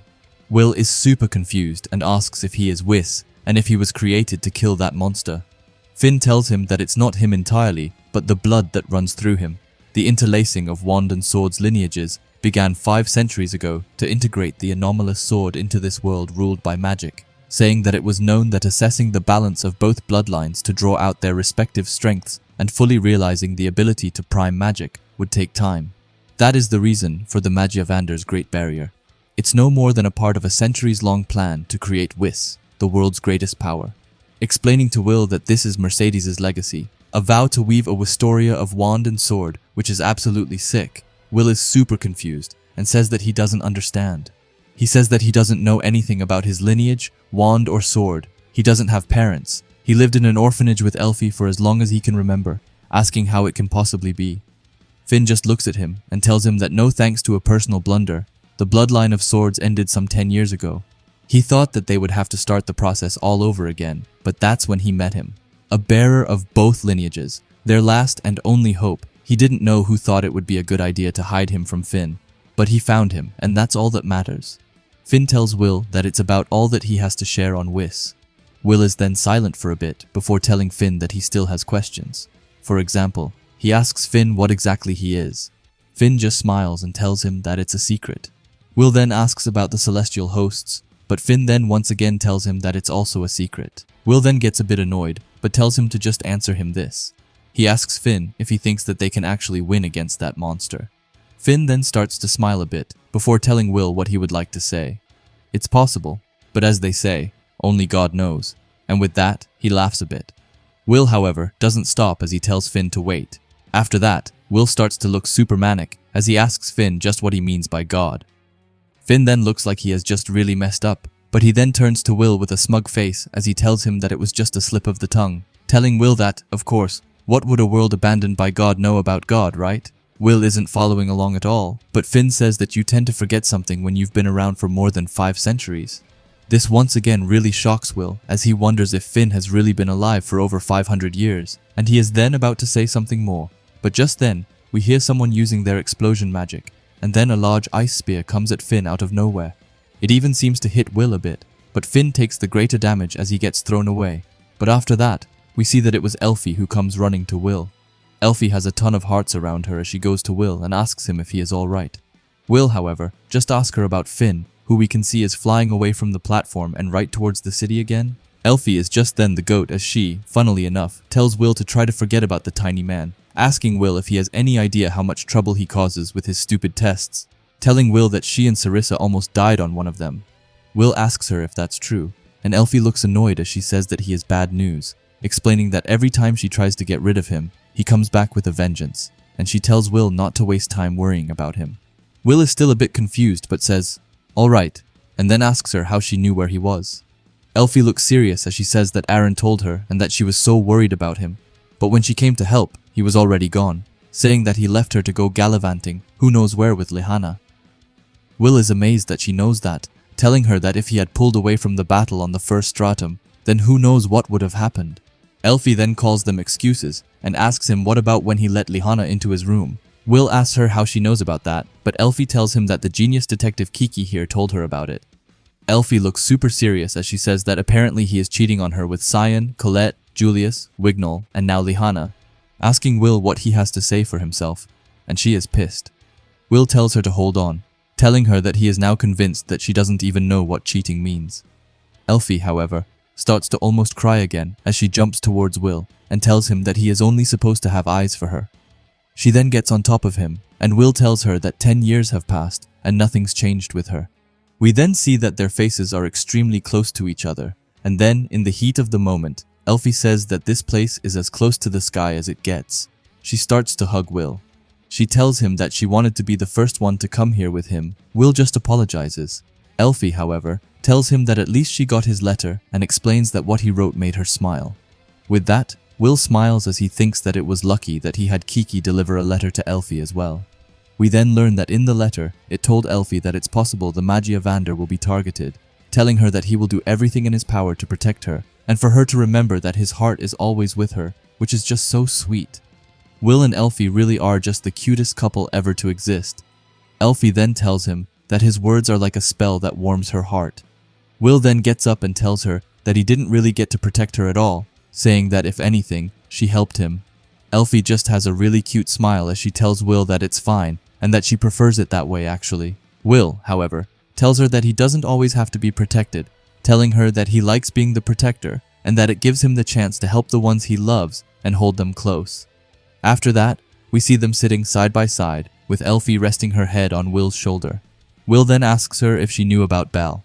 Elfie tells him that she did, explaining that they showed it to her almost as soon as she became a Magiavander, telling Will that she couldn't count the number of times she wanted to just quit and go back home to him. But then she thought about what would happen if she threw it all aside, how much the world and Will would suffer, and with that in mind, she couldn't, and she apologizes to Will. Will tells her that there's nothing to be sorry for. He then holds her hand while telling her that if he were in her shoes and were shown a monster like that on his first day, he would find it hard to give up too. He says that he thinks that he finally understands why the Academy and the Tower are so uncompromising, and why they expect their students and mages to be multi-talented and the best of the best. After that, we see Elfie, who says Will's name. She asks him if he thinks that it's asking too much to someday want to see the sunset, asking if people would forgive her for wanting to see beyond this sky. Will just tell her, why wouldn't they? He has a smile on his face as he tells her that they should do it. When this is all over, the two of them should go and see the sunset. Elfie looks super shocked, but Will continues and says that after they take care of the celestial hosts and Bale, and of course protect the world, he is positive that they will let them, or not only that, because he says that they will have to. He holds out his pinky finger and looks at Elfie as he tells her that when that time comes, they should go and see it together.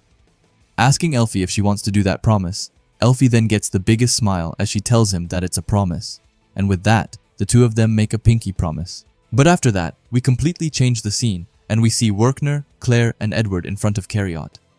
Claire tells him that he has got some nerve, telling him that she doesn't know about him, but they are extremely busy, and that he better have a good reason for summoning them. Cariot just smiles like always, as he says that he appreciates them taking time out of their busy schedule to join him, not only Claire, but also Werkner and Edward. Of course, Werkner tells him, if he may ask, for what reason has Cariot called them, telling them that they aren't even part of his faction. Cariot tells him that, nevertheless, he, Cariot, the Wand of Fire, has summoned them all here to render an order. Edward looks serious as he asks him what order, but Cariot tells them that he hereby orders them to take Zio's stray sword east, beyond the bounds of Regarden for the great metropolis Samios, and this city looks absolutely sick. Werkner, however, isn't so sure, and he asks Cariot why they want them to go there and take Will with them on top of that. Cariot, however, just tells him not to ask why, telling him that it's an order from a Magiavander, which is not to be questioned. But Cariot, right after that, tells them that he was just kidding. He then asks them if they could imagine that, saying that it would be terribly gauche of him to act so out of character in front of old classmates. He just continues and speaks, especially to the seniors, telling them that it has been a while and that they should celebrate this reunion of sorts with cheap liquor. Just like the old days, Edward is the next to speak as he tells Cariot that it's not the kind of invitation one would expect from a great mage, but perhaps fitting for a despicable cheat like himself, telling him that not even at his seat at the apex of the tower, he is small and utterly hopeless. Cariot then cuts him off and tells him that it's nice to see that he is as rigid and tiresome as he has always been. Saying that it strangely makes him feel right at home, he asks Edward to tell him, asking how long it has been since he trounced him to become one of the Magiavander, and that he finds it quite rude that he hasn't come to his senses since this. Hearing that, however, starts to make Edward snap, but just then, we see that Werkner and Claire, as well as Logwell, come in his way. Logwell tells him that if he causes even a hint of chaos, he will then remove him from this room, telling Edward that he does not recall teaching him to raise his wand at a Magiavander, but hearing that just makes Edward snap even more, as he screams at Logwell to not dare to act as if he were ever his teacher, explaining that they were nothing but stepping stones to him, as he then guided Cariot to the top. Werkner, on his side, tells him that it's enough. He then calls out to Cariot and says that he assumes that he didn't summon them here just to poke at old wounds. Saying that there must be a reason why he is giving them this order, Cariot calls out to Werkner and says that he has grown to be mature and that he is happy for him in that way. With that, he then says that they should move on to the why, explaining that they have received some new intel from Arvin and their other guests about Gotia. Hearing that right away catches their attention. We then see Arvin, who said that he would talk, but tells them to just promise him that they will save Shade, which I know that he is a bad guy, but still, that's sweet. Cariot then continues his speech, as he says that it appears a separate party of Gohita followers, who hadn't participated in the siege on their town, is operating outside of Regarden and, more importantly, in Samios. He tells them that, in addition, they have been told the perpetrators of the attack during the all-student praxis can be found there, including the mage known as Headless. Werkner, then, is the first to speak up as he says that the mages who killed Bruno and the others might be in Samios. Cariot then continues and says that while the tower triumphed over Gautia's siege, victory came with a price. The factions don't have the personnel to spare for anything. Claire then asks if they were selected for this order because they don't belong to a faction. Cariot tells her that she is spot on, telling them that because neither the Magiavander nor their adjutants will be able to take leave from the tower until things settle, the next best candidates to send on this mission are naturally those three. Werkner then asks him for the reason why he wants them to take Will with them. Cariot tells him in an instant that it's a wish from Great Mage Aaron himself and Finn, of course. With that, we then switch scenes, and it sounds like it's Will who is talking, and he is in total disbelief that they got an order directly from the Magiavander. Werkner tells him that he is right, and that they want him to take part in investigating. Gautia, Will tells him fine, and that he is no stranger to top-secret orders, but he asks if there is a reason why they are asking all of them to come.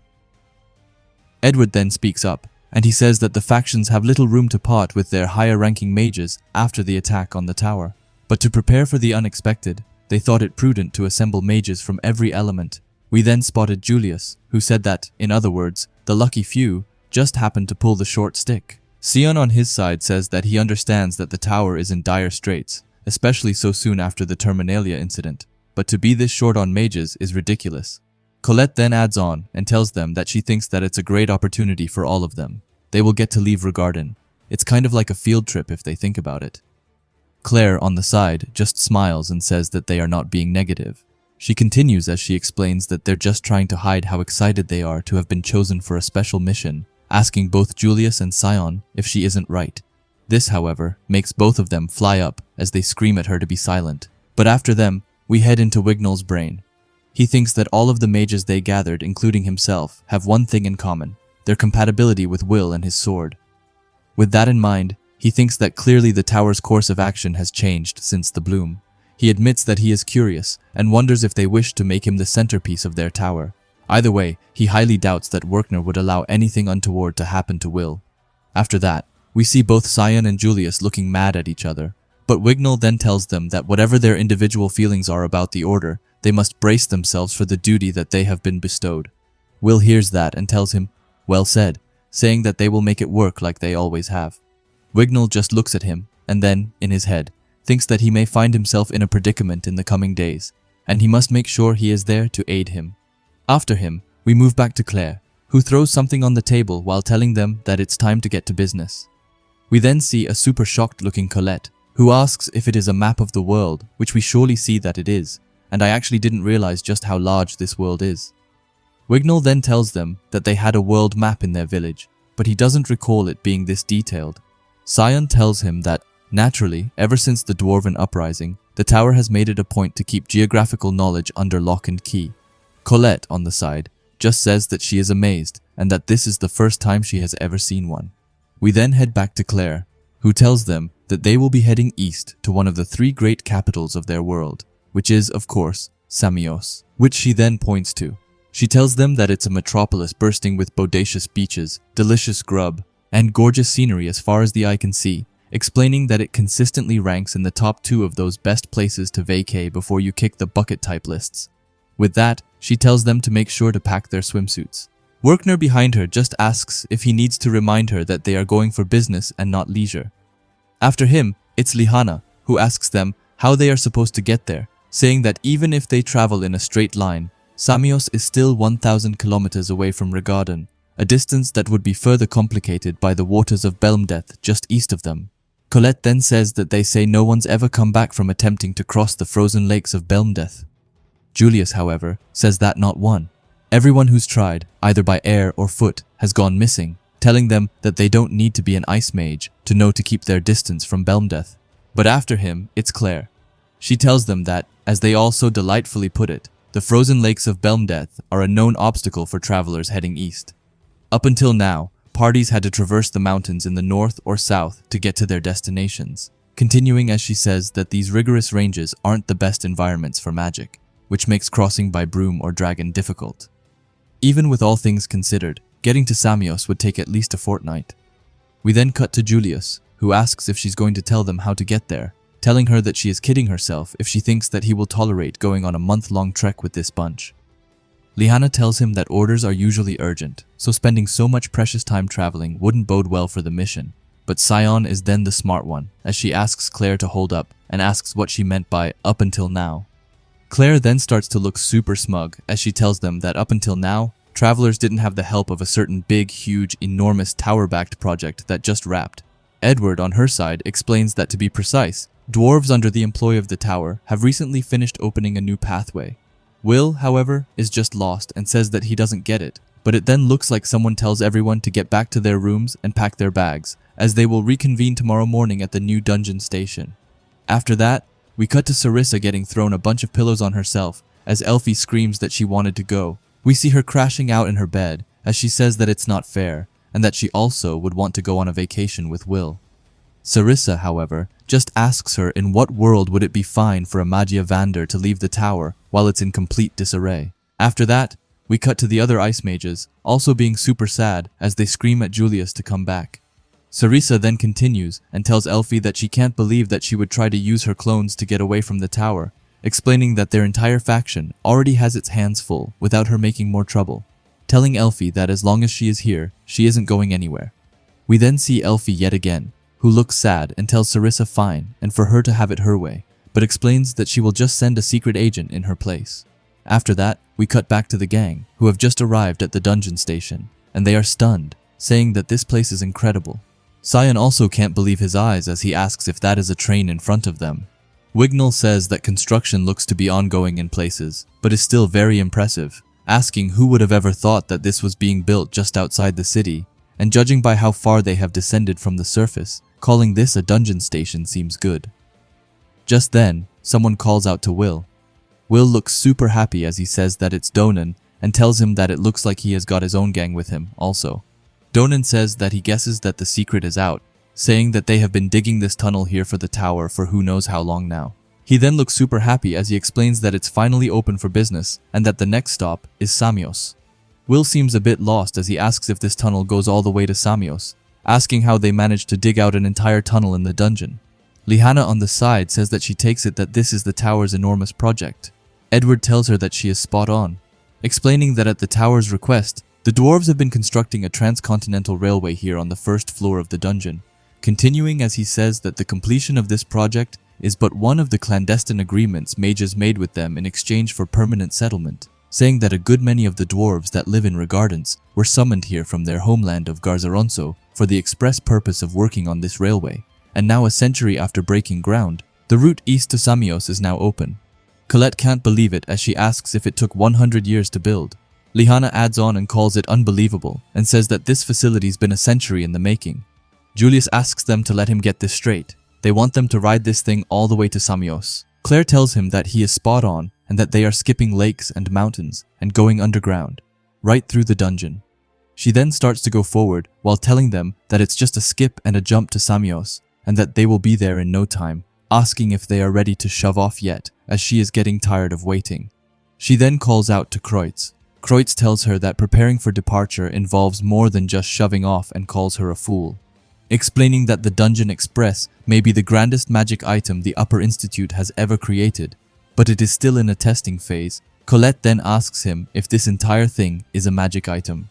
Kreutz tells her that she is spot on, and he then starts to go into everything. But come on, just look at that panel. That's too far.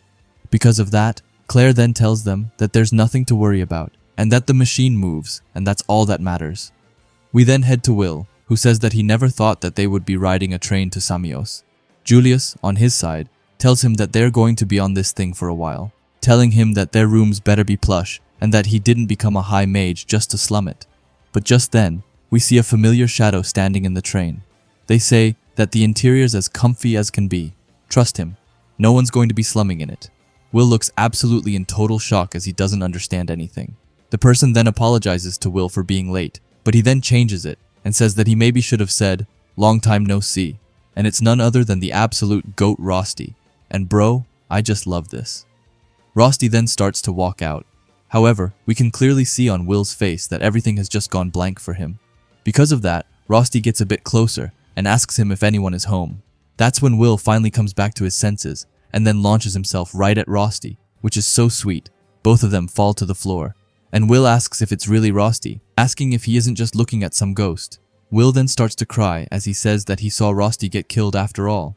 Rosti, however, assures him that he isn't looking at a ghost, telling Will that it's him right in the flesh, and with that, he asks Will if he missed him, which we very clearly see that he did as he once again screams out his name and gives him the biggest hug ever seen.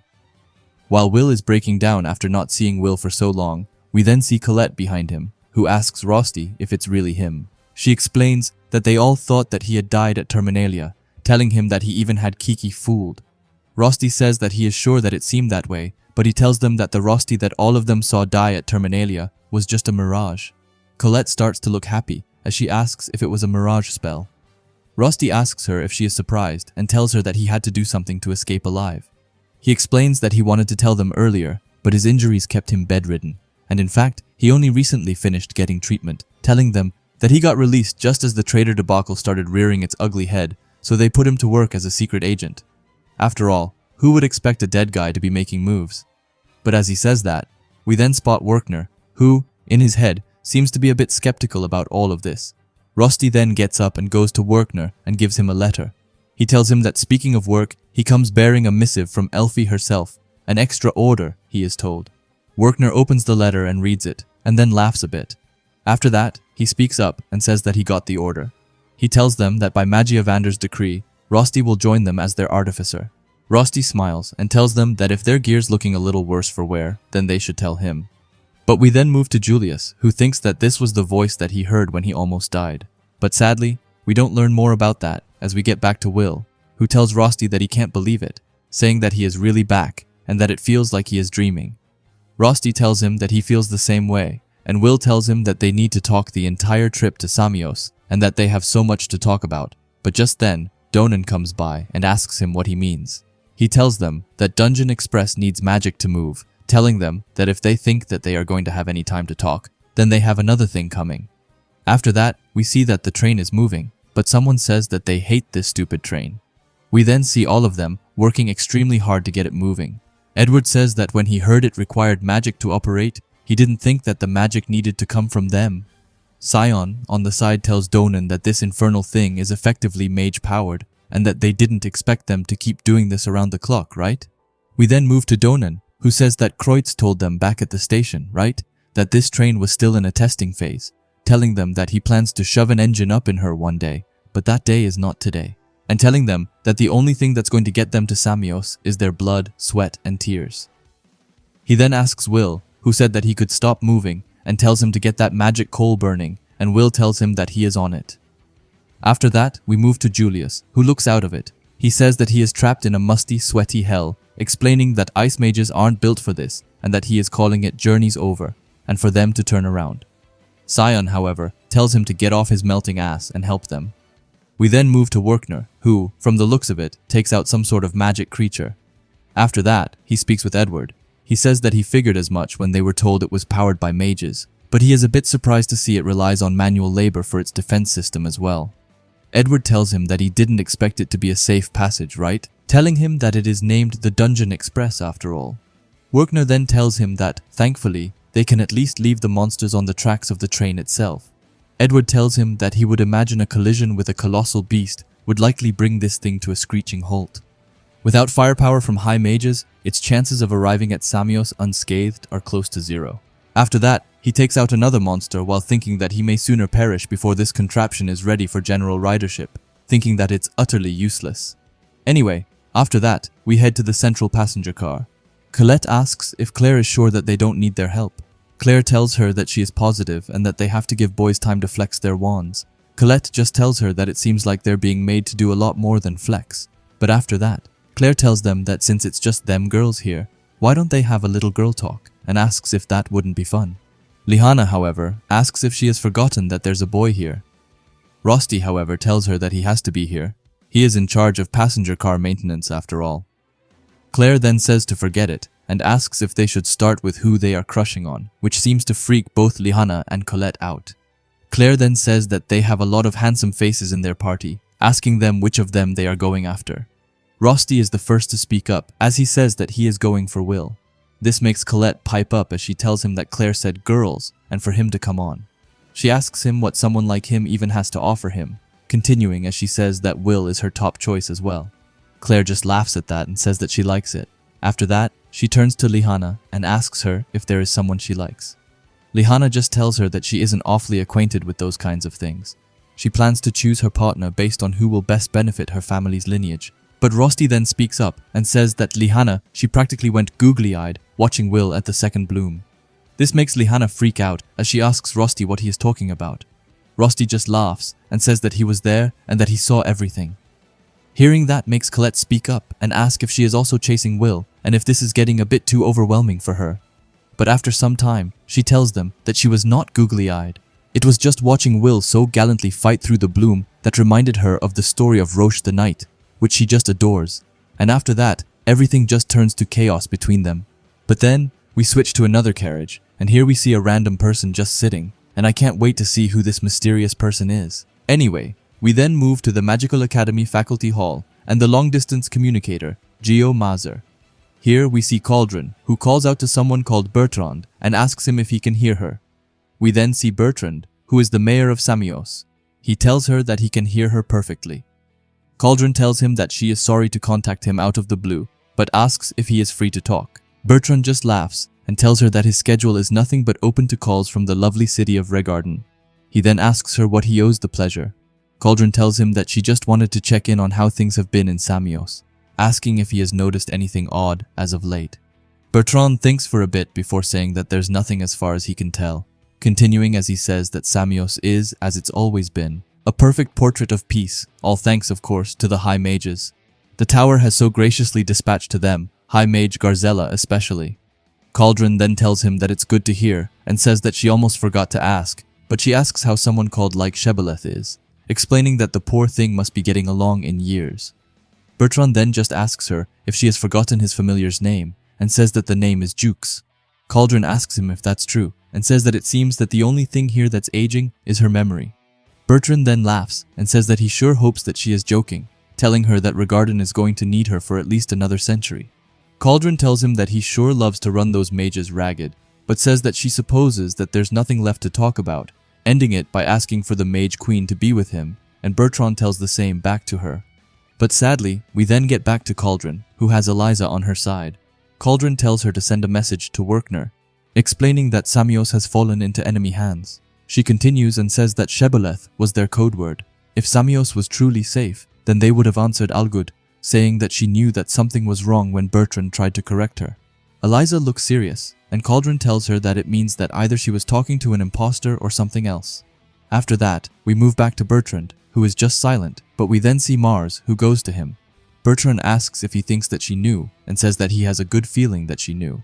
Mars tells him that she definitely knew. Bertrand tells him that he thought that he had learned everything he had to about this guy. As far as he knows, that was his familiar's name. Mars just tells him that they probably came up with some secret word that he couldn't dig up. He tells Mars that it sounds about right, and that Cauldron is clever after all. We then see Bertrand taking off his own head, and then just throwing it down on the ground. But with that, we of course know that it was none other than Headless, who had already killed the real Bertrand. After that, he tells some people to listen up. He tells them that Samios will soon be welcoming a number of very scary mages from Regarden, telling them to make sure that they give them a warm welcome, and that is super exciting, like, I can't wait to see more. Anyway, after that, we get to the Samios station terminal. Here, we see everyone getting out, and Julius says that they made it. Werkner continues as he tells them that the city should be just up these stairs. Here we see Will with a smile as he says that they are finally here and that they are in Samos. However, not long after, we then see all of them being completely drained as they say that it's too hot, and they all look to be suffering outside of Wignall, who is using wind on himself. We then see Claire, who tells them that this is it, telling them that they are at the eastern metropolis of Samios. She doesn't stop there as she tells them that right before their eyes lies one of the 3 big lakes of their world, the Star of Samios, Rodder Lake, home of the hottest vacation spot. With that, we see a full panel of it, and it really looks beautiful. It's not only me who thinks that either, as we see most of them being in awe of it. Claire then speaks up again, as she says that floating in the middle of the lake is Samios's tower, which Werkner tells Claire to try to lead with first next time. We then cut to Colette, who seems surprised that Samios also has a tower. Werkner tells her that she is spot on. However, he does admit that it does not function as a tower itself. It is a demi-collis, a supplementary edifice to the main tower in Regarden, one of two to be exact, explaining that there is another one in Tyralis it can collaborate with to hold up their sky in the event of an emergency. Though even combined, they wouldn't be able to keep it up for long. But should Mercedes Collis or the Magiavander suffer some sort of failure, these towers will step in to sustain the Great Barrier for as long as they can. Will looks up and says that then he supposes that the light up there is the barrier created by Samios's tower. But then we see Julius, who says that Samios's pseudo-tower has a name, calling it Laderos Thepal and the other heart of the magical world.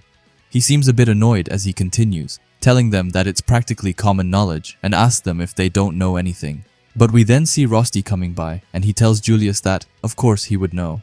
After all, he bets that Julius learned a lot from that guidebook on Samios, and that's just so funny. This also makes Julius completely freak out, but Rosti says that he heard that Sarissa, Jorua, and Lunais saw him reading up on their destination. Julius tries to go on the defensive as he asks why he would do that, asking if Rosti has any proof to support his wild lie. But we then see Sion behind him, who just laughs before telling Julius not to be a fool, explaining that they can see the guidebook sticking out of his pocket. This, however, starts to fill Julius with a ton of rage as he asks them if they have an issue with him wanting to enjoy himself. But after they have finished arguing, we see Claire, who tells them that now that they are all settled in Samios, it's time to get to work, and their first order of business is seeing Will being super nervous about what it could be. However, we then of course see that it's nothing more than to just have fun in the sun, which is so wholesome. And fun we see them having as Lihana and Colette play in the water. Meanwhile, Claire is on one of these inflatable water rings. Meanwhile, the boys have gotten up in the air as they then start to rush down and dive into the water. And as they come up from the water, they all seem to be smiling and having a good time. However, someone who isn't with them is Wignall, who is just chilling and reading a book. The other boys then walk out of the water, and Will asks if they are really here to carry out an order with a smile. Sion then says, ostensibly, but he continues as he says that it went out the window the moment that insouciant broom-riding witch was given the reins. We then head to Julius, who tells them that he knew things would end up this way, not that he is complaining though. Will then looks over and asks Claire if she is sure that they shouldn't get started on some actual work. He then throws the beach ball to her while she tells him that they are working right now, explaining that it's called creating a distraction. She continues and tells them that if Samios has been compromised, then their enemies will already know that they are here. She says, why not grab their attention with a little frolicking on the beach while their other team moves in the shadows? Will looks slightly confused as he asks her if she means Werkner and Edward. Claire thinks and says that she does mean them, but that there's actually someone else who could be called a super spy of sorts. With that, we see this really secret-looking character who looks over some buildings. We then move back to Claire, who tells them to just forget about it for now and instead focus on having the time of their life. She then turns to Wignall and says that it goes for him as well, asking him why he is reading on the beach. On top of that, he hasn't even changed into his swimsuit, so she asks him if he is insane. Wignall just straight up tells her that he is an elf, and that they prefer not to put their bodies on display in front of strangers. We then see Colette telling the other guys to get back in, saying that the water's fine, and Rosti adds on to that by calling it nice and warm. Will is the first to speak, and he says that he guesses that this is just all part of the job. Cian on the side adds that an order's an order, and far be it from him to ignore an invitation from a companion. We then see Julius, who tells them to step aside and for him to show them how to really have fun at the beach in his style. But just then we see some other girls calling out to them. They are a bit away, but ask them to come over to them and play with a real woman. Sion just wonders what she is playing at. Julius, on the other hand, tells Wignall that she is an elf like him, saying that he didn't know any existed outside of Alpha Skogar and Regarden. Wignall just looks in total awe as he explains that he has never seen a fellow elf dress so provocatively. We then move to Colette, who wonders who she is, asking if they think that she knows Will from somewhere. Rosti behind her tells her to be careful, explaining that she is trying to hit on Will, and that leaves Colette super stunned. But we then move back to the girl, who laughs and tells her friend, whom we now know is called Hedera, to just look at them, saying that their hotness level's off the charts and asking her what she would give them out of 100, but Hedera on the side seems to just be silent before she then calls Wignall an 11 out of 100, Julius a 17, Will a 4, and lastly Sion, whom she gives a 32. Sion then says that they should sink them. Meanwhile, Julius says that he is right. We then see the elf girl again, who explains that Hedera never gives anyone over 30 points, and that they hit the jackpot for sure. With that, she says that it's her turn now. She goes right in between both Wignall and Julius, and touches their hips while freakily getting her tongue out. Both Wignall and Julius seem to be stunned, as are Sion and Will, who wonders when she got there. Wignall then tries to slap her away, and tells her to get her hands off him. However, she is already gone by then. He can then hear her voice behind him. She tells Wignall that she will give him an 80, explaining that he smells fantastic. But with that, we also see her sitting on some sort of huge plant thing. We then move to her face as she tells Wignall that his chest is so adorable that she could die. Hearing that finally makes him realize that she took his rope, so he gets down on the floor right away. The girl just laughs at him. She explains that she likes them a little red in the face and that it makes her want to tease them even more. Wignall starts to look pissed as he calls her a foul creature. Meanwhile, Julius points to her and asks who allowed this pervy elf onto the beach. Will has then gone to Wignall and put his shirt on him while asking them who they are and telling them to give Wignall his shirt back. The girl, however, says that the other girl is Hedera, but that she is called Lalanana, but that they can call her Lala, but only if they love her. Colette has then gone back to the beach, and she says that she thinks that they might be dealing with an actual freak here. Meanwhile, Lihanna asks Wignall if he is alright, but we then see another one coming by. He is smoking a cigarette while saying that just when he thought that he scoped out a couple of babes on the beach, he comes to find it's just her. With that, we see Lihanna looking super shocked as she then calls the man Owenos. This, however, just annoys him as he asks her who said that she could call him by his family name. He calls her out and tells her that it's Noster and for her to show her elders some respect. Lihanna then screams out and asks him what he is doing here. Noster tells her that he is stationed in Samios. Of course, he wouldn't be here if it weren't for a certain dumbass knight sabotaging him and knocking him off the path to success back at the tower. After that, he throws her cigarette towards her and tells her to catch it, but it seems like the cigarette goes past her and towards Colette, who Lihanna screams out towards right away, but we see that the lighting has already started to appear around Colette. And then in the next panel, a big explosion happens, but luckily, we then see that Rosti managed to get to her in time and shield her from the blast. This, however, obviously made Lihanna super mad as she called the man a fiend and asked him what he thinks that he is doing. Noster tells her that he just thought that he would try getting in on Lala's game and remove a few pesky articles of clothing from your friend there. He then starts to look manic while telling her that she really knows how to go out of his way to play a piece of shit like a real Owen would do. But while they are having their little standoff, we see Claire in the sky, who asks them to excuse her. She nudges Noster, asking if he can try and behave himself in front of their kids, telling Noster that if he causes any trouble, then he will find out pretty quickly that she isn't nearly as gentle as Werkner. Noster looks at her before jokingly saying that he is shaking, and that he guesses that the witches of Regarden are dangerous and sexy, but he then tells Lala and Hedera to let's go. Before that, however, we see Lala staring right at Claire and telling her not to act like she is above her and calling her a beast. But as they are then walking away, Will screams out to them. He asks if that's it, telling them that they better give him more than just their names. With that, we see Noster telling him that they are the Magia Blisters of Latterus Thapal, and just as they represent Regarden, they represent Samios. Noster tells Will to relax and that this was all just a little welcome part from them to the others. Lastly, we then see Lala just welcoming them to Samios. Will then turns to Lihanna and asks her if Noster wasn't one of the upperclassmen back at the academy. Lihanna tells him that he was, saying that he's a descendant of an Owen Knight house like herself, but their families are old foes. It's a mutual hatred that's as deep as it is historied. But while that goes on, we then see someone else kind of spying at them from a balcony. He says that the Regarenites just got here, and Noster's already picking a fight with them. He explains that he should have known that his gang wouldn't take the order to lay low seriously. With that, he thinks that he better let them know that their little lab rats from Regarden are here. It then looks like we head to the tower. Someone tells someone else that was reported by the headless unit that the outfit from Regarden has arrived in Samos. The guy then calls out to the High Mage, Garzella. Garzella asks the man if they have received any further instructions from Headless. The guy tells him that they have not. The order to invite them to the palace and hold a banquet still stands. With that in mind, Garzella just calls them buffoons and tells the guy to tell Headless to expedite the process. It then goes to nighttime, and we see both Rosti and Will walking on the beach. Rusty calls the day a real whirlwind and says that they only just got here.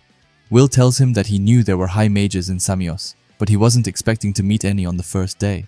He continues and asks if Rusty thinks those people they met earlier are the Gohita adherents that they are after. Rusty tells him that he can't say for sure yet. Samios is home to many mages originally dispatched from Regarden. As he has seen, there are a few who consider being sent here a demotion. Noster briefly touched upon it himself, but they could just be part of a contingent that feels some sort of way about being bumped off a path to success in Regarden. Rusty then tells him that either way, they should reserve judgment until Werkner comes back with some intel. With that, they should put work aside for now. He then looks at Will and asks him if he doesn't have something to tell him, saying that he assumes that's why he invited him out on a walk. Just the two of them.